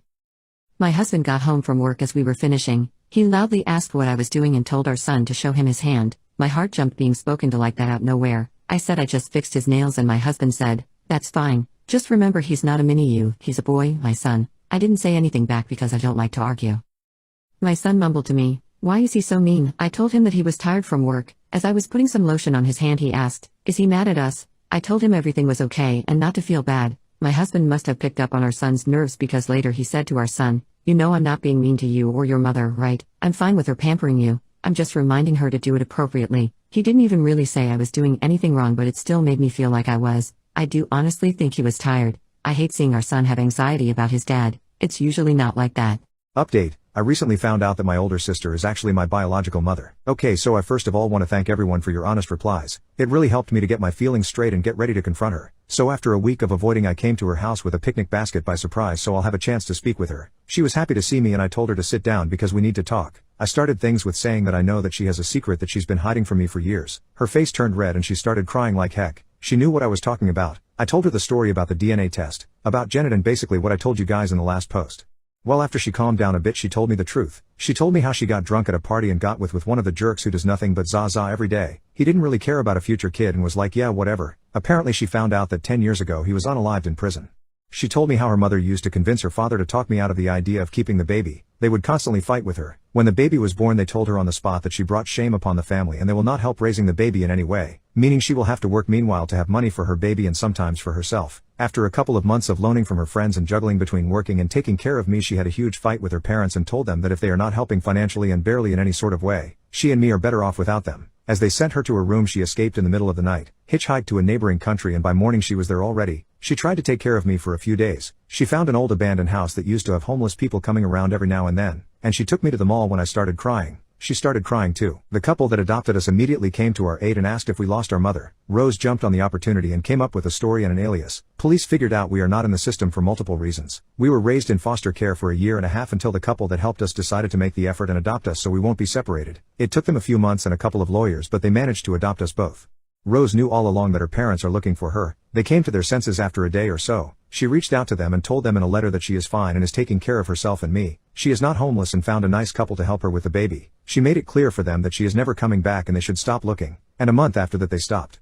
A few years later her father went on a quest to find her. She was after 18. Secretly, after so much time searching he found her and apologized, and after a while she forgave him and kept secretly in touch with him. He met me a few times and I knew him as one of Rose's old friends from the park. He helped us a few times and apparently they would meet up once every 2 months secretly. Ironically, I'm glad I got to know him before he passed, even if I didn't know who he really is. By the way, the adoptive family never found out about the whole thing. So after hearing this I told her we missed a lot by not knowing she is my mother, and I told her I understand she did the right thing. I pulled out an "It's a Boy" sign from the picnic basket and some snacks for a late baby shower, and we hugged for an hour or so, had a lot of fun, watched a movie, and I headed off to my parents' adoptive house to have dinner with them. I'm glad she is my mother. I feel for the first time in years, complete. I don't care she lied because she did it for the greater good, and I honestly can't imagine my life right now if she didn't. Thanks Reddit for helping me getting my feelings straight and helping me out mentally to cope with everything that happened. I recently found out that my older sister is actually my biological mother. My older sister, let's call her Rose, and I have a great relationship since I was a baby. We were raised with an amazing adoptive family and she has always taken care of me. I grew up in a very warm and loving environment, but from what I was told I was lucky. I was told the story of how me and my sister had two junkie parents who never took care of us. They never bothered feeding us and used to left us at a junkie friend's house for days to go out partying. When my mom was pregnant with me, she smoked and got drunk. Luckily I turned out pretty fine, pretty often, and when I was born my sister was the only one who took care of me. When I was 2 months old they left us both in a mall and left. We got help from an old couple who also turned into our adoptive family. And we contacted the police, but my parents weren't at the house, which looked like a homeless cave. We never saw them again, and after several months in foster care the couple that helped us throughout the whole way, by the way, agreed to adopt us. Today I'm 19 and Rose is 34. I still live with my adoptive family and she lives about 20 minutes away, so I come and visit her at least 3 to 4 times a week. So a couple of months ago my friend offered me to take a DNA test to find some information about my heritage, since my sister wouldn't speak of them much. After the results came and I found out some pretty interesting things, like being 50% Ashkenazi Jew. I found out later that I had an aunt, 33 female, in the system. I immediately reached out to her, let's call her Janet, and we agreed to meet in person, all that without telling Rose a thing.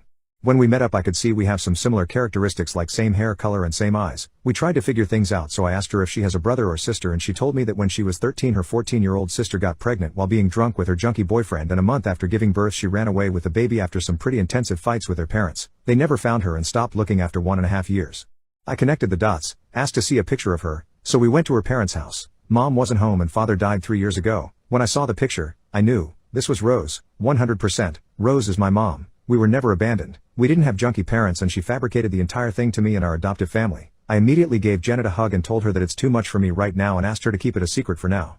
I went to my best friend's house, told him everything, and for a week now I'm sleeping over at his place. I told my parents and my sister I'm at his house because he bought a new game that we both wanted for long and avoided talking to Rose much. I can't look her in the eyes right now, let alone tell her I know the truth. What the heck am I supposed to do? How should I handle this? Should I tell her I know?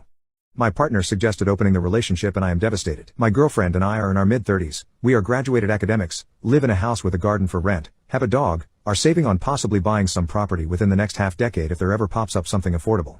We started out with a pretty active intimate life for the first year. Then, dissertations, graduations, jobs and responsibilities, and it gradually died down. I was the more active part, but the response got less and less, and trying to initiate only to get turned down in 95% of the cases became hurtful, so I initiated fewer and fewer times. I tried to talk about it, trying to formulate it in me messages and being understanding, but she does not really like to talk about it. She said she can't relax when there is a lot of things going on, like recent job changes and moves and whatnot, and that it is not me. So I am trying to give her time, not to pressure her. Picked up slept pleasure. We make love once every 2 to 3 months now, and it is not as good in the sense that it was before. I guess people get out of touch when they get intimate too infrequently, and she does not like to experiment, but it is still beautiful and intimate, and afterwards I'm always more happy for a few days, because I think she is beautiful, and I love her. I like feeling her skin and I like being intimate with her, and for her, I try to accept that her drive is way lower than mine. A few days ago we were out partying together, as we sometimes do, and while drunk, she opened to me that we should consider opening our relationship, that she loves me, that we are a great team, but the intimate drive has died down, and while she wants to grow old with me, we could look for fulfilling our basal urges somewhere else.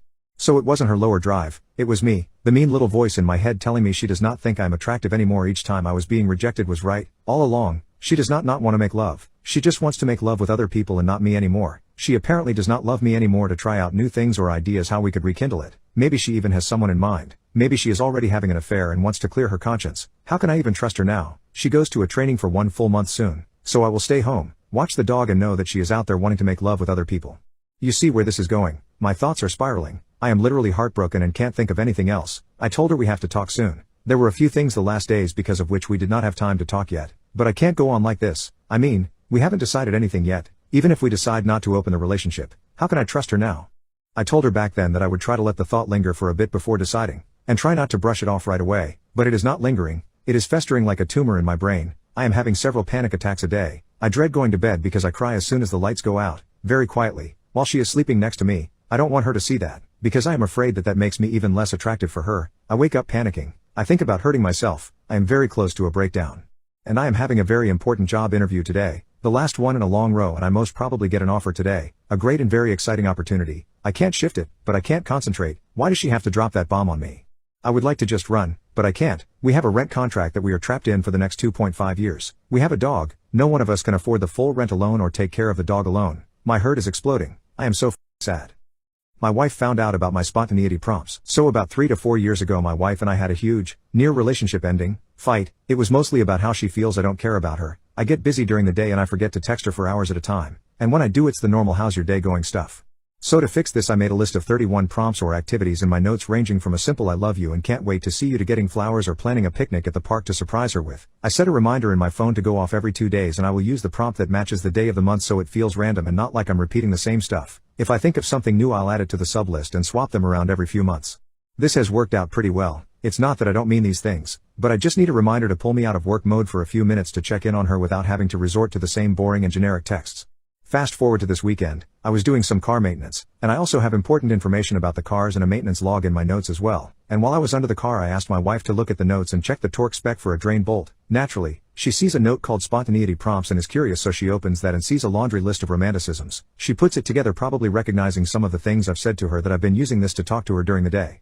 She asks about it and I say I reference it from time to time when I want to do something nice or random to surprise her, or when I feel like saying something non-generic over text. She says I shouldn't need a list of things to talk to her about and suspects I just pulled a list of ideas off the internet, even though I made this list on my own. Today I messed up by going on a date with my friend. I went on a date with one of my friends whom I'll call Sarah, not her real name, that I attend the same university with. I've always known that my friend has a thing for me, but I've always been reluctant to go on a date with her because I genuinely value our friendship and felt putting romance there would just mess things up.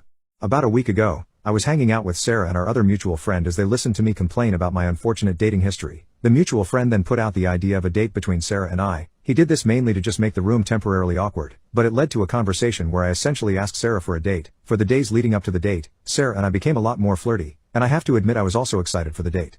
2 days ago, I picked Sarah up, and we went to a fairly fancy restaurant. When the waiter came, I ordered my food. She then ordered basically 3 separate meals, and I didn't know what to say or how to question why she ordered so much food. When I finished my food, she barely ate half of one plate, and she then said she wasn't actually hungry because she ate lunch right before she left her place. I asked her why then she ordered 3 meals, and she said one is for her mom's dinner since she's always wanted to try this restaurant out, and the other meal is for her to eat with her mom during dinner. I then told her that it's nice that she's getting dinner for her mom. It's cute that she would do that, to which she responded, "I should be thanking you since you're paying." I had told her I would pay for the date, but I definitely never agreed to paying for her mom and her dinner when we had only gone out for lunch. The meal was expensive, but I would have been fine paying for her if she actually ate all 3 meals. Instead, it all just felt wrong to me. The rest of the date was ruined for me, and I was checked out for the rest of the date. I was just going through the motions. After I left her at her place, I went radio silent on her as I was still annoyed by what she did. Today, I wanted to just tell her that I think it's better we go back to being friends, but as I opened our chat message I read a message she sent me shortly after our date. She basically was thanking me for the date and then went on to pour out her feelings for me and say that she has loved me for years and the date was like a dream come true for her. I had to drive over to her place to try as gently as possible that the feelings aren't mutual, which resulted in her crying and screaming at me as to why I was flirting with her before the date and why I even asked her out to the date. I feel horrible. Update. Firstly, I think I messed up in going on this date with her knowing that she had feelings for me and there's risk of losing a friend. When I asked her to the date I reasoned that she's attractive, and even though I didn't like her in that way we technically should make a good couple, so I was willing to give it a shot, which in hindsight, it was my mess up and I should have just stuck to my logic surrounding friends. Over the week the flirtation came naturally, and I was genuinely optimistic and excited for the date, and definitely didn't intend on leading her on. Secondly, I paid for her meals. For me the money wasn't the problem. It was the concept in itself that bothered me. I don't mind buying her things to take home, I have actually done it a few times before. But you don't do that on a date nor without asking at least prior to ordering. I didn't mention the food thing when we spoke. Honestly, her reaction to me not reciprocating those feelings left me speechless, and she kicked me out of her house when she was crying and shouting at me. She was also mad it took me 2 days to reply to her confession of love. Lastly, last night before I slept, I talked to our mutual friend who had helped in instigating this date, and he was telling me that when he spoke to her she was a mess and talking about self-harm, which makes me feel so much worse. I wish this date had never happened.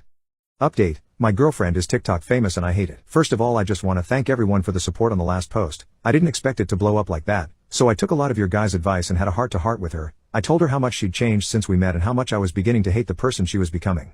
She said she wasn't really aware how upset it was making me, and if I don't like it then she's sorry, but I won't be the one to drag her career to the floor. Still, after all this she seems to be so fixated on the fact that I'm the problem. She won't get it that she is the one that made our relationship hell. I just think the money has blinded her. Maybe it would have been fine for someone else to deal with, but marrying and having a future with an influencer unfortunately is not for me. We decided to mutually break it off, which happened all a little too easy, which makes me think something else is going on behind the scenes. Maybe I'm just overthinking that, but after 7 years you'd expect a little fight for the relationship.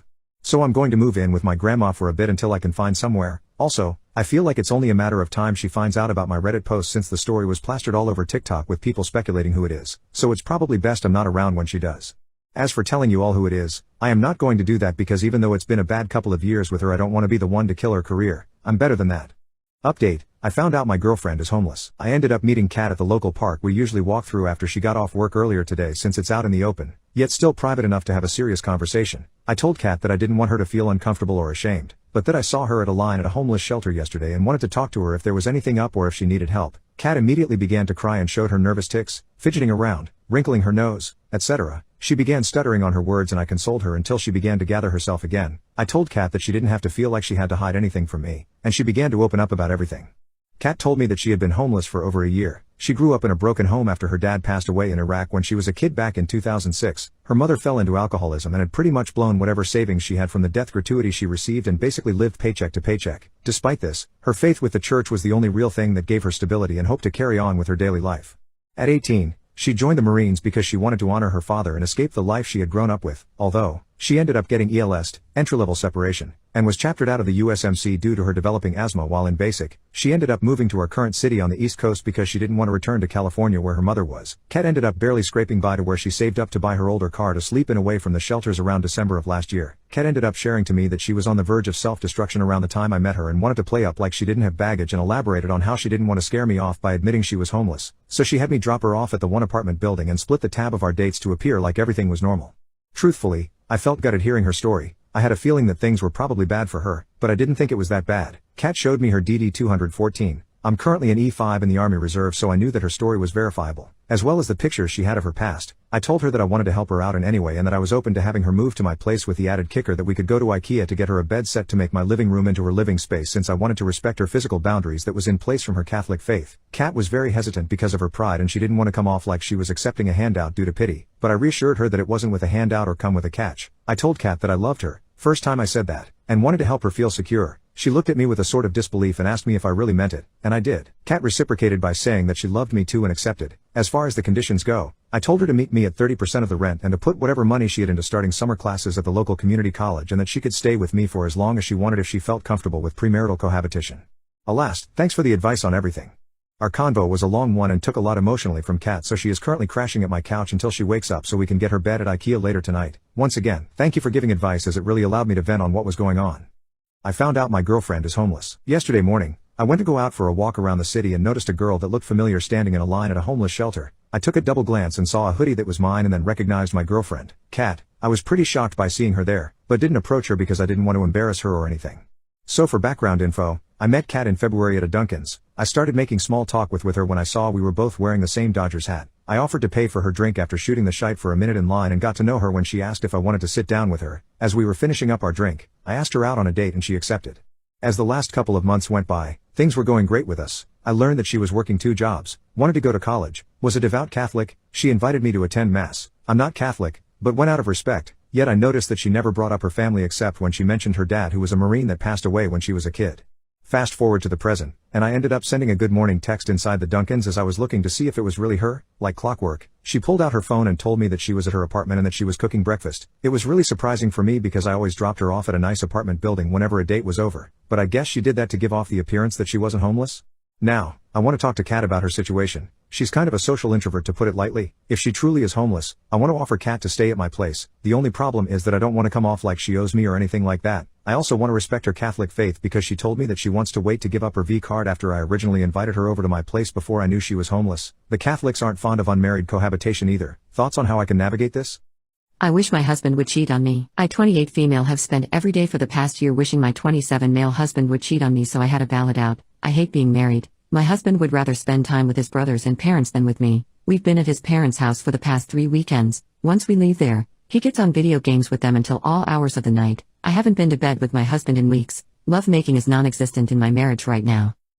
It's not just about the lovemaking. He complains about me all the time, to my face and behind my back. I've overheard him telling people that I'm annoying or that I nag a lot. I don't feel like I ask more than any other wife. I don't get home until past 7 most nights because I have to pick up the kids. And I don't ever ask him to pick them up or to make dinner. I ask for him to help clean up the house, and to help me put one of the kids to bed. He only willingly put one of the kids to bed. My house hasn't been clean in months. He just will not do chores. He ran out of clean underwear a few weeks ago and told me it was my job to do laundry, essentially blaming me.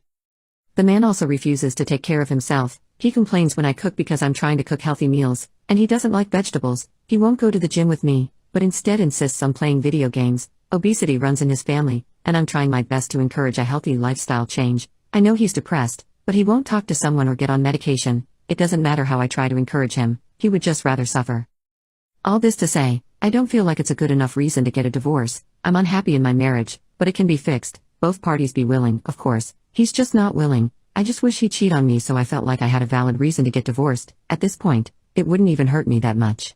I feel unclean now after my shift at work. I 20 male work as a lifeguard at a water park. I haven't gotten the opportunity to take my certification test for this year yet, so they have me running water slides. I was giving my safety spiel when this older woman, probably around 40 to 45, asked me if I was going to pull her up if she drowned. When I said that I would, thinking she was nervous, she kind of let out a little laugh and said that she would keep that in mind. I was a little uncomfortable by that, and I mentioned that it was my job to do that, but she just kept going.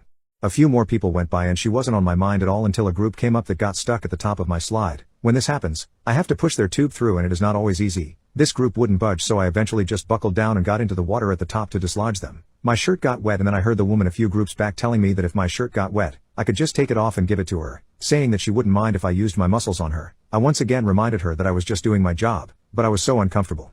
When her group came up, she went to sit in her tube and then she did a fake little stumble, and fell into the tube, and in order to catch herself she grabbed onto my upper thigh and she squeezed. I've had people grab me to catch themselves. That isn't the problem. If she was actually falling I would chuckle a little bit and move on. But I heard her laugh afterwards. It sounded like she was laughing for getting away with something that she wasn't supposed to do. I know it sounds dumb because I'm a grown man. I'm 6'2" with a full head of hair and a beard, but she made me feel so small, so disgusting that even typing this out is making me want to vomit. I ignored it, thinking that because I'm a man that it couldn't possibly be a big deal, but I got put at the same slide today and I spent all day terrified that she was coming back, so I talked to my supervisor about working a different slide tomorrow.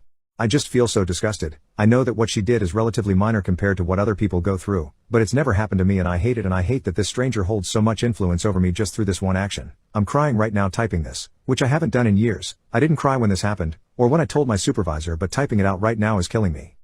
Got sexually harassed at work. Now his daughter says I broke their family. So I 20 female just started at my new job in April. It's a pretty cool job and I loved it. I went through training for the first whole week and it went smooth. The people were super nice, but I was the only female. I wasn't too concerned, because I was in the military in a maintenance field, so I know how to hold my own and roll with jokes. My second week came around and this man, late 40s, came to me and took me under his wing. We will call him James, and I hit it off well. Apparently I went to high school with his 2 sons and my son is a month younger than his grandson. James was the type of guy who flirts with any woman. Others explained that it was all jokes and not to worry, because he would never get physical. James even reassured me that he is all talk. Well, it wasn't just talk. On my 6th day of work, he and I worked overtime so he could show me how to test an item we work with. We were joking and I was rolling with everything he said, but not exactly encouraging it. For example, he would say something like, "You're amazing, you know that? Like for real, I love you," and I would say thanks, I try. This is how it started, not a big deal. He then thought it would be okay to slap my butt. I have a bad history and it really affected me, and I went to the bathroom and cried for about 10 minutes, and went home. The next day, I told the man who trained me what happened. Ironically, this was the same guy who told me James wouldn't get physical, and he talked to James. James apologized to me and told me he crossed a line and said he would understand if I went to higher ups and reported him. I was still shaken up and told him it was all right, explained my history, and told him not to cross that line again. Things only escalated after that. He would tell me things like, "I want to lick your man's thing just to get a taste of you. I want to FK the personality out of you," and would talk about making babies together and running away. I learned that I'm not the first he's done this with. I asked why James still worked there and others explained that it was because he's been working there for 16 years and everyone is scared to say something. I also asked if anyone has told his wife, who literally works in the same building, and everyone said they didn't want to be the person to tell a wife that her husband is being a creep. Word got around of what he said and did, and our boss came to me and told me to make a report, so I did. I had the last week off so that I wouldn't be there during the investigation. His daughter, 14 or 15 female, added me on Facebook. I didn't know it was her, but she had the same last name. I added her back to look at her profile and there was nothing, so I removed her. I then got a friend request on Snapchat, so I accepted and asked her if I know her. She said no, but I know you. It then led to her asking what happened. I explained I couldn't talk about it and she said I'd rather know because that's my father, and whatever happened broke my family even more, so thank you. I left her on read because I just didn't know what to say. I know I did the right thing for me and all of the women in the past and the future. Hopefully he learns and never does this again, but part of me feels bad because he took me under his wing and gave me great life advice, but I don't think that outweighs what he did and said. Update: my boyfriend had trio with my sister and best friend. Aside from being in therapy and cutting myself off from everybody, I decided to hear my ex-bestie out over the phone, and according to her, she wanted to tell the truth about everything. She's revealed that my sister and my ex have actually been messing around behind my back for 2.5 years and that my sister is currently 3 months pregnant with his child. She's aborted 3 of my ex-boyfriend's babies before deciding to keep the latest one, and apparently they have been in love with each other for a while, and she's hated the fact that he continued to be with me. She really viewed me as his side chick and her the girlfriend even though they were sneaking around behind my back. She's so delusional. Anyways, the baby she is pregnant with now was planned, and they had intended on telling me it was the result of a one-night stand with a complete stranger and she was gonna raise the baby by herself. They really thought they was gonna raise their baby together behind my back. My sister enjoyed deceiving me the whole time and set up the trio to be caught since she is pregnant and no longer wants to share my ex-boyfriend. Ex-bestie admitted she slipped me sleeping pills as an attempt for me not to wake up and catch them in the act as she felt bad about their plans, which I'm so pissed about because who in the world does she think she is doing that to me? Next is when I struggled not reaching through the phone and unaliving her. Aside from admitting she has feelings for my ex, she admitted she enjoyed the trio and it was the best lovemaking she's ever had. She went straight into detail about everything and how amazing it was. So I hung up the phone and blocked her. She is such a trashy person. I want to forget they all exist, which I've been doing until last week when a mutual friend of ours reached out to let me know that she has continued being intimate with my ex and my sister and they are now in a poly relationship and bestie is trying to get pregnant as she wants to be pregnant same time as my sister. I can't believe she was trying to mend our friendship but starting a poly relationship with them and told me she had stayed clear of them. Apparently going by her social media posts she feels really bad having betrayed me yet again and hopes our friendship can be mended in the future. They have even posted statuses asking friends if they should reach out to me to ask if I want to come along to my sister's ultrasound appointments and baby shower which they have arranged for about 2 months' time. Just sick in the head, all 3 of them. So anyways, that's my life right now. Going to continue going to therapy to keep me on straight and narrow and prevent me from doing something I may regret. My boyfriend had trio with my sister and best friend. Last week I found out my boyfriend had a trio with my best friend and sister in my apartment while I was fast asleep in the next room. This happened about 2 weeks prior. My best friend decided to come clean as she felt bad about it. However, she also told me after they got finished, my boyfriend and sister jumped into the shower together and according to her they did it again in the shower all while I'm still asleep in another room. My sister had asked her to join in again but my best friend said no and went to sleep. Since finding out I've cut off my boyfriend and my sister but to know if I can keep my best friend in my life, although she finally came out about it and showed remorse, I'm still hurt that she made love with him. And don't know if I could trust her again. I confronted my sister and boyfriend, and they originally denied it but have since told the truth, that they had made love twice. Although I suspect it's been more than that, I believe now they were getting together constantly during our relationship, but they claim it was only twice. I can't believe they acted totally normal the following morning, like nothing had happened. My best friend was acting strange but I thought nothing of it. Anyways, my sister had reached out to me through a fake account and instead of an apology or showing remorse for what she did, she said since I didn't want a relationship with her anymore she may as well go ahead and be in a relationship with my now ex. She then proceeded to tell me how my ex told her that lovemaking was better with her, and how he thought she was the hotter sister and even told me they did it in the rear in the shower. She's disgusting. My boyfriend has also tried reaching out to me begging for me back, but a family member informed me yesterday that my sister has tagged my ex in a relationship status on Facebook and put a picture of them together as her profile picture, even uploaded a picture of them in bed together. He was half exposed and so was she, but the disrespect is insane. I'm heartbroken and will never speak to my sister again. Now what should I do with my best friend? Should I continue my friendship with her or cut her off too? I need help please. Today I messed up. I introduced my boyfriend to Minecraft. Background: I have a long-term partner and a boyfriend of over a year. My partner is on the asexual spectrum. We're really good together except for the bedroom. He was never this bad when we started but his drive got lower and lower till it was a few times a year. This was causing resentment on my end and frustration, form constant asking on his end. So, as a solution, we opened the relationship for me. My boyfriend is really nice and he and my partner have become friends. My boyfriend and I take any opportunity we can to get intimate as we both live with other people, so either I go to his when his roommate is away or he comes to mine when I'm alone. That brings us back to today, or should I say the past month. For my birthday I wanted to play Minecraft. My boyfriend didn't like the game. He made it clear it's not his kind of game, and made it clear he's playing it because of us. We started playing, all 3 of us. At first when we'd get alone time and we'd spend it playing Minecraft, I didn't think too much of it but when I sat there throwing hints, saying, everyone will be back in 2 hours, and then playing bedroom songs, and he still wasn't moving, I knew I messed up. My partner had come home by then and by this point I said, screw it, I'm taking care of myself and went upstairs. Currently, the 2 of them are downstairs playing Minecraft and I've gone back to being in a relationship with my toys. I messed up Reddit, I messed up. I don't know how to forgive my boyfriend for what his friend did to me. My boyfriend and I have been living together for a little over a year. A few times a month, he'd invite his friends over to play video games. I didn't mind but there was one particular friend I always felt very uncomfortable around. He'd make inappropriate comments at me and touch me unnecessarily but try to be slick about it. I told my boyfriend several times I don't feel comfortable around this friend. I asked him if he could not invite his friend to our home. I asked if they could go play video games at another friend's house who lives alone and isn't far from us. He would say okay, but never actually do it and the boys would be over again several times a month. I was home alone a couple of weeks ago and my boyfriend was on a work trip. His friend stopped by and said my boyfriend sent him over to pick up the PlayStation 5 so he can take it to another friend's house so they can play. My boyfriend didn't give me a heads up that the guy would be coming over or anything. I told him to stay at the door and I would bring it. He didn't listen and came in anyway. I don't want to give details, but he essayed me and a neighbor heard the shouting and came to help. The guy has been arrested. My boyfriend flew back from his work trip immediately and came to be with me. I asked him if he actually told the guy to go to our house and he said yes he did, but he forgot to warn me. I got angry and told him I specifically told him many times that I was uncomfortable around that friend and he didn't take me seriously. He cried and said he was so sorry and that it's all his fault. He's been trying to make it up to me. He's done everything right, but I can't help but still blame him a bit. Had he taken me seriously, this wouldn't have happened. He never listened to me or took my complaints seriously and I really resent him for that. I don't know if we'll be able to go back to how we were. I don't know how I'll ever be able to see him the same. I feel terrible because he really is trying his best now and I feel like I'm taking it all for granted, but I don't know how to stop feeling like this. I want to move out and never see him or this apartment again. I am very much jealous of my husband's ex-wife. I'm 40 female and very much jealous of my husband's 50 male ex. Our relationship started with an affair. I know it was wrong. Their marriage was on the rocks and my husband wanted to end it. When she, 48 female, learned about the affair, she didn't scream or shout at me. She was rather calm. She only asked me if I truly loved her husband. I said yes. She told me that if I am going to be a part of my husband's life I better treat her kids, 19 female, 16 male and 14 female, with respect and not push them to accept her. She didn't even create any hassle in the divorce. Things were tough. My husband's parents and friends really criticized us and his parents almost disowned him. If it wasn't for his ex they would have went with it, but his ex convinced them to not cut them off. Their parents did forgive my husband, but I still feel like an outsider to them, but they do love our kid, 4 male.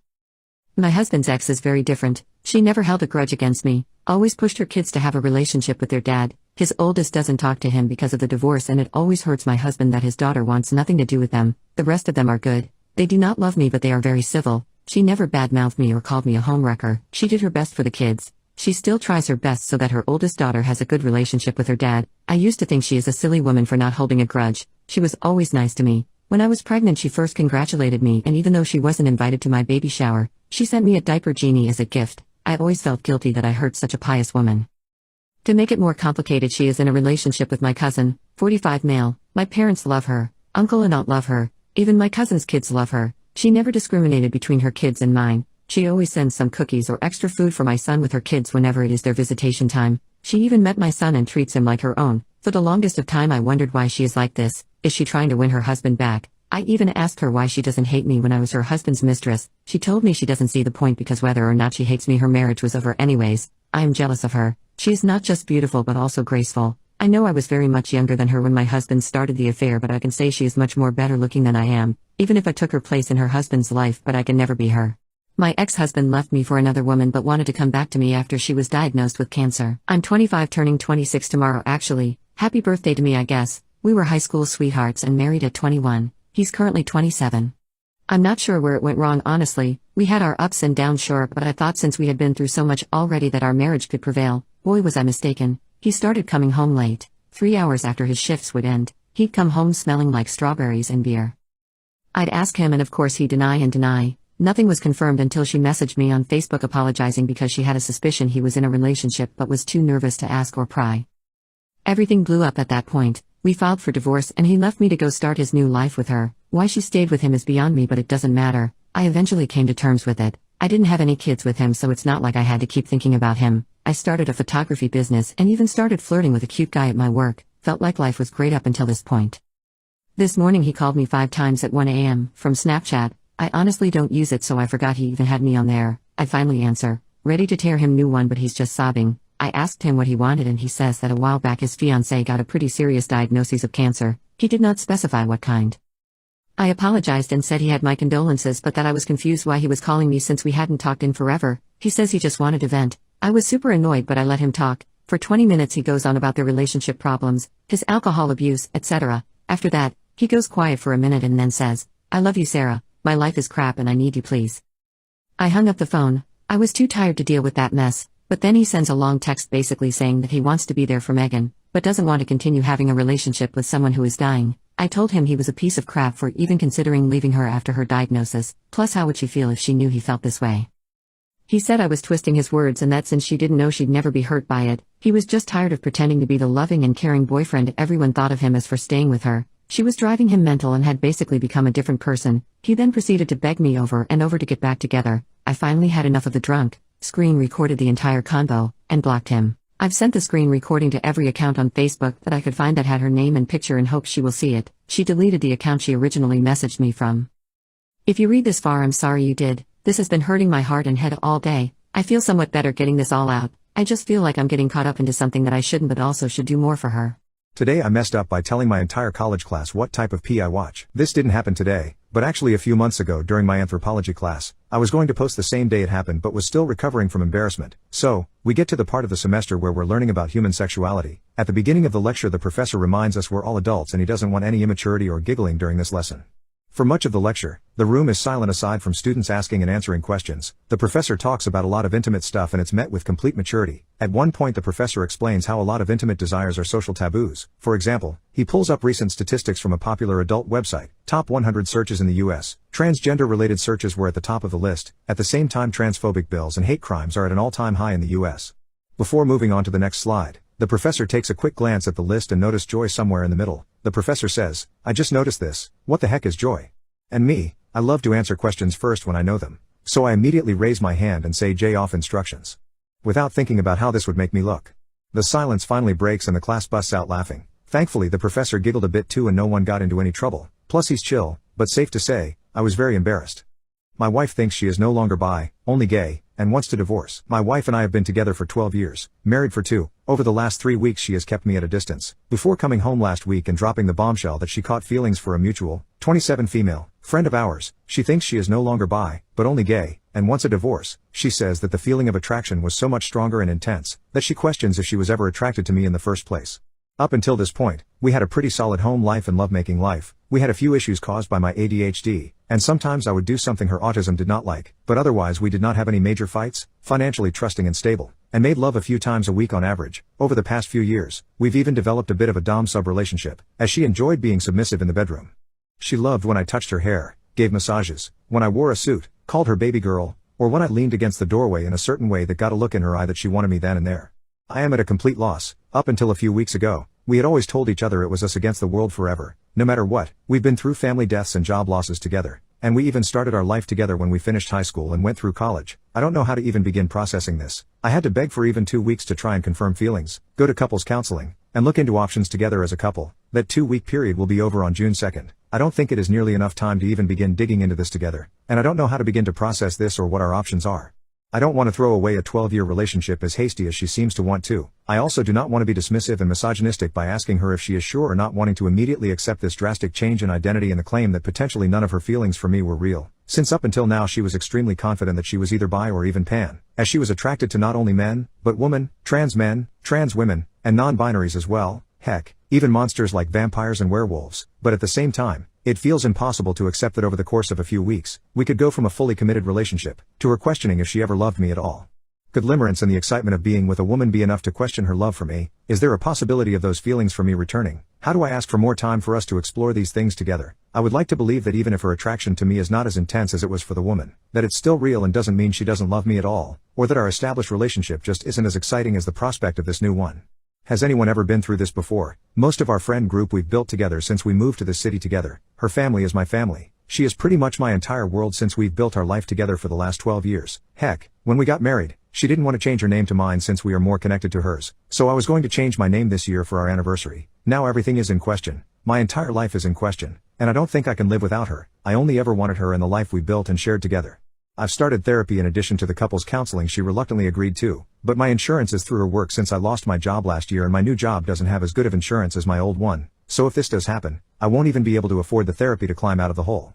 How do I even begin to process this information? Our entire life completely changed virtually overnight. Is there even a tiny chance we can find the happiness we shared again? My girlfriend is TikTok famous and I hate it. So for a bit of context, me and my girlfriend have been together almost 7 years. She was never super obsessed with social media or anything like that, hardly posted, kept to herself and all that. Then she started to get hooked on TikTok. At first she didn't post, she would just watch it for hours and hours, but eventually ended up making an account and posted quite a lot. She never liked the idea of working for some corporate company making someone else richer. She always wanted to be self-employed and I applauded that. Anyway, one day she'd posted a video and it was blowing up, and this is truly when she became obsessed. She started to tell me, "This is it, this is what I'm gonna do." I supported her unconditionally and told her that if the bills are paid I couldn't give a dang what she did. At the time of writing this post, her followers are sitting in the millions. I don't know how many people are going to read this, but I don't want to say exactly because I don't want anyone to find out who she actually is. A few problems are starting to arise. She earns good money, I can't fault her for that. She actually earns more than me and I'm by no means an average earner in the UK. For one, her health is starting to take a hit. She never eats properly, doesn't sleep and all that. She is obsessed with numbers. If a TikTok or Instagram post performs badly, then she will be in a foul mood. It truly seems like the only hit of dopamine she can get is from her posts doing well. She's slowly turning into someone I do not know anymore and it's killing me. I'm lucky if I get half an hour a day where we have a normal conversation that doesn't regard her career. When we have arguments, she also starts to call me working class scum and saying that I work for literal pennies. I just wish that she would be humble and more down to earth. This girl is not the person I fell in love with. The school left my autistic daughter at Disney World, and she was found at a hotel with a random stranger. I'm still pissed off at the school for doing this. My daughter, who is 14, has autism. She has been talking about going to Disney for the field trip nonstop, and as a mom who wants nothing more for her to be happy, I let her go under the conditions that someone supervises her, which the school agreed there would be a teacher with her. I had to work that day and I couldn't get that time off to go with her, and I trusted the school to keep her safe. She was supposed to spend one day at Disney, no hotel stays. I dropped her off at the school at around 6 a.m. and sent her off and came back at around 10 or 11 p.m. I have waited in my car for her, and she has not shown up. I had to get out and ask around if anyone has seen her. None of the teachers knew where she was. I then received a phone call from the Orlando police saying that they found my daughter at a hotel with another stranger whom she thought was the chaperone for the field trip. I got their address and drove the 3 to 4 hours to get to where she was. First thing that happened when I went to pick her up at the police station was that she ran to hug me and cried, saying she's sorry. I asked if she was okay, but she never said anything outside of a nod. The stranger is already arrested. It was someone from the hotel that called the police after they noticed suspicious behavior from him. If they're reading this, I want to thank them. I let her stay home from school for the time being and went the following Monday to speak with the school. I can assure you, I was livid and I didn't hold back against the people at the school, who stated that they told each and every student to be at the bus stop before 7, and the buses leave at exactly 7, so they made no attempt to look for her. They have no idea who this person who took my daughter to a hotel, and he was not one of their chaperones. I told them that I didn't care what their policy is. I didn't sign a permission slip for them to leave a special needs child at a theme park all alone, and they're responsible for her as long as she's in their custody. I had to be escorted off the school after my 10-minute tirade.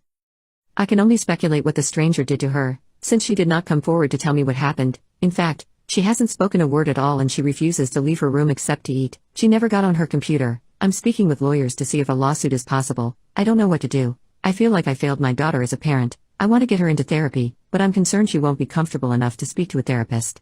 My husband cheated on me with his co-worker. The reason? I have an IQ of 152. My husband always complimented me on being bright. I love that about him. He had such pride that his wife is smart and he would tell this to anyone, but everything changed about 6 months ago when he insisted that we would take IQ tests. I never done this before because I really don't care about these things. Anyway, I scored 152 and he scored 133. He was in shock and very subdued for several weeks afterwards. I honestly noticed his sudden moodiness and I knew why, but it was just too awkward to try and talk to him about it. I didn't want to embarrass him. What made it worse is that we did the test via his work, so his coworkers knew about it. Things went back to normal after a couple of months. He wasn't as affectionate anymore and he certainly never brought up my intelligence nor complimented me on it ever, but he was pleasant and happy again. It turned out he only went back to normal because he started getting with a coworker. I found out everything when I saw his friend's conversation with him, about how he felt turned off by me after the test. He brags about his affair and apparently his friends and brother and all their wives know about it. It's so odd because I'm still the same me. I didn't change and I never take these tests seriously, and he always knew that I was smart. What changed now?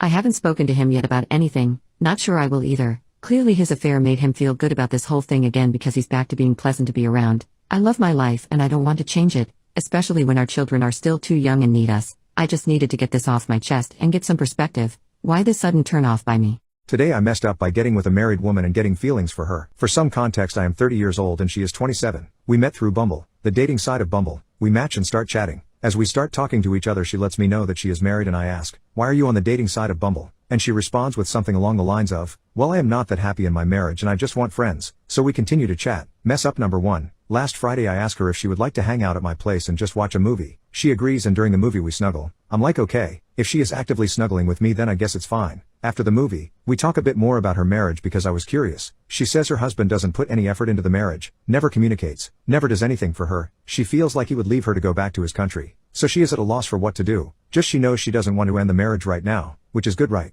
Well, mess up number 2 is throughout the rest of the week, from Friday night to Wednesday, all I can think about is her. I get feelings fairly quickly, which is a ginormous flaw in my personality, which I can see as a bad thing. but throughout the week we are texting and flirting with one another and she isn't stopping the flirting. So it just goes on and on. Then Wednesday, I ask her, so if I was to cook for you, what would you like to try? It's a what if scenario. Obviously she responds and picks a dish I'm good at, and we set up another meeting at my place for Thursday. Yesterday rolls around and I finish cooking just as she arrives at my place. We eat while watching True Lies, and when we finish we start snuggling up to each other even more. Then she asks if we can drink some wine. Here is the big mess up. We start drinking. Both of us have 2 glasses of wine. Then out of nowhere I kissed her and she didn't pull back and we started going at it. Well, one thing led to another and we made love. And we finish. She showers and then I shower. I take her to the metro station and wish each other a good night.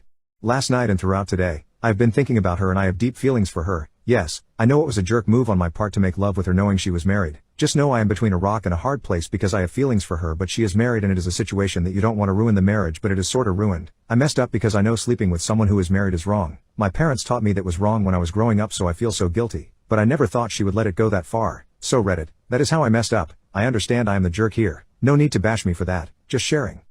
My boyfriend told me about the one that got away, and I don't know what to do. I've been with my boyfriend for 9 months. We've had a few rocky patches, mostly due to me being unable to communicate my feelings, which I'm working through with a psychologist. Otherwise we are very much in love, and I have never known a man to be so expressive about how he feels.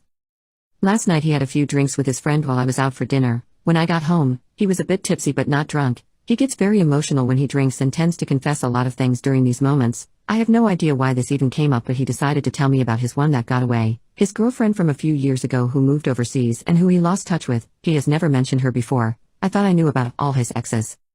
He told me he thought they would be together forever and that she was as close to a soulmate as he'd ever had. Thank God it was pitch black so he couldn't see me holding back sobs. He said this is normal for guys and that most guys have one that got away. Honestly, I don't think that's true, and it made me feel so insecure.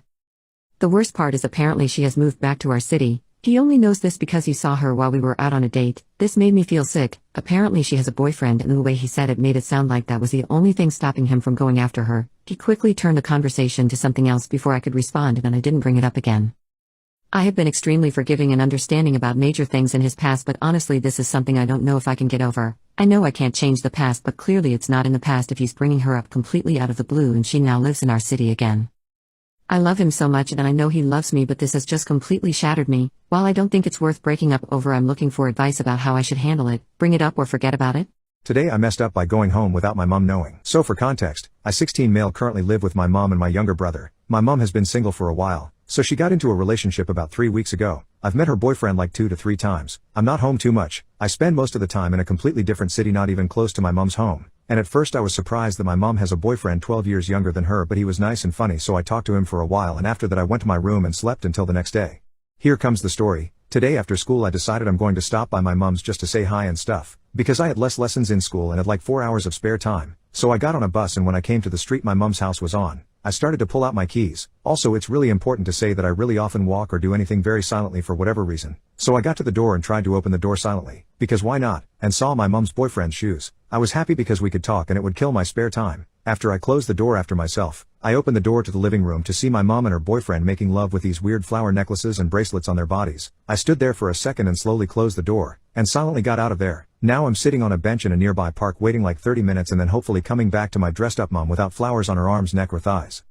My wife offered to let me cheat if I called off the divorce. My wife and I have been separated for a month. No cheating. Nothing like that. We were just yelling and fighting every single day. And honestly for a few days I've been considering a permanent arrangement. She didn't want that. We talked about it and I said I love her, but honestly I'm happy being separated and I think for now this is what's best. She said okay, well, I just want you to know I'm absolutely heartbroken, but I know this is what you want. I'll give you your space. It was fine, but our son called me and said that mom was crying her eyes out for hours. I felt horrible, so I had her sister come check in on her and all was fine. She called me today and asked just to talk in person and figure things out. I came over while kids were at school and she gave me champagne and beer. We always had a strict no alcohol or substances rule. She said this is for you. You can drink it if you want. You can drink all you want if you come home. And I said I don't know if this is a good idea, and then she said oh in a nervous way. And then well, what if from now on I just do whatever you want? If you want lovemaking I'll give it to you no matter what. If you ever get mad you can whack me. I won't tell anyone. And I said that's just absurd, and then she made that nervous ooh again and said, alright, if you come home, you, oh. And then she gave me a face of defeat, and said if you come home, you can cheat on me. All I ask is that we pretend it never happened and I never have to hear about it. And then she said if that's what it takes and started crying. I didn't know what to do. She was crying. She asked if there's anything in this world she can do to keep me, and I said if she's this desperate, instead of these crazy offers, I'll come back home and give the marriage another chance, but we need to go to marriage counseling ASAP. She said of course, I'll get us the best marriage counselor I can. And then she called her therapist and asked for her recommendation on the best marriage counselor she knows. That was earlier today, and I'm at my sister's packing some things to go home. We have our first appointment on Tuesday. My dad left money to his sugar baby in his will. It feels wrong to be writing this so early after my father's passing, but I'm confused on and upset on a lot of different levels, and I really need to talk about it. My dad passed away fairly early on. He was 66 and his funeral was last week. He planned his own funeral preemptively. With my oldest sister, it was prepaid for and I hadn't known much about it. I'm the middle child, 37 male. They deliberately hadn't told the rest of us much about it because an S-worker who my dad had been seeing consistently for years would be attending, and we hadn't even known my dad saw S-workers, or that he was attracted to men. That guy is a year older than me, and apparently he'd been seeing him since he was 18, so, I would have been 17, while my father was making love with a guy 1 year my senior. I'm really not sure how I'm supposed to feel about it. My dad had been paying his rent for that time, along with an allowance and a few investments into his career. He's now a kind of performer, but I think it would be too oddly specific to mention, and people who know any of us would know exactly who I'm talking about. My mother knew. We spoke about it and I asked why she didn't tell me. They were divorced anyway. Apparently they'd agreed between them not to tell the rest of us besides my sister, but specifically not me because of my age. They said that my dad was insistent that he had to be at the funeral, and included in it, he looked genuinely upset too. I think it was a little inappropriate that all attention was on this glamorous P-word. More than my deceased father, but now I can't shake this feeling that I'm angry with my father either. Back to the will. He left him something like 2 million euros, which was more than anybody else in his life, more than me or any of my siblings, more than my aunts and uncles or their children, more than his grandchildren, more than anybody, and there's no case really to dispute it, because he was of sound mind and he didn't forget anybody. I'm just so unsure how to feel, that age gap. My family cut contact with me 5 years ago after a fight with my younger brother. Now they want me to come back, but I'm having doubts about it. My family pretty much cut all ties with me 5 years ago. Things had been a bit turbulent for a while, but when I went over to my parents' house for Christmas 5 years ago, I got very drunk one night and got into an argument with my younger brother, which ended up turning physical. I was 19 at the time, he would have been 15, and he came out of it pretty badly. Without going into massive detail, he had said something which struck a nerve. I won't say what because it's quite personal, and not really relevant here, and I ended up injuring him quite badly. There was a question of potentially involving the police, but nothing ever happened in regards to that. In the end they all just told me they wanted nothing to do with me anymore, which is fair enough. I was completely in the wrong and they were absolutely right to want to cut me off. I'm not complaining about that in the slightest. I had already moved out by that stage, so it wasn't a case of kicking me out. It was more just telling me to never come back. Again, I can't blame them for this at all, and would be surprised if you could either. This post isn't about me complaining about being cut off or pretending that I didn't deserve it, because I did, and I'm not trying to play the victim here. I genuinely regret what I did and have spent time trying to self-improve in the wake of it. It was quite difficult for me to come to terms with this for the first year or so afterwards. The only person in my family I had any contact with was my mom. We never really spoke in depth, just small updates, wishing each other happy birthday and things like that. Honestly though, after that first year, things have gotten so much better for me. I stopped drinking, which was the root of a lot of my problems. I got my head down and ended up doing very well at uni. I've now got a job that I love, and I've been with my girlfriend for the best part of 4 years, and things are absolutely great. To be brutally honest, I don't miss my family. My relationship with them hadn't been great for a while before the fight, and as far as I was concerned I didn't miss them and they didn't miss me, and being on a non-contact basis with all of them apart from occasional contact with my mom was for the better. However, over the last few months, my mom began messaging me much more frequently, and asking more personal questions about my life, my work, my relationship, etc. I thought it was just boredom on her part, but she maintained it for a while, and began to introduce the idea of me coming back to visit her at some point, which I always shrugged.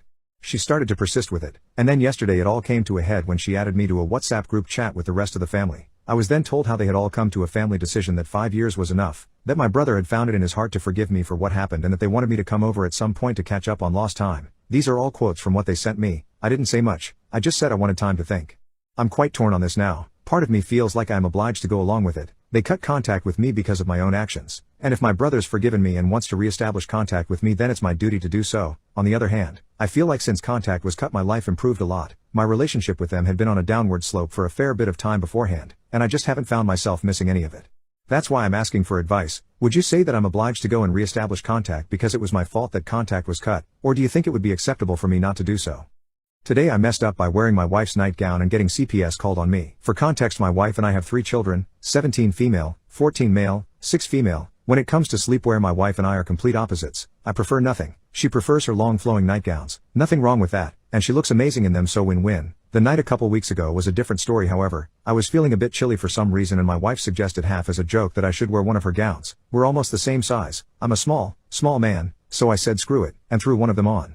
It was actually pretty comfy, and when I woke up early I kept it on while I made coffee. My son happened to be up and saw me, and naturally thought it was hilarious. Keep in mind this wasn't anything skimpy. It was the kind of thing a 50s housewife wears in a commercial. All you could see were my hands, feet and head. 2 days later I get a call from child services, informing me they got a tip, and are going to be talking to me and my wife. I should probably mention we live in North Florida. We've been trying to save up to leave since our oldest came out, but moving is expensive these days. I guess my son told his friends what he saw, and someone overheard that. Through some horrible game of telephone I'm now probably a drag queen who's trying to convert my children. Anyway, I talked to my lawyer, and he said I'm probably fine. They don't even take kids from heads as much as they should, so they'll probably leave after one visit where they see I'm not RuPaul. Either way, the whole thing has erased any doubts on our decision to move.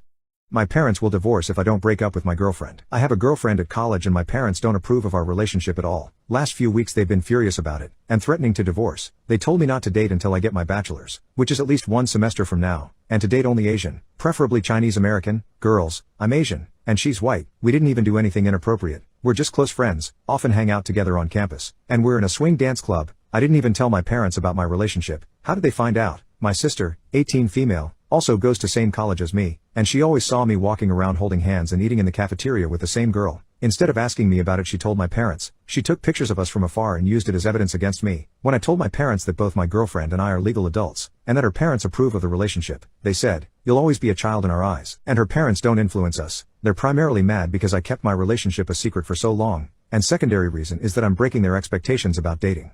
My grades are fine. I have a 3.8 GPA and got a summer internship, and I've never gotten in trouble at school. What's worse is that my sister was allowed to date as early as her freshman year in high school. She's even invited her boyfriends home and slept in the same bed as them, and went on vacations with their families. She's had like 3 boyfriends already, as she gets into dating drama frequently. When I, 3 years older than her, asked my parents if I could date, they said no, because they don't want me getting in trouble. She did mediocre in high school and barely squeaked out a 3.0 her first semester in college.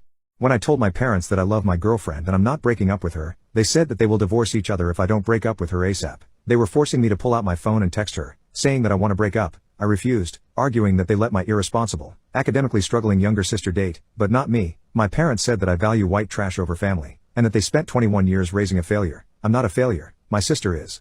My dad hit me several times, giving me a black eye, while my mom lied on the floor crying, saying that she wishes she aborted me. Then he argued with my mom and screamed at each other. Meanwhile, I grabbed my backpack with my stuff in it and drove off to my girlfriend's house about 90 minutes away. My parents fortunately don't know where she lives. When he noticed my car was missing, he called me but I didn't pick up. Then he texted me asking where I am and said that he would come get me. I told my girlfriend's family what happened, and they offered to let me stay with them until we go back to campus. My mom later texted me to inform me that my parents have filed a missing person report against me. I texted back, saying that I'm at my girlfriend's place, and that they can't stop me. I got my girlfriend's dad to call my parents, and he told them to F off, and that if they keep treating me like this they will take legal action themselves. I know it's only because she and I are very committed in our relationship, and her parents are supportive of it. I just walked in on my boyfriend and my best friend. I don't know what to do. I'm 19 and my boyfriend is 21. We've been together for 2 years. My boyfriend is a big gamer and his games usually take up a lot of his time, so much so that I can never get a hold of him for hours at a time, but when I do, it's because he's playing games with his friends. Last year, days would go by without my boyfriend contacting me due to him playing his games, so I picked up Genshin Impact to kill time and fell in love. I asked my best friend Jessica, 20, to play Genshin with me, but she said she'd rather play Warzone with my boyfriend and his friends. I said okay because she was always into those type of games. So, Genshin has an update tonight which takes roughly 5 hours, so I thought I would head over to my boyfriend's apartment with his favorite food and watch him play games, maybe keep his company. He lives a couple streets down from me, so I usually take a taxi to his place every weekend or he drives to see me, but our time together is usually on weekends. I called him a couple times and didn't get an answer. I texted him asking if he's okay and if he needs anything, but I still didn't get a response, so I just went over. When I got there, the door was unlocked and I heard some sounds. I didn't know what to do, so I stood there frozen for a few minutes until I mustered up the courage to walk down the hallway. I get to his room. I open the door and he was on top. They were both exposed. He was kissing her. They were smiling and laughing. I started screaming and crying and they both got so flustered looking for something to cover up with. I ran out the house and my best friend, or I guess ex-best friend now, was begging me to stop and to listen to her, but I just ran out the street. I ended up walking home by myself just crying, and now, I'm back home writing this. It's still fresh. I don't know what to do. I blocked both of them, but I know eventually they're going to want to talk and I don't know if I can handle that. Today I messed up by doing what my ex-wife says and ignoring the accident, and 2 people passed away. So this happened, I don't know, 2008-ish, and it's a memory that unfortunately won't go away in my life. It popped up again unintentionally and unprovoked the other night and it just doesn't sit right with me and I'm always left with regret and remorse. So the year was 2008 or so. I tried Googling the news headlines to corroborate my claim, but I'm not very good with that sort of advanced search. My then wife at the time is not a good person at heart. She was a Karen in training and very self-centered. We were heading up the 101 in Cali for her cousin's wedding one weekend. I want to say it was around Salinas, before the exit to head west to Monterey. When the accident happened, I saw a spray helicopter about 100 yards on our right take off from the fields and watched it get about 50 feet in the air. Not too high for a helicopter but enough to be low for a helicopter. I saw it hovering there and then saw the propellers for a second, quite visibly, which caught my attention because you should honestly never see them rotating that fast when airborne. So now I'm paying complete attention to the helicopter and I watch smoke come out its engines and then just stop and plummet to the ground like a rock. I saw it happen and pointed it out and I started to pull over to the shoulder to help and she yells at me. "What are you doing?" "I'm pulling over to go help." "What are you going to do?" "I've got a fire extinguisher in the car. I can go put out the flames and try and pull them out." "You're not a Marine anymore. You can't just go running off and saving people anytime anymore." "But they could be hurt and I see smoke everywhere." "No, we're going to be late to the wedding. Let someone else deal with it." So away we went. I found out later on during the week in the news that the 2 people died inside from the fire before emergency services got there. The worst part is that when we finally arrived to her cousin's wedding, we found out that they deemed us unimportant enough for the actual ceremony and it was the reception we were hurrying to. I feel like those deaths are on me and I should have done something. Update: today I messed up being willing to do anything to make my girlfriend get off. My girlfriend and I decided to end our relationship. This happened on Sunday. The plan was to unpack the hoodie situation. The deceased ex-boyfriend, my girlfriend struggling to finish, her feelings towards me, my feelings towards her, our feelings towards getting therapy, etc. However, when I showed up at the flat to have that discussion, my girlfriend was no longer sober. I could see it in her eyes, hear it in her voice, smell it on her breath. She was drunk. It was out of character. My girlfriend usually avoids drinking too much. I asked if she was in the mood to talk about what happened with the hoodie. My girlfriend said she never wanted to use the hoodie to hurt my feelings, but she got sick of hearing me talk about getting her off like it's become my life's work. I apologized for becoming obsessed with this and promised to tone it down. My girlfriend didn't seem to believe my promise and asked if I would ever enjoy lovemaking with her if she never finished. I was honest and said with her without and finishing. Lovemaking would always be enjoyable with her because I loved her, but deep down I would probably feel like she's not getting the full experience if there was no satisfying payoff for her at the end.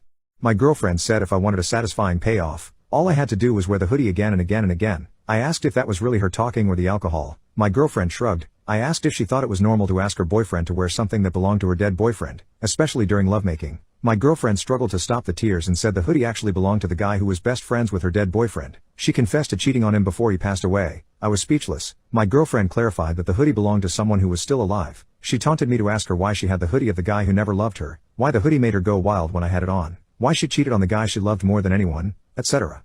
I hugged her out of the blue until she managed to calm down. The 2 of us eventually ended up on the couch. We were too emotionally exhausted to continue talking. She fell asleep. When she woke up, she asked me to leave, for good. She said our relationship kind of tested her to see if she really was ready for another relationship since the death of her boyfriend. What happened with the hoodie made her realize something she apparently knew for a long time now. She was not ready for me, for us, for anyone. I did my best to fight for our relationship, but her mind was made up. She was done. We were done. I've been unable to sleep, hence me typing this post while most people on my side of the planet are sleeping or almost getting up for work. I hope my ex-girlfriend will be okay. I hope I'll be okay.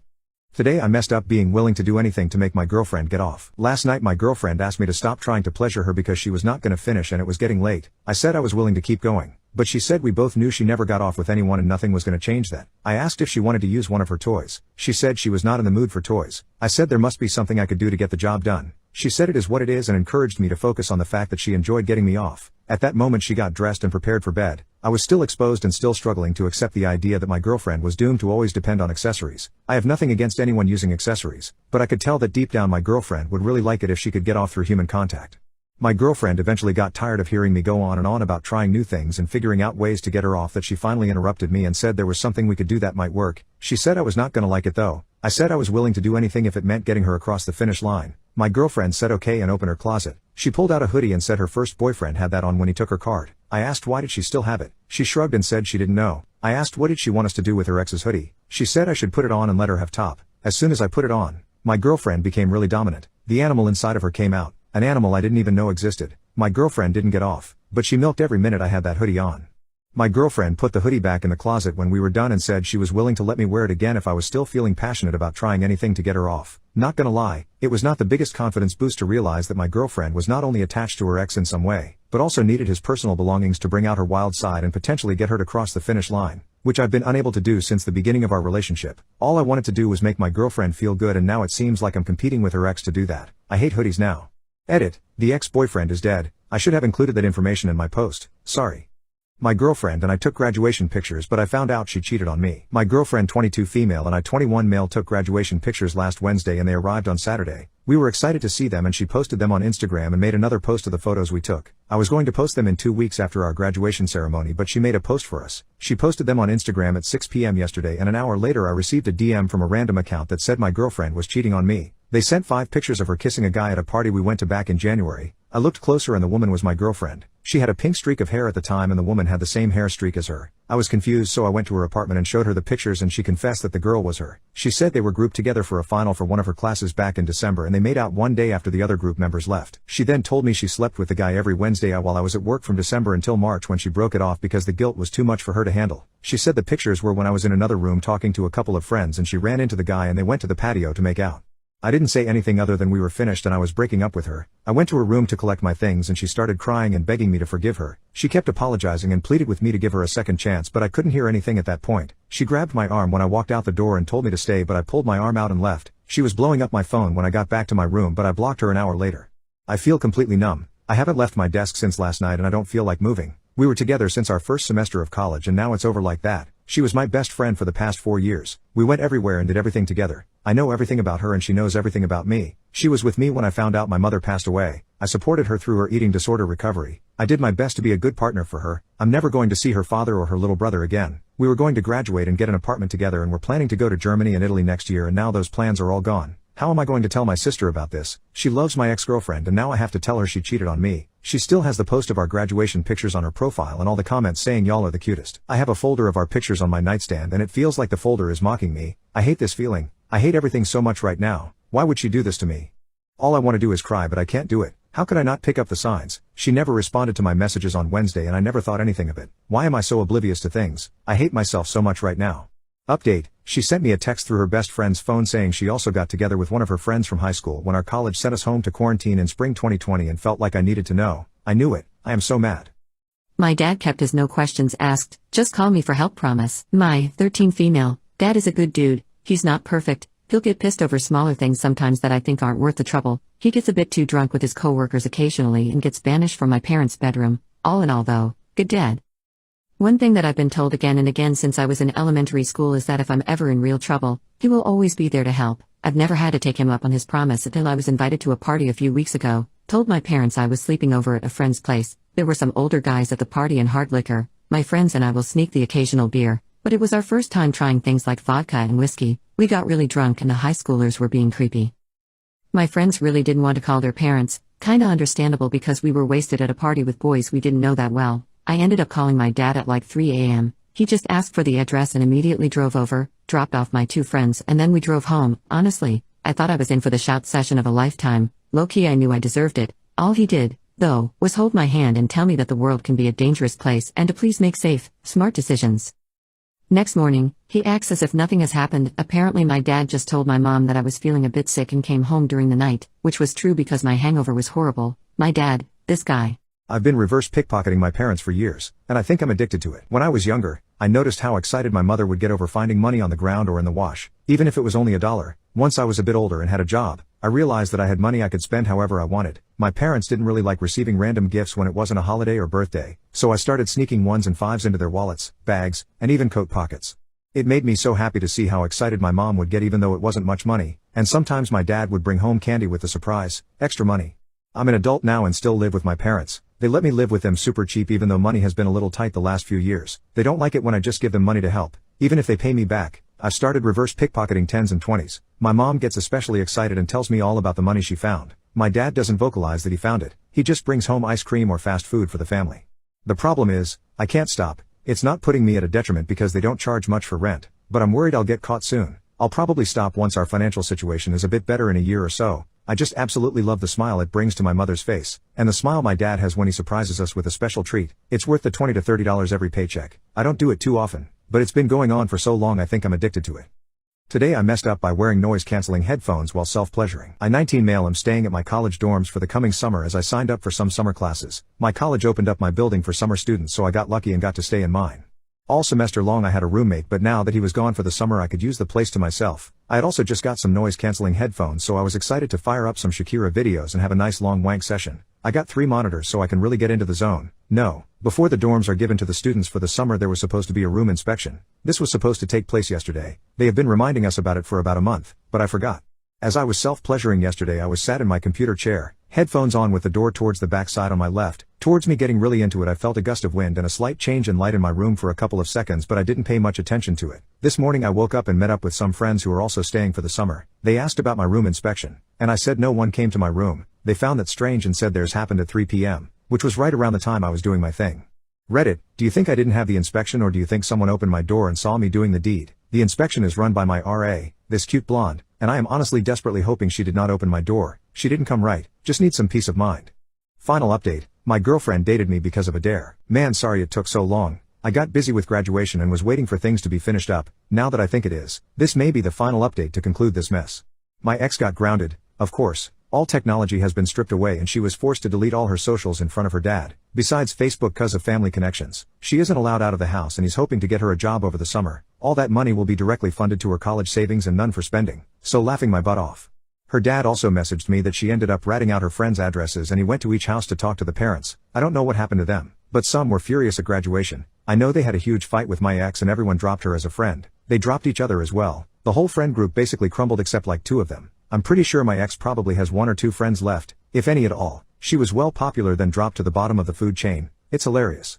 None of the girls confronted me, except my ex. She met her after graduation where I was heading back to the car with my parents. She stopped me midway. She apologized profusely and admitted she never actually saw me as a lover, but as a best male friend. She realized how much we had in common when she took me on that date and wanted to get to know me more. She's a lesbian, but wanted to keep the charade of us pretending to be lovebirds so her friends wouldn't think she's a freak for liking girls. They're quite homophobic and would have dropped her. They did anyway, so she also used the whole prank card as an excuse to not break up, since I could have told people and word would have been spread around and it could have ruined her reputation too, which is why they did the whole getting me framed for cheating thing. I'm surprised she suspended it for several months and got that far. It's impressive actually. If I hadn't caught her in time, she probably would have gotten through with it due to pressure. So basically she used me so people think she's straight and also not ruin her reputation if she came out that it was a prank to date me. The only thing I forgave her for was her being a lesbian. I'm a straight cis male, but I can't imagine how scary it might be to be in a circle full of homophobics, whom you knew since you were kids. If I was gay, she didn't want to be discarded as a social outcast. I'm sure she would have found plenty of friends who would have accepted her for who she is. We don't live in the 1900s, lol. Still, I understand why. I honestly would have rather her come out as a lesbian than using our relationship as a prank. It would have been so much easier to handle. In the end, I told her to leave me alone and that I blocked her. She understood and left. She was sobbing so much and was having a panic attack in the parking lot. I had to drag her away from my parents at one point since I didn't want them finding out what's been going on. I only told them we broke up and this is a final conversation to clear things up. I do feel bad for her, but I can't help her. I do hope she finds better friends honestly. Anyways, that's all for the update. I told her dad that I made a Reddit post about this situation. I didn't want to out her, so I asked him to ask her if it would be okay. She said yes. I don't know if she read my posts or not, but she definitely now knows I wrote about her to Reddit. Oops. I didn't listen to Reddit and came to Egypt. I hate it so much. As the title says, I came to Egypt on holiday and was so dang excited. As a well-traveled person, I thought people were exaggerating how crap it is. So I've been here 3 days and have 5 more to go and I'm ready to go home. I hate it. The people are awful. I feel like an ATM machine to them. It's so draining doing anything because everybody is trying to extort you. I came with 2 friends on the same day and another flew in from another place, so arrived at the hotel after us and got a whole different price for the same room. I'm so drained. Today a taxi driver locked the doors and wouldn't let me out after paying him the agreed hotel taxi price. He wanted dollars for the grace of God to be with me. I'm so done. I have 5 more days to go. I will stay inside the hotel and not go anywhere. Also, the hotel is filthy. I cleaned my room myself today. Buying toilet brushes is really not hard. I hate it here. I'm sorry, Reddit. I didn't listen. Edit. The worst part was the incredible moment I saw the pyramids was ruined by extortionists everywhere. They lied you can't walk in or drive. You have to go on a horse cart. I didn't want to because I don't like using animals in tourist places. I feel most of them are used. I reluctantly agreed only to get in and realize we have been duped. Also, they told us it was $30 each to see the pyramids, only to look at a sign and calculate on the way out that it was $8. Another edit. I am not from a developed country or anything and am not looking down on any culture. I am black, I am female and I am African. I am from a developing country. I have long braids and am not sure if that is contributing. I assumed it's just because I am a foreigner. I am not African American. I am a literal African who wanted to visit another African country with a rich history that I fell in love with decades ago. I am currently in Sharm el-Sheikh. I took a guided boat tour today which I had pre-scheduled, which was nice, but still, you have to stop at these places before where they're trying to sell you all this stuff. I'm just drained. I don't have Egyptian friends unfortunately. We are 3 black Africans, 1 female who is me and 2 males. We are all just friends and thought it would be awesome. Lady gynecologist shamed me. I 24 female found a lump/cyst in my you know what. I got super concerned and fixed an appointment. I specifically went to see a lady doctor cause I knew I'd be physically examined. When I went to her chamber, she asked me about my sexual history and all the nitty-gritty details, which I thought was pretty normal. I think it's common for health practitioners to gather intimate health history from patients. I told her I've made love before, but I'm definitely not intimately active. Had 4 partners in the past and I'm always safe. Then she stresses, "So you don't have your card?" The question was unsettling. Now I live in a small town where lovemaking is a hush-hush subject. She was pretty pushy and adamant and kept asking about my intimate adventures. Her words, which I thought was completely unnecessary. When I asked for the diagnosis, rudely with a little smirk on her face she said, "You should know better since you're the one screwing around." I was told quite rudely to relax if I wanted to be helped. Then she asked me to run some blood test and get back to her. I was in disbelief. Shocked to say the least. I legit walked out of her office, made an immediate appointment with a senior male OBGYN. I was so mad at this lady that exposing my lady bits to a male was least of my concerns now. Shame went out the window. My experience with the male was smoother and simply no nonsense. He was professional and articulate. I was told it's a Bartholin cyst and not cancer that I thought it was. He was nice enough to even draw me a diagram to show how the gland gets obstructed and the cyst forms. Anyway, my point being, why are some doctors so desensitized about people's problems? I chose to go to a lady expecting her to understand my problems, but rather I feel like I was shamed and subjected to slew and snide remarks. Silence, shame and abuse are real in healthcare now.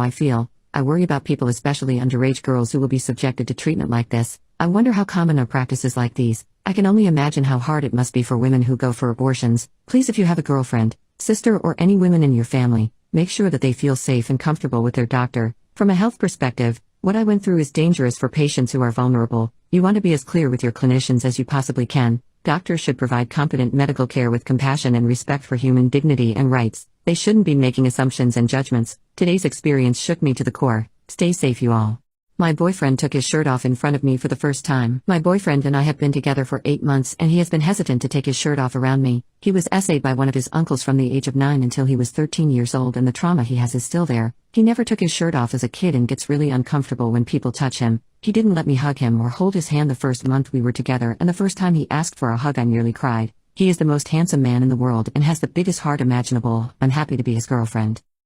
He is really into fitness and goes to the gym almost every day. He started working out when he was 15 as a way for him to take back control of his body, and he really enjoys it. He struggles with anxiety and considers me and the gym his safe spaces. He has really nice body and works hard to maintain his physique. Last night he came to my apartment and was complaining about being sore. We were laying on my bed watching TV and he kept moving around and trying to get comfortable. He fell down some stairs 2 months ago and sprained his AC joint, and yesterday was the first time he has been able to work out that shoulder. He was really uncomfortable, so I asked him if I could rub and massage it for him. He shut the idea down, but I assured him that he was safe with me and I would not do anything to him he didn't want.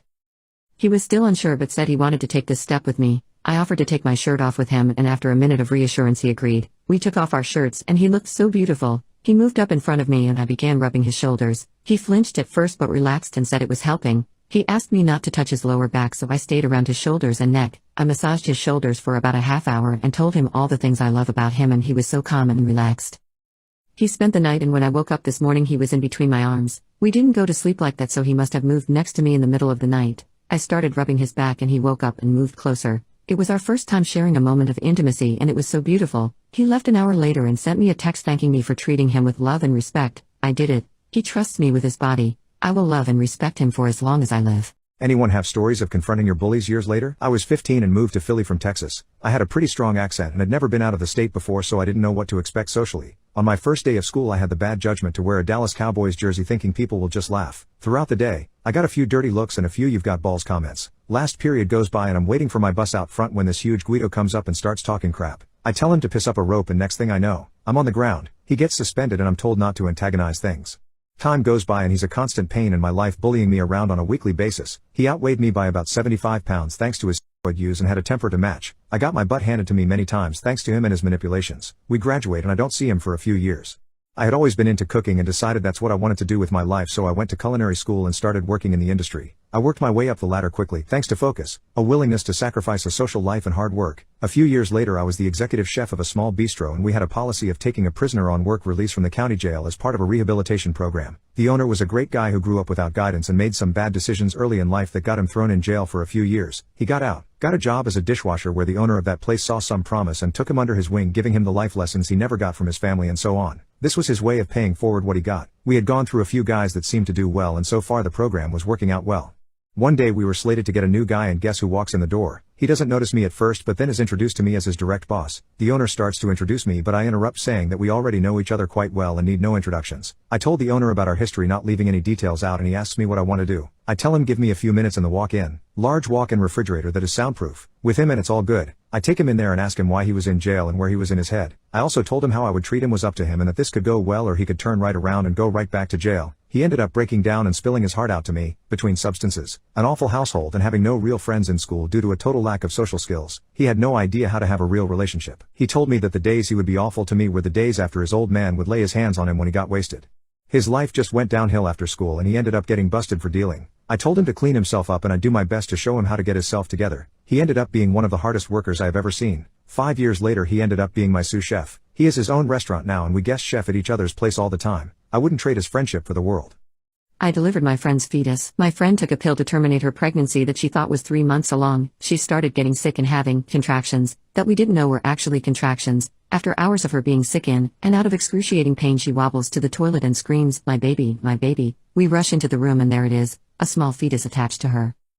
Nobody could do it. I stepped up and did it. I first reached in and coddled the fetus with my hand and cut its navel and removed it from the umbilical cord. I removed it out of the toilet. I wrapped it in a towel. I cut my friend's umbilical cord and cleaned her off and she seems to be okay now. I don't know how to feel. I'm glad I knew what to do, by the power of whatever is vested inside of me.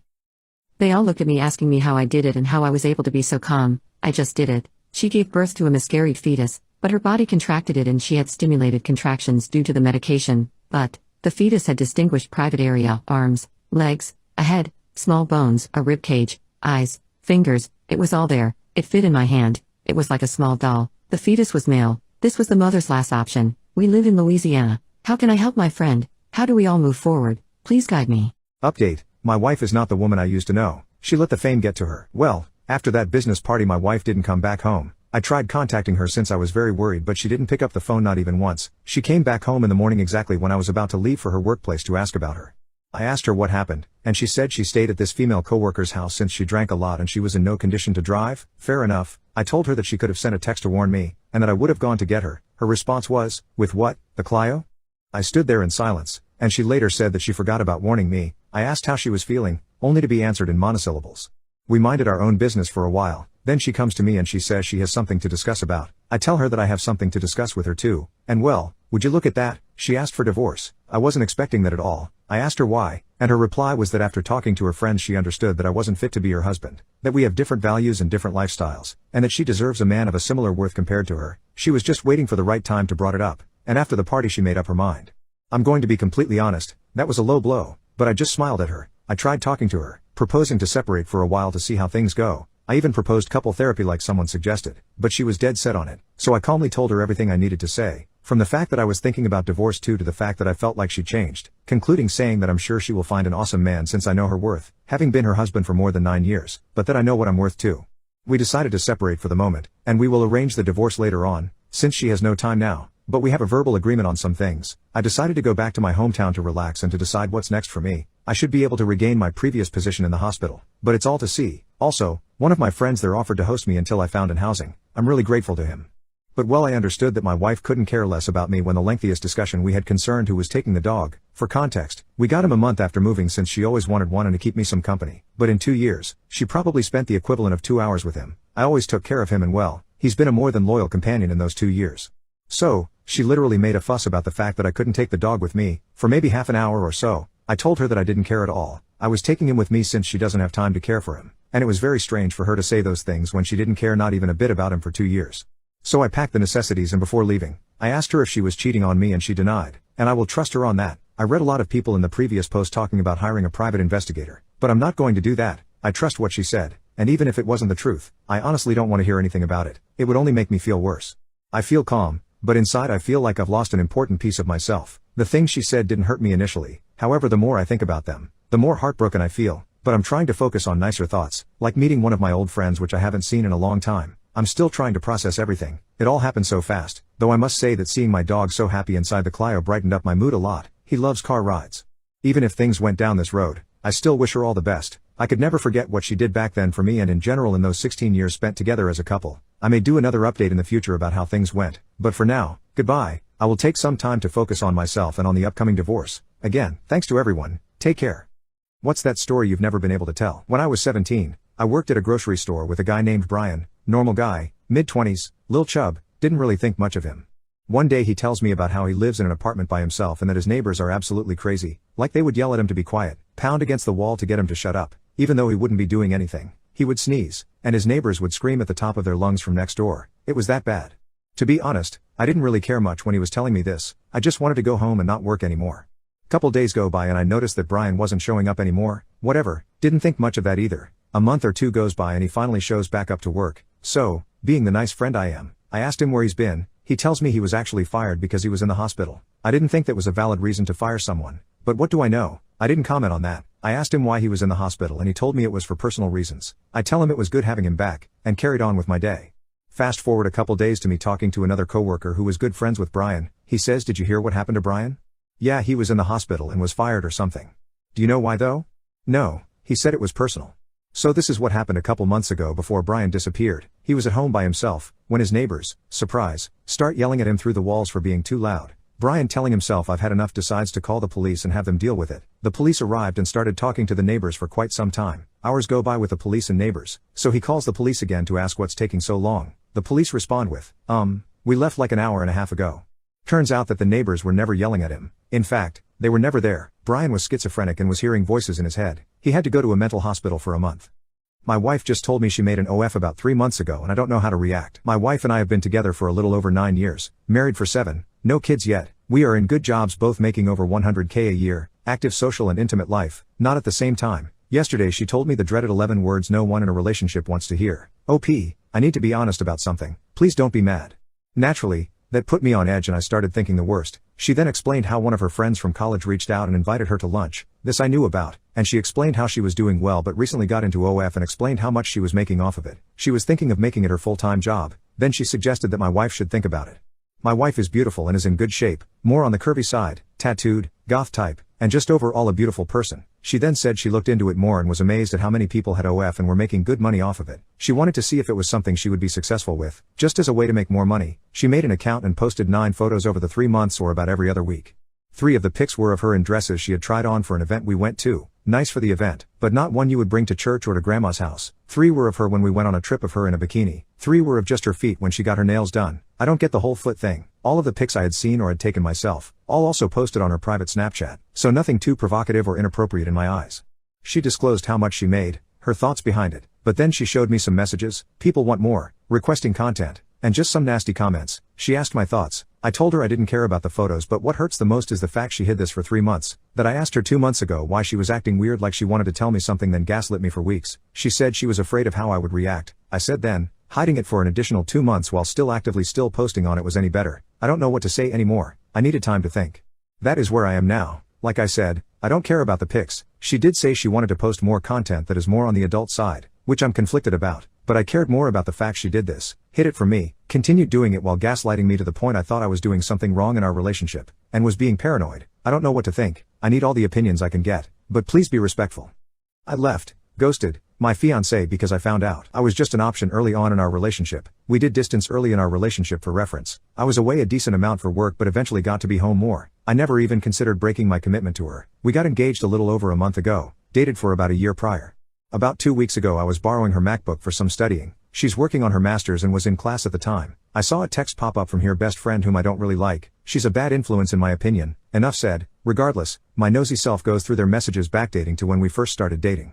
So anyway, to keep this fairly short, there were 2 other guys I know of for sure she entertained enough to go out with, kiss, made out all night in her words, send pictures to, and brag about it to her best friend I don't care for. Oh, and let's not forget she spent the night with one too. She never sent nudes or anything over text even to me, but a lot of the pictures she sent me, they also got. I confronted her when she got back from class and she made excuses for everything and shamed me for going through her messages. I know I shouldn't have, but either curiosity or instincts from back then got to me. She admitted she kissed one of the guys one night she got too drunk and fell asleep in the same bed, but fully clothed in her words. Who knows? I slept on the couch that night. I was so pissed. My mind was made up right then and there I was going to leave. If she's going to do that early on in our relationship, I can't honestly trust her ever again. A few days go by and I make it seem like I'm good and over it just to buy time to collect myself. I got myself situated, and made up some null crap story that I wanted to get her engagement ring engraved while she was in class. She agreed. The next day while she was in class I packed myself up and drove to a close friend's place to crash, blocked her on everything. It's been over a week of no communication. I don't plan to communicate further at all to be honest, and I honestly just need to get it out there. I feel like I'm getting in my head. I felt so betrayed as I was always so loyal and committed, enough to put a ring on her finger. Now I'm just chilling, not sure where I'm at emotionally, trying to stay productive and keep my mind off it, coming to Reddit for validation or something I guess lol. I'm divorcing my wife because she has been late for 90% of everything we have ever done together. Everyone we know is shocked and confused, but I don't care. No, I'm not having an affair. No, I'm not having a midlife crisis. No, I'm not looking for a younger woman. No, I'm not hiding anything. My wife and I have been together for 12 years. During this time she has not made even the slightest amount of effort to be on time for anything we did. When we were dating, average wait times were 15 minutes to an hour for her to finally effing show up. I waited because I loved her. After marriage she somehow got worse, and after childbirth, she got even worse. She used to blame circumstances for being late every time, but now she just blames our son. I put up with it because I loved her. Example 1, we're currently looking at preschools. We're 15 to 30 minutes late for each meeting because the thing we need most in our lives is for the teachers to believe our son is chronically going to be late for school. It's always something with her. Example 2, I wanted to see a movie in theaters a while ago. She wanted to come too. I had to leave her in a clothing shop because I was going to miss the start of the movie. Of course she was livid. Example 3, a few months ago, we went to see a concert of a group she likes. We were an hour early because of course we were an hour early. It was something that she wanted to do. I'm so sick and tired of it. Dinner reservations are always a toss-up because restaurants in our area have no chill and will cancel your reservation if you're a minute late. Growing increasingly anxious as she stares at her effing phone and trying to ask her in the nicest way possible to hurry up is a horrible feeling, especially since she will flip her lid the second that I try to tell her we're going to be late. Meeting up with friends, going to a children's event with our son, even trying to take a walk is always an ordeal of trying to get her to put the goddamn phone down and get ready so I don't have to stand there like a dummy. I think my boiling point was last week when I stood at the entrance of our house for 20 minutes with our son, as he grew increasingly impatient, and then seeing she had abruptly decided to start vacuuming the house. I'm getting spammed with calls from mutual friends and family. She went and told everyone that we're getting divorced. Everyone wants to talk me out of it. I just broke after years of patience. I have no regrets. My trans sister changed her name to my current name. My sister came out as trans about 2 years ago. We are not close at all. The last time I saw her was at my college graduation 3 years ago. However, when I heard the news, I sent her a text congratulating her and wishing her well. She's always been the black sheep of the family, interested in different things than me and my family. Kind of the look who came out there cave energy. She's since left our small town in western Massachusetts and moved to Seattle. I currently live in Boston and heard she changed her name. She had a fairly gender-neutral name to begin with and didn't change it initially when she came out. However, 2 months ago I heard from someone who follows her on Instagram that she changed just her first name to my current first name, thus giving her the exact name as me, minus the middle. I immediately called her and asked why she'd do such a thing. She said she'd always liked that name and couldn't find a better one. She went on to say, "We don't really talk. I don't live on the East Coast and never visit. I don't know why this even matters." I explained that I'm kind of embarrassed and feel awkward about this and asked to help her choose a different name that literally isn't mine. I do go back to my hometown somewhat frequently and so I'll have to deal with this socially with friends and other people we both know when I do end up going back. Anyone from a small town will tell you, word spreads fast. She said she's made up her mind and she intends on sending in the paperwork to change it legally this month. I called my mom and she said she had the same exact conversation with her, but my mom lost her patience and had kind of an argument and said something transphobic in the moment and they haven't spoken since. My dad hasn't touched this at all lol. I'm just not sure what to do here because while it would be nice to be closer to my only sibling, I can't shake that we have the same name. It's weird and annoying to be honest. How do I go about getting her to change her mind? Or do you think I can't change her mind? My ex-boyfriend broke up with me because of my number of bodies. We've only met in December, but I became really attached to him. He found out about my number of bodies in the beginning of January. His is low, 3 including myself. Mine is in double digits and higher than most people's. We are both 24 years old. He initially broke up with me after he found out and I was more or less okay with that. People have preferences and it's okay. He then came back a day later and we got back together. Even though he came back, it was always on his mind. I tried my best to reassure him. The worst thing is I do really regret my past. I hate myself for being so hedonistic. If I had a time machine, I would have saved myself for him. We had our ups and downs. I was trying to be as transparent and genuine and it seemed like we were working through it. A week ago he said that he doesn't see me as worthy of marriage. That broke me because he knew that I don't see the point in having a committed relationship if building a family is not the final destination. He then said that the past couple of months he decided to emotionally check out and that he was only with me for the lovemaking. I was so heartbroken. I was literally screaming because of the pain, but the worst is yet to come. I asked to see him one last time. I've never seen him so cruel. He called me a slut, and he made fun of me with extremely cruel jokes. I feel so conflicted because I feel like I deserve that. I totally changed my mind about casual intimacy and at this point I became totally disgusted by lovemaking overall. I am an extremely loyal person. I love this guy so much that I feel like I just can't be with anybody else. I hate myself so much because I messed up, If only I could keep my legs closed, I would have been happy with him. I lost the chance to be with the love of my life over some meaningless intimacy in the past. Today I messed up by being a life art model for my best friend and losing a best friend. So, I'm sure from the title you are all thinking this is just another explicit story or whatever. If you think this is, that I don't blame you, but it definitely wasn't a good experience in my eyes. This didn't happen today but rather last week. But some context first. I go to a university with around 80% women. I'm a man, I'm turning 20 soon, and I'm around the same age as the other students in my year. The university has a campus where all the students live on site and go to lessons in the same building. All the students on campus do the same history course. While everyone does history, there's a thriving art community in the form of clubs, or groups. It's my first year in university when this all went down. There's this super cool girl who lives 2 doors down from me who I've made friends with. She's also my project partner for one of my semester-long research courses, and she helps organize the art club in her spare time. Let's call her Beth for now. Apparently, the art club has occasional life model drawing sessions, where they get one of the members of the art club, usually a woman, to model for the group so they can practice their drawing. I've never been super into art, so this was a surprise to hear when Beth told me about this. I assumed that having a model could become awkward, but I supposed as long as they were all women and it's for art, it's not that bad.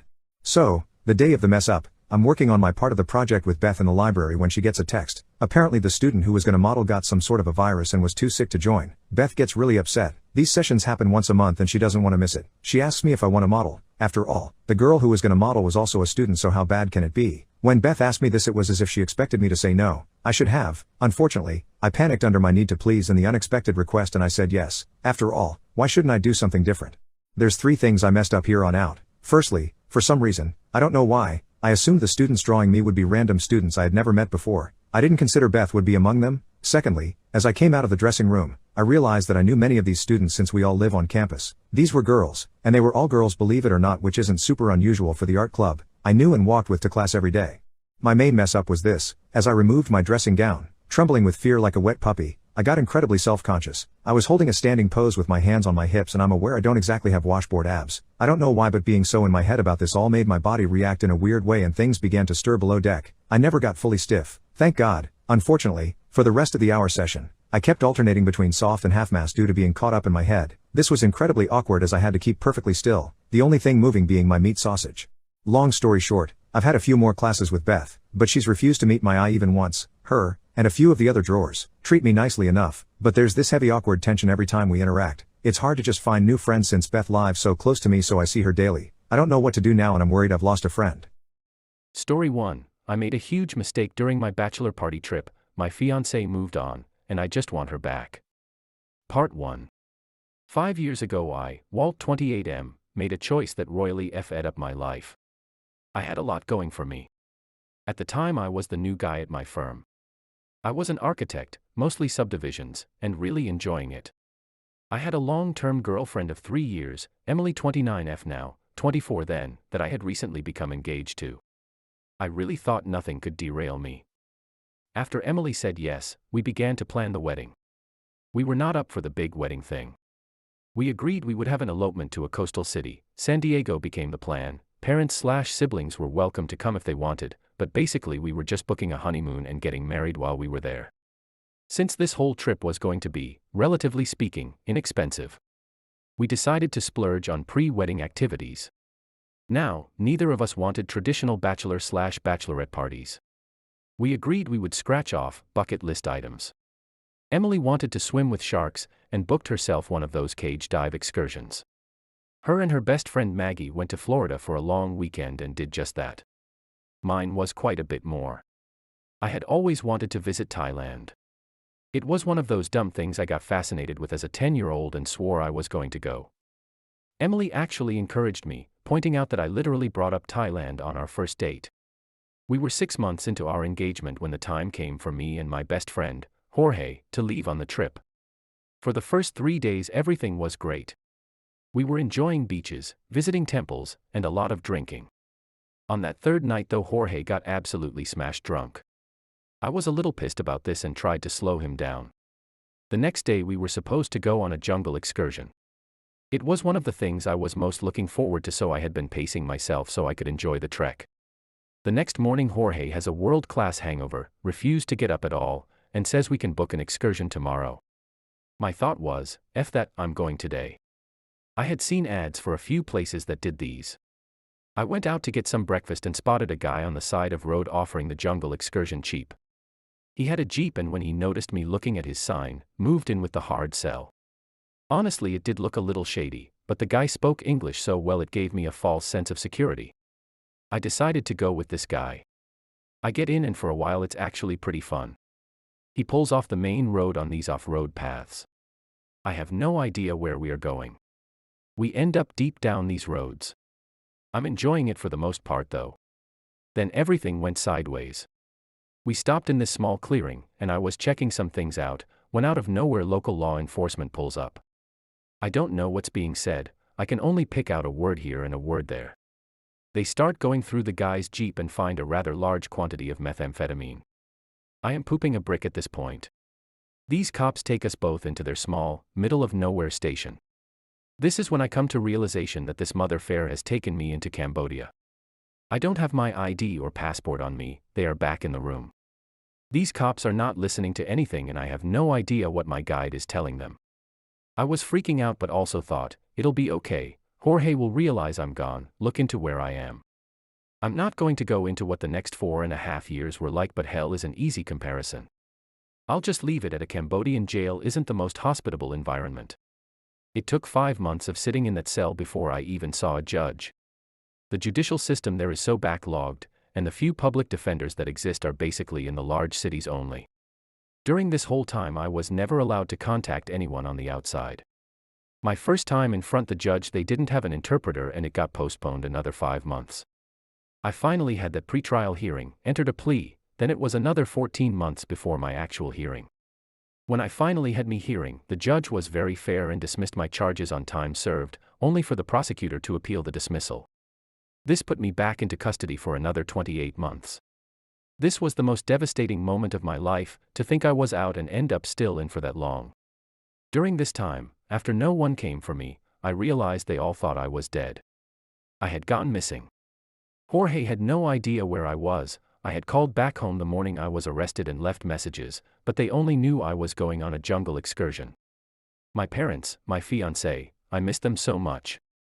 There were plenty of days I was hoping one of the other inmates or a rough guard would just take me out already, especially after the first year when I became more tolerant of the food and water. Finally, after 52 months in captivity, I was released. I had nothing to my name and was in a country I wasn't supposed to be in. I contacted the embassy, and they did have a missing persons file for me. They helped me contact home. I attempted to contact my fiancé but a guy named Mitch answered and he did not know an Emily, so I figured she must have changed her number at some point. I called my mother. She was absolutely frantic. She grabbed my father and I told her my entire tale. I kept asking about Emily and my mother kept deflecting. She wanted to get started immediately getting me home, and said we would talk about everything when I got back to the US. It took a little while to make this happen. My parents luckily had my original passport and ID, which made the process somewhat faster. During that time they sent me money and I was able to get a hotel. My parents were very adamant I not try to contact Emily during this time and to wait until we got back. I obviously started to assume she had moved on and was with someone else. Which was heartbreaking. I had held out hope during my imprisonment that she would not, but with the way my parents were acting I assumed that was the case. Even so, I wanted to contact her immediately, before anything else. I didn't want to talk about my time there, I didn't want to talk about what they did trying to find me, or know anything about anyone else. I just wanted my fiancé. My parents sat me down and handed me a save-the-date card. It was Emily and some tall handsome guy I'd never seen before. She was engaged. I broke down. It wasn't unexpected, but the feelings were still there. I asked my parents if they had kept in touch with her beyond just being wedding guest worthy. They said yes, they've actually been a huge part of each other's lives these last few years. I was a little shocked. I know they liked Emily, but with me gone I had somewhat expected them to drift apart, not get closer. I decided to ask, Southwest, how close are you guys now? My mother responded, very. Her father passed a year ago and your dad has agreed to walk her down the aisle. That hurt. It shouldn't, but it did. Why you? Was all I could say. My mom got emotional, started going on about how they all thought I was gone, that a cartel or something got me, that they looked so hard and so long. They had a whole memorial service for me. I snapped a little. I don't care about that right now, what are you not telling me? My mother took that tablet and flipped a few photos. She then handed it back to me. There was a whole group photo. My parents, Emily, her fiancé, her mom, my sister, my brother, Emily's brother, Jorge, other friends, and kids. But at the center of the table was a boy sitting behind a birthday cake. The decorations read, "Happy 4th birthday." He was smiling big. I just looked at my parents. My mother looked at me and said, "That's your son, Paul," my dad's name, Walter, my name, Ryan, our last name. I made a huge mistake on my bachelor party trip. My fiancée moved on, and I just want her back. Part 2. In the 2 weeks since I got back home, it simultaneously feels like so much has happened, and that virtually nothing has happened. I have been largely brought up to speed on all that has happened on this side of the world. When Jorge finally got up out of bed that day 5 years ago, he tried to call me. After having no success, the officers confiscated my phone immediately upon arrest. I never saw it again. He decided to just go about his day, assuming I was enjoying my excursion. It wasn't until it was well past dark that he started to get concerned. He called back home to see if anyone else had heard from me. The next morning my family and fiancé were blowing up his phone wondering if I had come back yet. That's when he began venturing out to all the excursion places. They all reported that they had not seen me. He began to panic and alerted everyone back home. He went to the authorities at this point.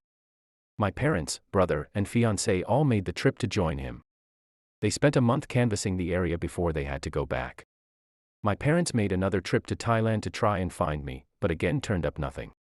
Over the next year and a half they were a constant reminder to the Thai officials of my disappearance. Unfortunately, no one thought to look in Cambodia.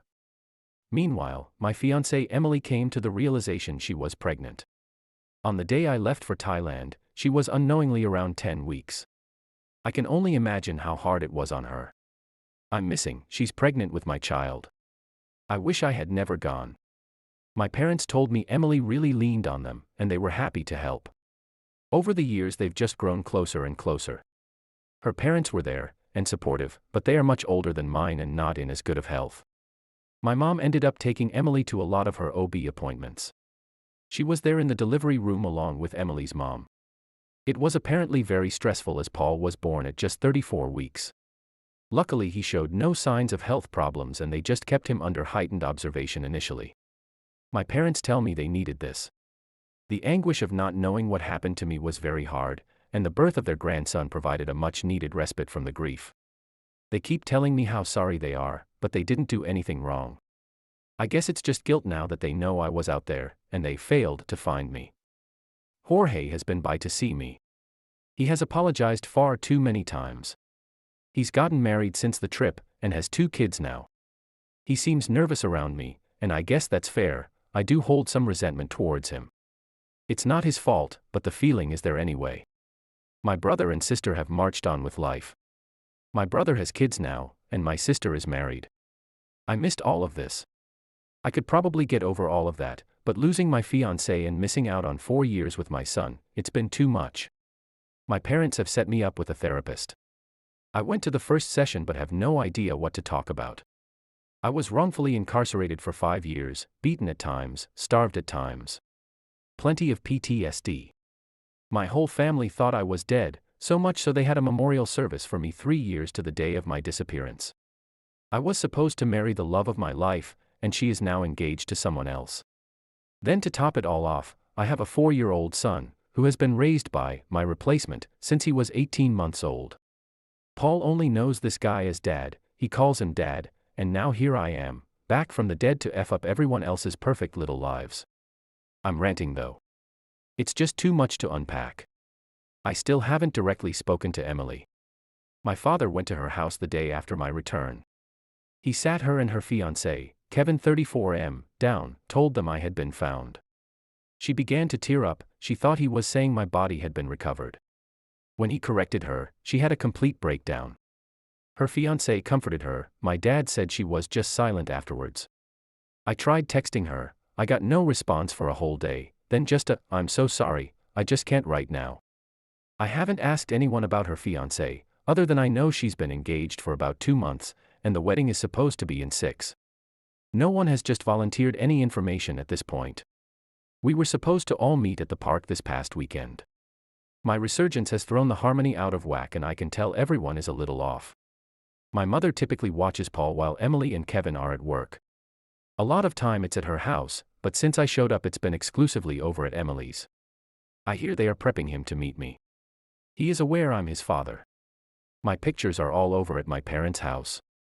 Emily has apparently always had a picture of me up in Paul's room. I'm a shell of the guy in the picture, but I guess at least I kinda look like that still. He won't be totally blindsided. My parents and I arrived at the park first. When we saw their car pull up, only Kevin and Paul got out. Emily was not with them. Paul ran up to my dad first and gave him a big hug. He saw me and kind of retreated to my mom, then over to Kevin. I could tell he was nervous. I mean shit, so was I, and I'm not 4 years old. The other adults tried to say something to get us to talk or embrace or something. I told them to let it go, let him go play. He perked up and ran off to the playground. Kevin came up and stuck his hand out. We shook, and he said, "Sorry, Emily, couldn't today." We were about out the door and she broke down, told me she wasn't ready. I just said, "I understand." I went over to the playground to try and bond in some way. Turns out Paul is big into superheroes. He pretended to be Spider-Man and I had to be Rhino. I chased him all over the playground, and let his web me up. He laughed and smiled. When the food was ready I was happy to see he liked his hot dogs the same as me. Ketchup on one side, mustard on the other, relish on top. I thought maybe this won't be so hard. Then he called Kevin Dad. I shouldn't have surprised by this, he's been in this kid's life for 2.5 years, he marrying his mom, they all live in the same house. That all said, it was like a knife in the heart, I began to actually tear up. I excused myself for a moment, and said I was going over to the Gross Park bathroom. When I came out after a minute Kevin was waiting. I could see my parents across the way watching Paul. I felt instantly awkward, the last thing I wanted right now was a heart-to-heart with Kevin. He was taller than me, more built than me, and had gotten to have the life I was supposed to have. He just said, "Can we talk?" I said, "Yeah, man, what's on your mind?" Kevin began, "Look, I'm sorry for what happened to you, it's a bad deal all around. I just wanted to talk because I'm worried about Emily and Paul. Emily more than him. She hasn't been herself, which I can appreciate to some degree, it took a long time for her to get over you. I'm the first person she dated after your incident. She cried the first time we kissed because it was different. I want you to have a relationship with your son, he's little, he's resilient. I had 2 dads growing up, I know he will be fine. I don't know how fine her or you will be if this goes too fast, and from a selfish standpoint I don't want anything disrupting our life or our engagement. I love her, and want what's best. I'd like you two to take it slow and process everything before you meet. I made an appointment for her to see a counselor.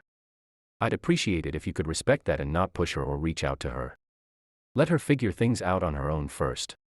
I was pissed listening to him, pretentious ass, but he had some points. I don't want to rip open all these old wounds. I ended up just saying, "Yeah man, I can do that." And walked off to join my parents and Paul. Kevin went into the gross bathroom. When he came back over he said him and Paul were going to head out. Paul gave everyone hugs, including me. I was surprised, but pleasantly. Then he called me Rhino, and ran off to Kevin. As they left I heard him say, "Dad, can we get a cookie cake on the way home?" Ugh, he's Dad, I'm Rhino, and this just FING sucks. I made a huge mistake on my bachelor party trip, my fiancée moved on, and I just want her back. Part 3. We finally met. We started by texting a bit, but it felt so impersonal the conversation stayed at a surface level.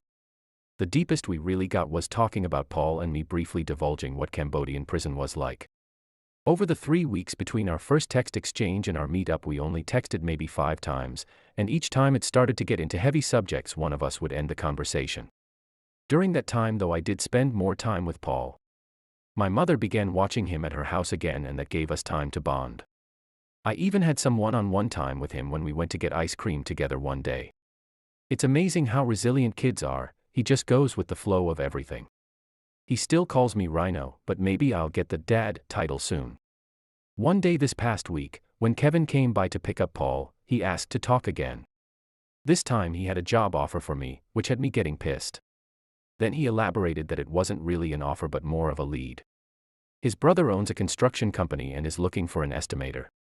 Kevin told his brother I was once an architect and his brother said he'd give me an interview if I was interested. He left his brother's card with me. I really want to hate Kevin, but he does actually seem to be a genuinely nice person, which also pees me off. His self-deprecating sense of humor grows on you fast, and this is just in 5 to 10 minute interactions with him. But at the same time, F that guy. I talked to Emily via text this past Friday. We agreed to meet the next day for lunch. I suggested this Italian place that had been our place, but she got a little upset about this and I thought she was going to cancel. Instead we pivoted to Applebee's. Seeing her in person I can't even describe. She was just as beautiful as ever. The hello hug caused a shiver through my spine. I didn't want to let go, and may have lingered for just a second, but also didn't want to make it weird.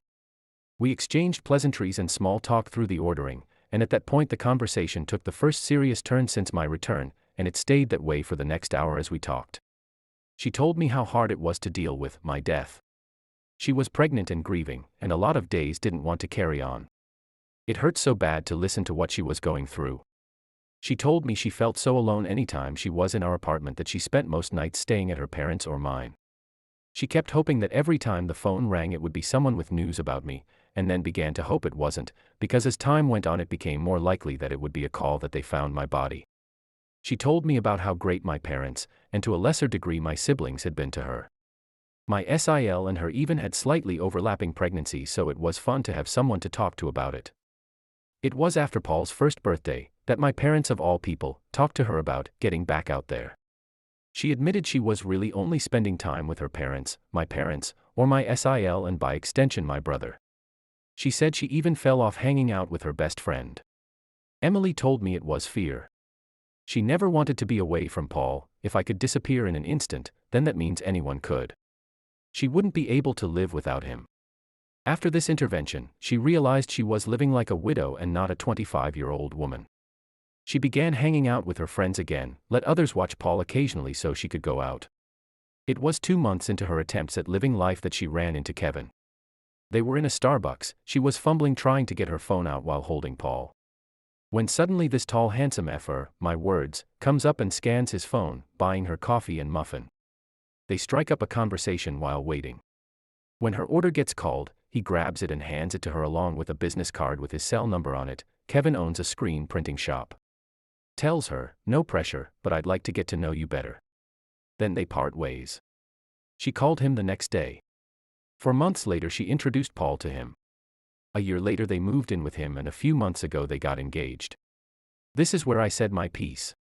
I told her I still loved her, that it's impossibly hard to see her with someone else. The idea of getting back to her was one of the few things that kept me going when I was locked away. She began to cry, and I reached out and took her hand. I asked if she was sure, or if there was any way we could try again. In hindsight I feel like this was a D move, but at the time I needed to know. She shook her head. Looked up at me and said, I love you, I never stopped, but I love Kevin too, and I'm marrying him. It's not fair, I know it's not fair, you didn't do anything wrong, but I had to move on. I spent years thinking you had died. When you came back I was so happy, but also so guilty. I cut her off there. You have nothing to feel guilty about. I f'd up and cost myself everything. I always knew you'd likely moved on, and I don't fault you for that. I was gone, there was no reason for you to believe I was coming back, but I did dream that I'd find my way back and you'd be there when I returned. I realized that was unrealistic. I'm sorry for putting you in this position now. She said, it's okay, I knew this was coming eventually. We just kind of stopped talking at that point. Sat there just drinking our drinks. After a few minutes that seemed like eternity, she said, how do you want to move forward when it comes to Paul? I told her, I love him already and want to be in his life. She replied, I'm so happy for that. I always told him about you. I didn't want him to think he was abandoned. I said, he is the one bright spot in this whole situation. From there she told me that Kevin had planned to adopt him once they were married but wouldn't now that I have returned. I am listed on the birth certificate as the father, although I think I'll meet with a lawyer just to make sure everything is in place from a legal standpoint. We made some plans to meet together later in the week with Paul. Let him have fun with all of his parents at the same time. She also encouraged me to do more one-on-ones with him. At the end we hugged one more time and parted ways. When I got back to my parents' house and in my room, I broke down. The finality of it all was just too much. After I recovered, I decided I was not going to wallow in my grief anymore. I needed to swallow some pride and get on track to do something with myself. The next day I called Kevin's brother and did an interview that day. He hired me. This is the first step towards moving on. I made a huge mistake during my bachelor party trip. My fiancée moved on, and I just want her back. Part 4. Holy shit, you are not gonna believe what I'm about to tell you. These last 6 months have been nothing short of absolutely f***ing crazy, but in a good way. After my first initial face-to-face with Emily, I decided I needed to move on with my life, and I ended up getting hired to be an estimator for Kevin's brother Kyle's 36M construction company. It was going well, and at about the 2-month mark, Kyle, knowing I was an architect, started asking me to design some of his custom builds and would compare them to the usual architect he was using. He was liking mine better, and while I still work as an estimator I am now solely designing the custom homes for Kyle, and he gave me a huge raise. This allowed me to get my own apartment, and I'm thankful to say I am no longer living in my parents' house. Emily and Kevin's wedding plans progressed with only one major change. My father was no longer walking her down the aisle, as everyone felt it was inappropriate given my return. Her much older brother was going to take that role now. Emily was an oops baby, so her brother is 16 years older than her. After our initial lunch, I saw Emily a lot more often. We were making it a point to do something all together with Paul at least once a week. Kevin was there as well, but they kept the couple behavior to a minimum. It was fun. I especially enjoyed getting to talk to Emily and just be around her. After a month of this back-to-school season hit. I guess in the screen printing industry this is the busy season. Which I guess makes sense with fall sports, staff shirts, clubs, Greek life. Kevin has contracts with all the school districts and is used heavily by the local colleges in the area. He became swamped at this time. Which led to Emily, Paul, and I spending a lot more time, just the three of us. Over the months of this we became a lot closer. Hello side hugs became lingering full front hugs. Emily and I would talk about all sorts of things. It kind of reminded of me when we were first dating. After a couple of months Kevin began joining us all again. This didn't dissuade Emily and I from rebuilding our friendship. And then the most amazing thing happened. Paul started calling me Dad. I literally teared up like the first 10 times he did this. Life went on for the next couple of months. It was a week before the wedding. I was not going to attend, my parents were as guests only. That weekend they decided to have semi-combined bachelor/bachelorette parties. Each was going out to dinner with friends, then friends activity, her karaoke, him top golf, then they'd all meet up at a bar or club around 11 p.m. I wasn't involved in any of this and had Northwest idea which place they were going to end at. I decided I was going out that night instead of just sitting in my apartment being a dud. It was a hard night for me, as it was another reminder that I had lost her to someone else. No matter how good of a dude he was, I still hated it. It was around 10:30 that night. I had a good buzz, and was planning on getting an Uber home when Emily and her bachelorette crew walked in. I kind of hid in the crowd at first, not wanting to butt into her night, but she spotted me. Emily came over and we began to talk. It was a little bit flirty. A song she loved came on and she began to dance, then dance on me. I joined in and we were laughing and having fun. As the song ended she kind of stumbled into me, I caught her and we looked at each other. Our lips moved in close and we almost kissed when she pulled back. We laughed it off and moved to the bar to get a drink. It was probably a good thing we didn't kiss, because about 2 minutes later Kevin came walking up. He was trying to be his usual self but seemed a little off. They kissed, and I began to feel like the third wheel, so I went ahead and ordered that Uber and headed home. The next day I'm a little hungover and slept in pretty heavy on my lazy Sunday. It was midday and I hear someone try and open my door. It was locked and they began knocking heavily. I ran over and opened the door. It was Emily. She lunged into my arms and kissed me. It was the sweetest feeling I have ever felt. Confusing, but sweet. I asked her what was going on. She said, Kevin came to me this morning and started asking some hard questions. I don't want to go into it. I promise I'll tell you everything one day, but I'm in no place to do so now.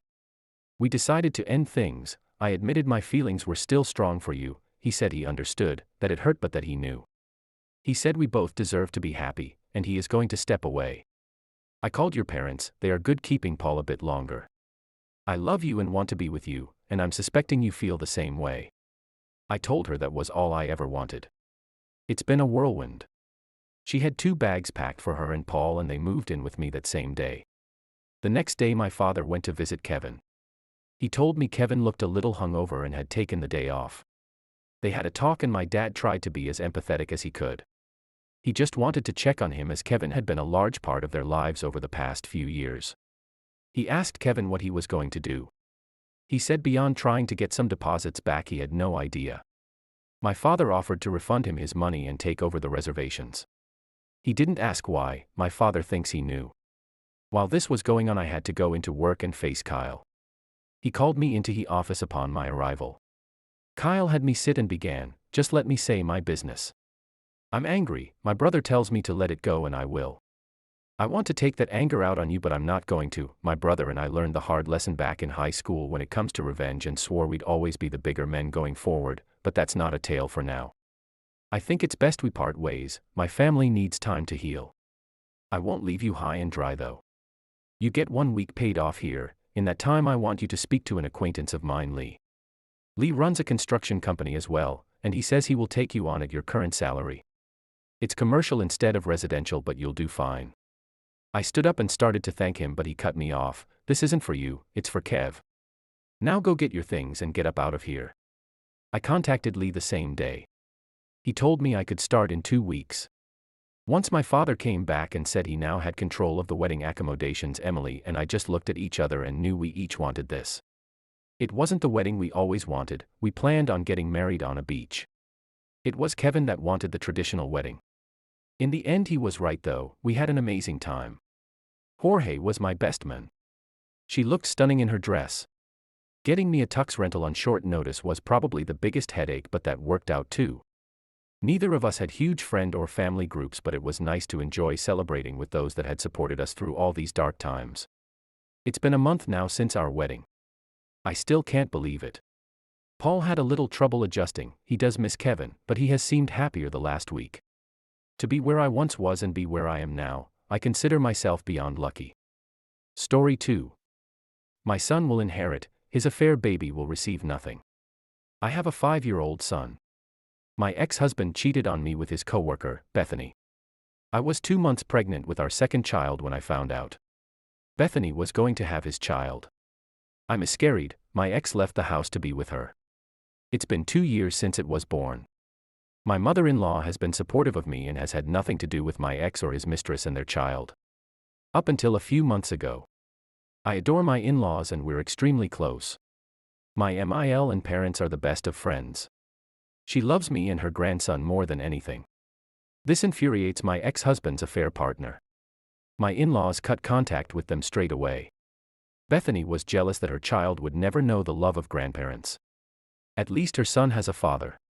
This brings us to the problem. Unfortunately, my MIL has been very ill for a while and so she's updated her will. My ex-husband was an only child, so he would get everything.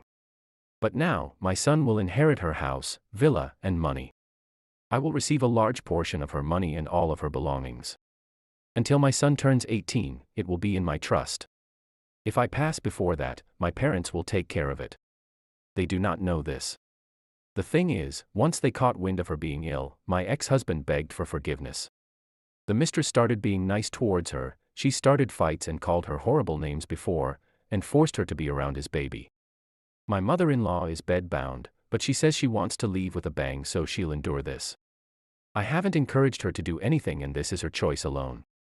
They want her money, and her son thinks he is still included in the will. He also thinks his child will now be acknowledged by his grandmother and will also receive money. Now, my MIL hasn't actually said she's forgiven them.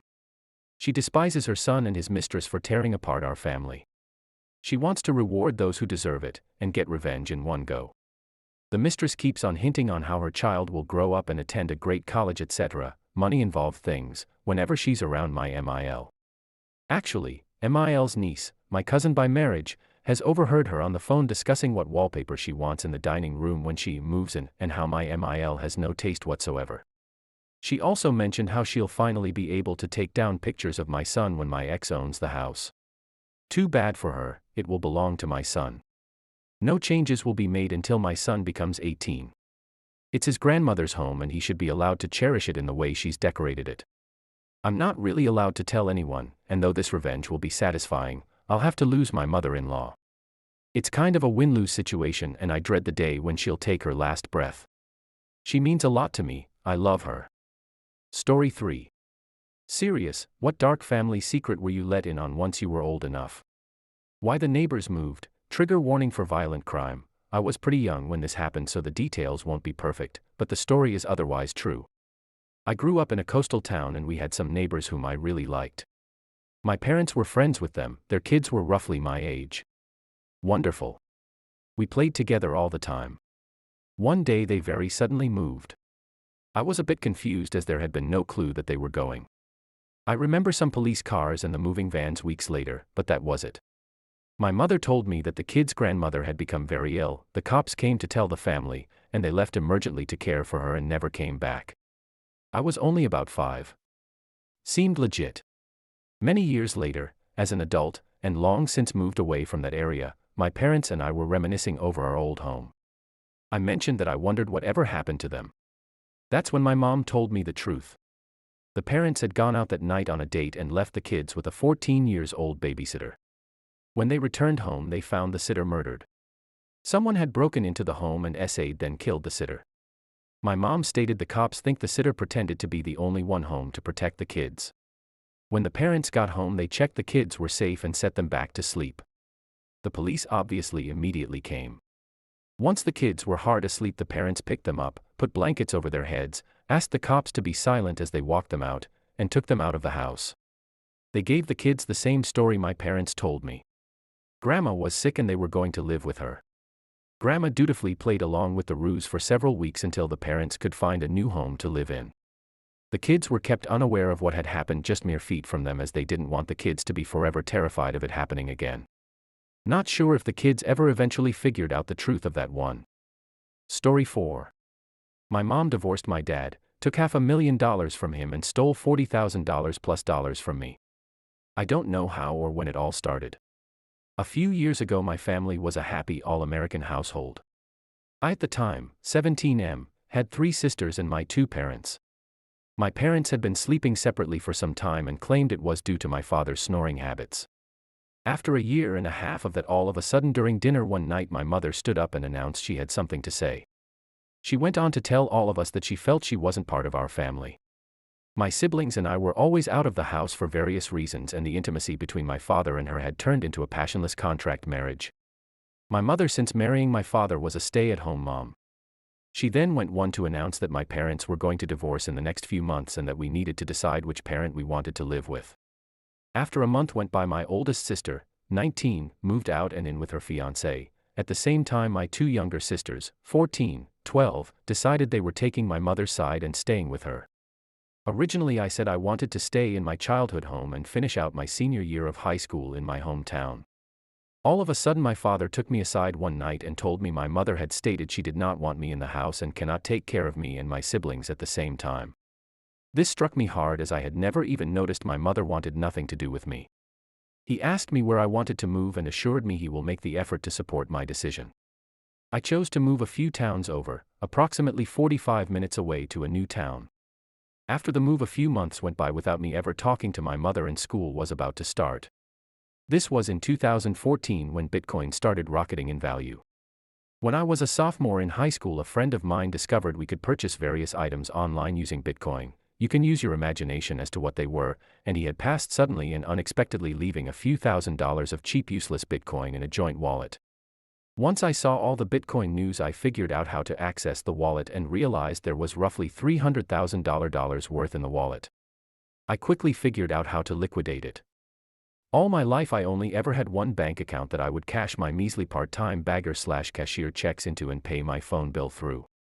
So I decided to put $50,000 into the account for safekeep and hid the other amount in a shoebox in my room. Bitcoin was still sketchy and I was worried the cash would be seized, but since I never changed my address when I moved at my bank they kept sending my statements to my old house where my mother and sisters lived. Almost half a year passed and I'm about to begin my second semester of 12th grade when reality set in. I was going to need to pay for college and a place to live upon graduation as my father had informed me the month after I graduate I need to move out. Before you attack him, I wasn't the best child, but while living with him he rarely came around the house and I would only see him once or twice a month as his lifestyle had changed to drinking every night and staying with his girlfriends. I don't blame him. So with reality bearing down on me, I decided to consolidate my assets and set up a plan. I still had roughly $200K from the cash I stashed away and wanted to invest that money while living off the $50K plus another $20K I had managed to save up in my account. This was when I made a call to the bank to have my address changed so I can start tracking my account. Upon calling them, I was given information that felt like a cold bucket of water being dumped on my head. The balance, by my calculation, should have been close to $75,000, enough to buy a new vehicle and lease an apartment by my school of choice as well as pay for my tuition. The man that took my call informed me my account was at a balance of $12,000 with monthly withdrawals ranging between $5,000 to $7,000 with 1 month being close to $15K. I was speechless. I immediately told him to freeze the account and send me statements so I can file for fraud. A week goes by and I received the statements in the mail and called the fraud department. After having a short conversation with them, they informed me all withdrawals were made by unauthorized persons on the account. How could I have never known? The account was a youth account that required a legal adult to be on there. The legal adult was no other than my mother. I had never told my parents about the money I got from cryptocurrency and had planned to basically disappear, graduate college, and move far away.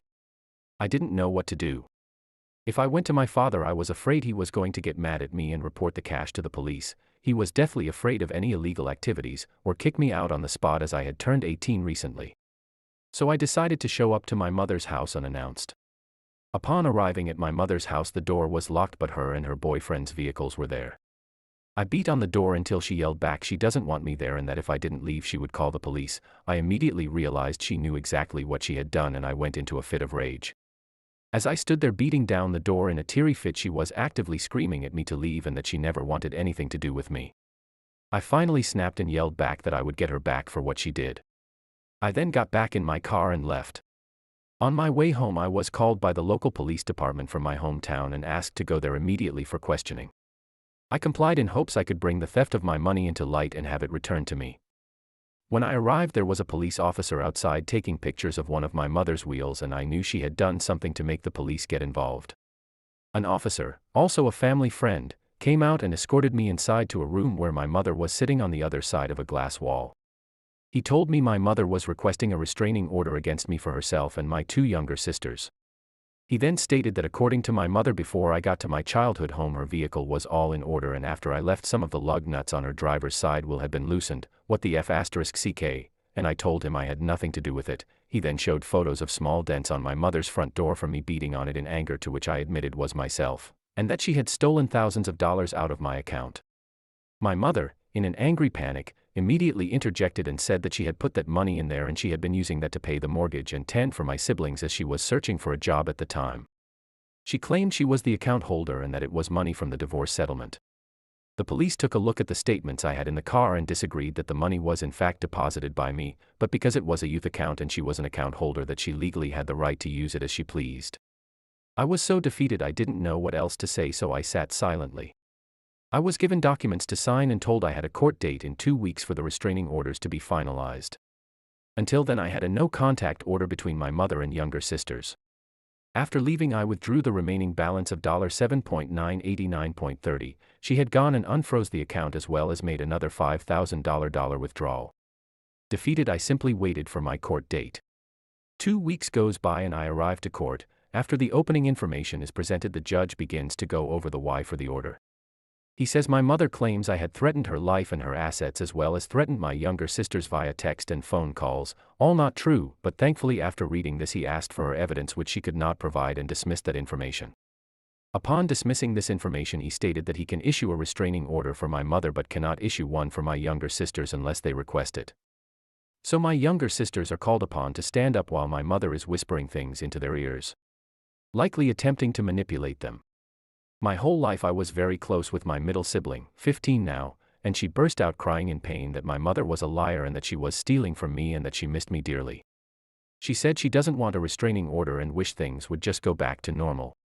My baby sister followed suit and cried out that this was terrible and that she didn't want to be a part of the family anymore. After the judge was able to silence them, he asked them to step outside. He told my mother he doesn't know what this is all about, and that he hates the idea of forcing a family to split by court order, but he is required to approve her restraining order for a minimum of 1 year. He also stated that the restraining order requested for my siblings was denied.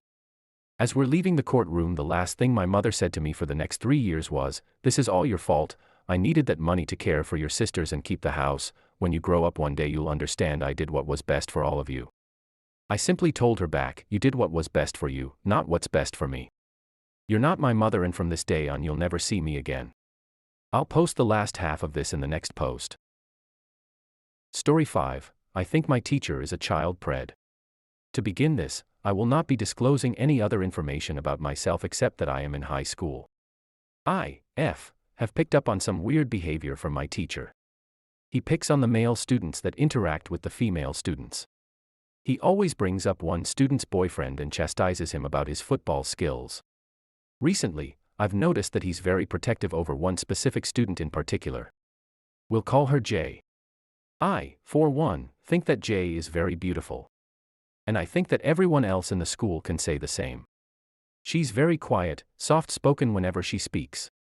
Her and I share most of our classes together, and when our teachers talk with her, it's about either her grades or calling on her for answers to a question. But our teacher, we can call him Mr. P, interacts with her on a different level. He touches her hair, as I've pointed out before, picks on her boyfriend, always bringing him up when he's not relevant to the conversation we're having. Once, he had came in the class to him or something Jay had forgotten, and Mr. P was hellbent on getting him to leave. He talks and asks about the activities Jay and her boyfriend do outside of school, like that is any of his business. In front of the class, might I add. I've noticed that whenever Mr. P spoke to Jay, her face and body language changes. Her shoulders cave in whenever he walks past her. Her face contorts into a disgusted one when he calls her name. Recently, me and my acquaintance had put the pieces together. Jay had gotten her hair done and Mr. P took notice to that, making it a topic for 5 to 10 minutes. He had recently braided her hair, which made her uncomfortable. She kept telling him to stop and he continued to laugh about it. Once I told him to stop, he snapped at me. When he introduced himself to the class, he told us that he took an opportunity at our school for the benefits. Now that's bullshit, because everyone knows that our school has no benefits. In actuality, he was fired for an inappropriate relationship with the students. Why didn't the school run a background check when he applied? That I do not know. Now some people after reading all of this may say, maybe he's trying to be friendly with her. No person over 21 years old should be this touchy and friendly with a minor, a teacher for that. They are not being paid to make friends with a child. TLDR, my teacher is touchy with a student. Edit, my teacher has gotten more aggressive with me ever since I've pointed out his weird behavior. To the point where him and I go back and forth and he threatens to write me up, which doesn't scare me whatsoever. Story 6. After 60 years, he went back to his childhood home for his hidden baseball card collection. My mom's friend's brother, Jimmy, 74, regretted not keeping his baseball cards from his youth. The thing is, they weren't thrown away or sold. He knew where they were, or at least he thought he did.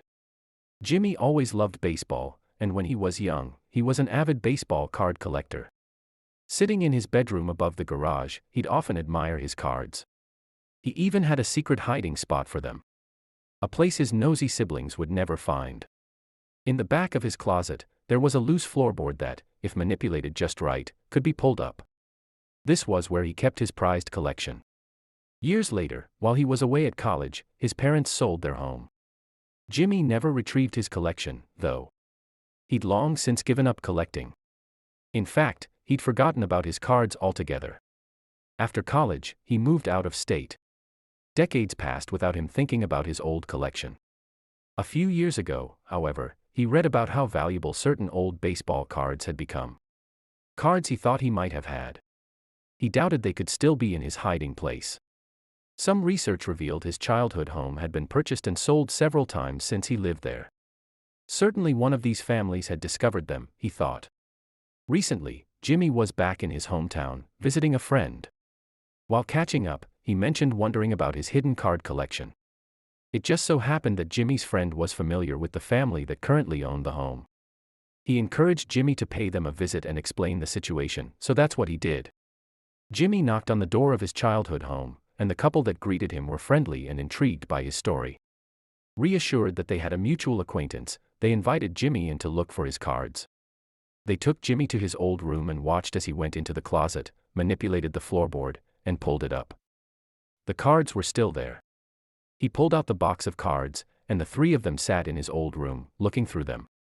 When they had finished, the couple told Jimmy that legally, the cards belonged to them as owners of the home. Jimmy argued that they wouldn't have found the cards but for him. He asked them to compromise, but the homeowners would not budge and asked him to leave. Frustrated, Jimmy returned home. He solved the mystery but lost his cards, again. My mom relayed this story to me recently. Her friend had called her to ask about the couple that kept her brother's cards. My mom didn't know much about the couple but was friends with someone who did. Apparently, the couple had been struggling financially. Unfortunately, we never found out how valuable the cards were. If you were Jimmy, how would you have approached the situation? Even if you were struggling financially, would you have kept all of the cards? Story 7. I'm 26 and I just found out I have cancer. Hello everyone. I, 26F, have been dealing with health issues for a while. At least 3 years. I felt something was off, but I kept ignoring it. When it got worse, my ex told me I was crazy. For a long time, I ignored all of the symptoms. Because they were minor and I just chalked it up to being an insomniac, sleep-deprived, and emotional. Finally, I got in an accident that forced my hand. I was not at fault, but I forgot my name, and still am in a lot of pain. That day, I was taken to the hospital to get a CT scan and x-rays of my neck, back, and head. Luckily, I had no fractures or torn ligaments, but there is some muscular trauma that still causes me pain. When I was being discharged, I was told that I had a small nodule on my adrenal gland, but it looked harmless, and it shouldn't cause any symptoms. Months went by and I wasn't getting any better. The small city that I lived in did not have adequate health care and I could not get treated, so I quit my job, and I moved home to a much larger metropolitan area, with healthcare options galore. I questioned whether that was the right decision for a while. I started going to Point, and finally saw an endocrinologist. Point has helped a lot, but I am still not 100%. My endocrinologist is amazing. She has diagnosed me with POS, insulin resistance, leptin resistance, and vitamin mineral deficiencies. She has been a godsend. Here I was thinking I was crazy for 3 years. She noted the nodule on my thyroid and took a sonogram. She said that nothing looked out of place and it didn't look suspicious, but ordered a biopsy anyway. After the biopsy, I made a follow-up appointment for months away BC of her busy schedule. I didn't think twice about it. I got a call a week later asking if I could come in early the next week. I immediately got a pit in my stomach. When I saw her a few days later, she told me that I have thyroid cancer. Since I had a feeling, I asked questions with a straight face. She told me I was taking it remarkably well. After the appointment, I got in my car and broke down. It has been a few weeks since I found out. I am honestly still waiting for it to fully hit me. I've only told my family and a couple of close friends. I know more people would want to know, but I am writing about this here because I don't want pity. I can't stand it that my friends and family look at me like that when I tell them, or try to talk about it with them. The word cancer in and of itself is terrifying, but watching people react to you telling them you have it is worse. I'm 26, I am young, I don't want to go through chemotherapy, I don't want to speak about it out loud because I will break down again, I don't want to see my family or friends' faces drop like that, and I know it's kind of pointless to say, but I don't want cancer. I feel hollow. I'm sad, I feel alone, I'm scared, and I don't know what to do.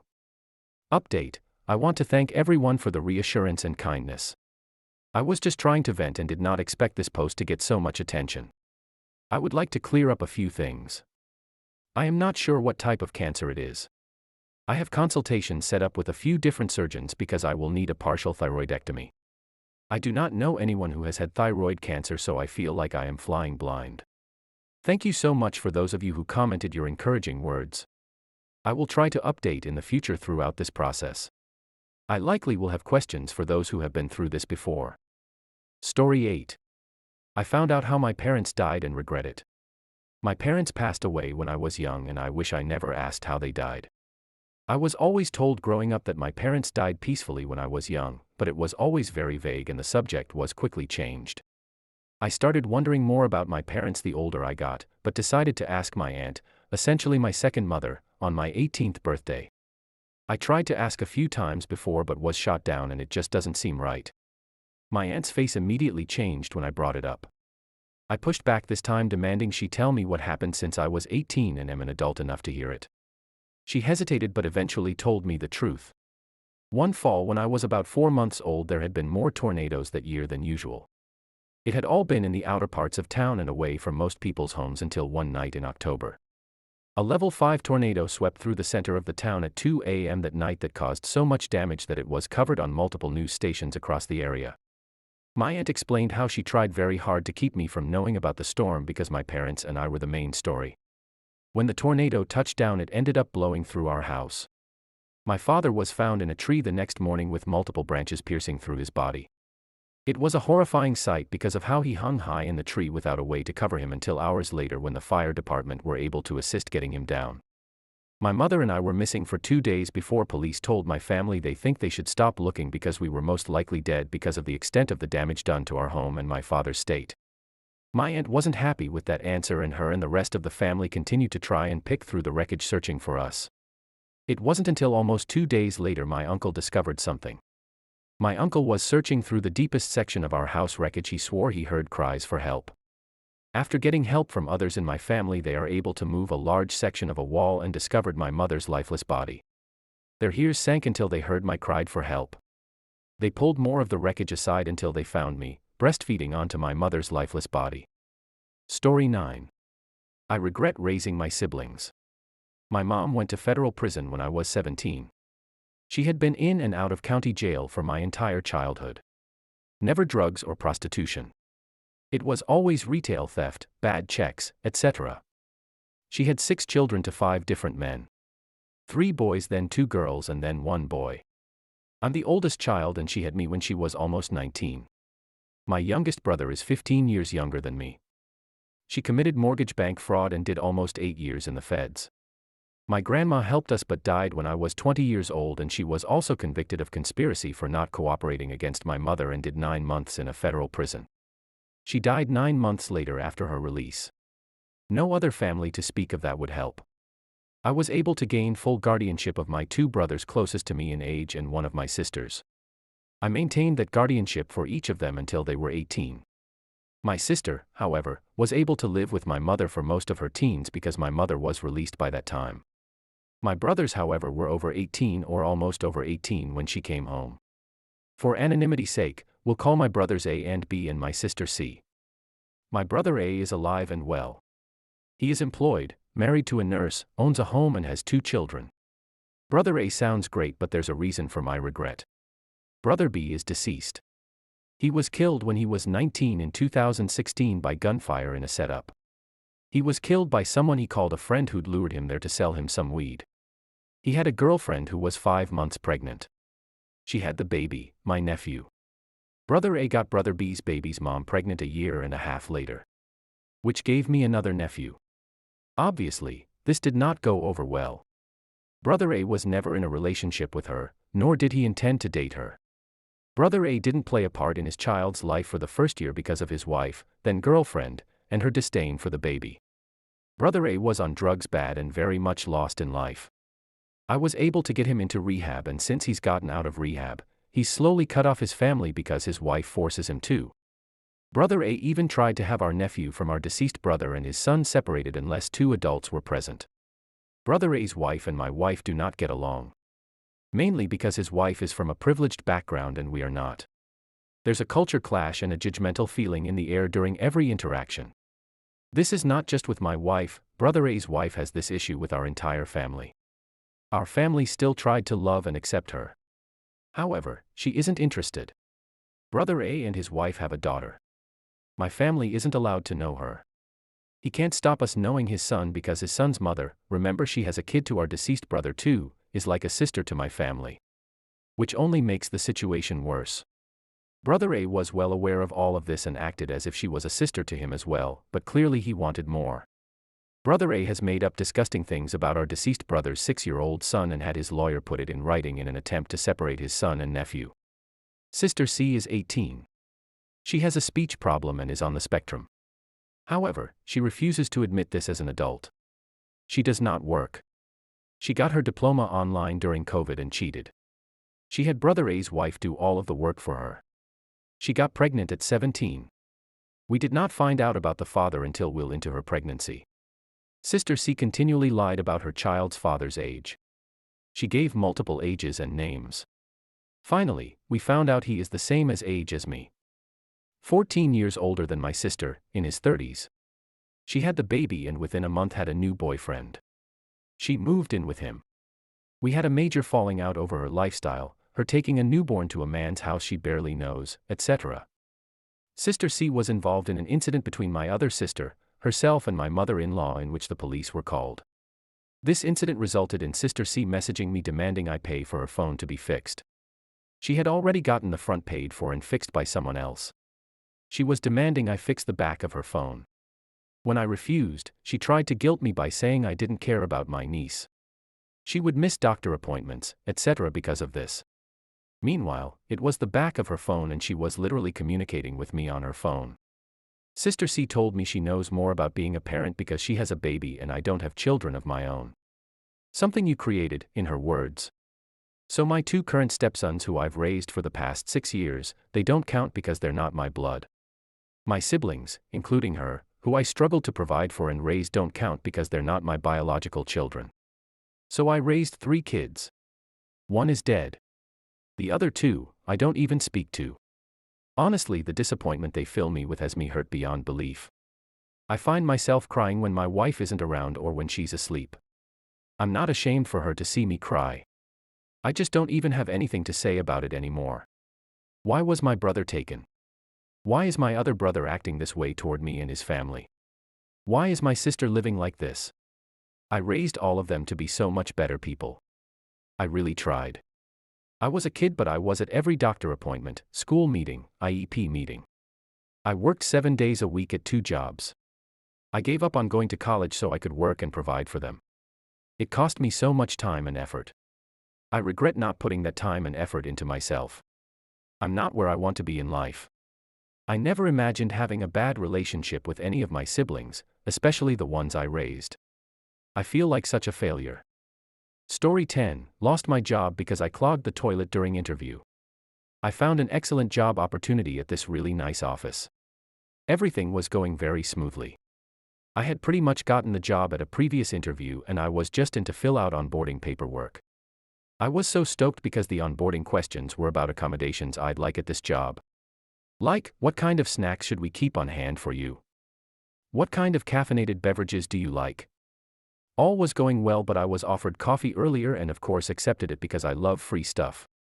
This coffee was so good and I drank it down really fast. So of course coffee did what coffee does, and before I knew it I had to use their bathroom. It was a really nice bathroom with poo-pourri and everything. I really was able to relax and let it all out. There was a whole lot of excess in my system that morning. I had been drinking a lot and eating party food all day before because it was the weekend. It took a lot of toilet paper for me to get my ass clean too. Well, anyways, I washed my hands and admired how nice the bathroom was before I left. Then I went back to finish my paperwork. Anyone notice any missing steps here? I forgot to flush my turd. I was sitting on my computer filling out the rest of the paperwork when a female worker went into the bathroom. It's unisex, and I heard her exclaim, "Ah, what the," from the bathroom. I immediately realized I was the last one in there. I looked at the door as I heard the sound of a flush from the toilet as she tried to get rid of it so that she could go. But I didn't hear the bowl clear, I only heard the bowl fill up with water. She was not happy. I watched her leave the bathroom and go whisper something in the ear of the guy in charge of the office. They had to figure out how to unclog it.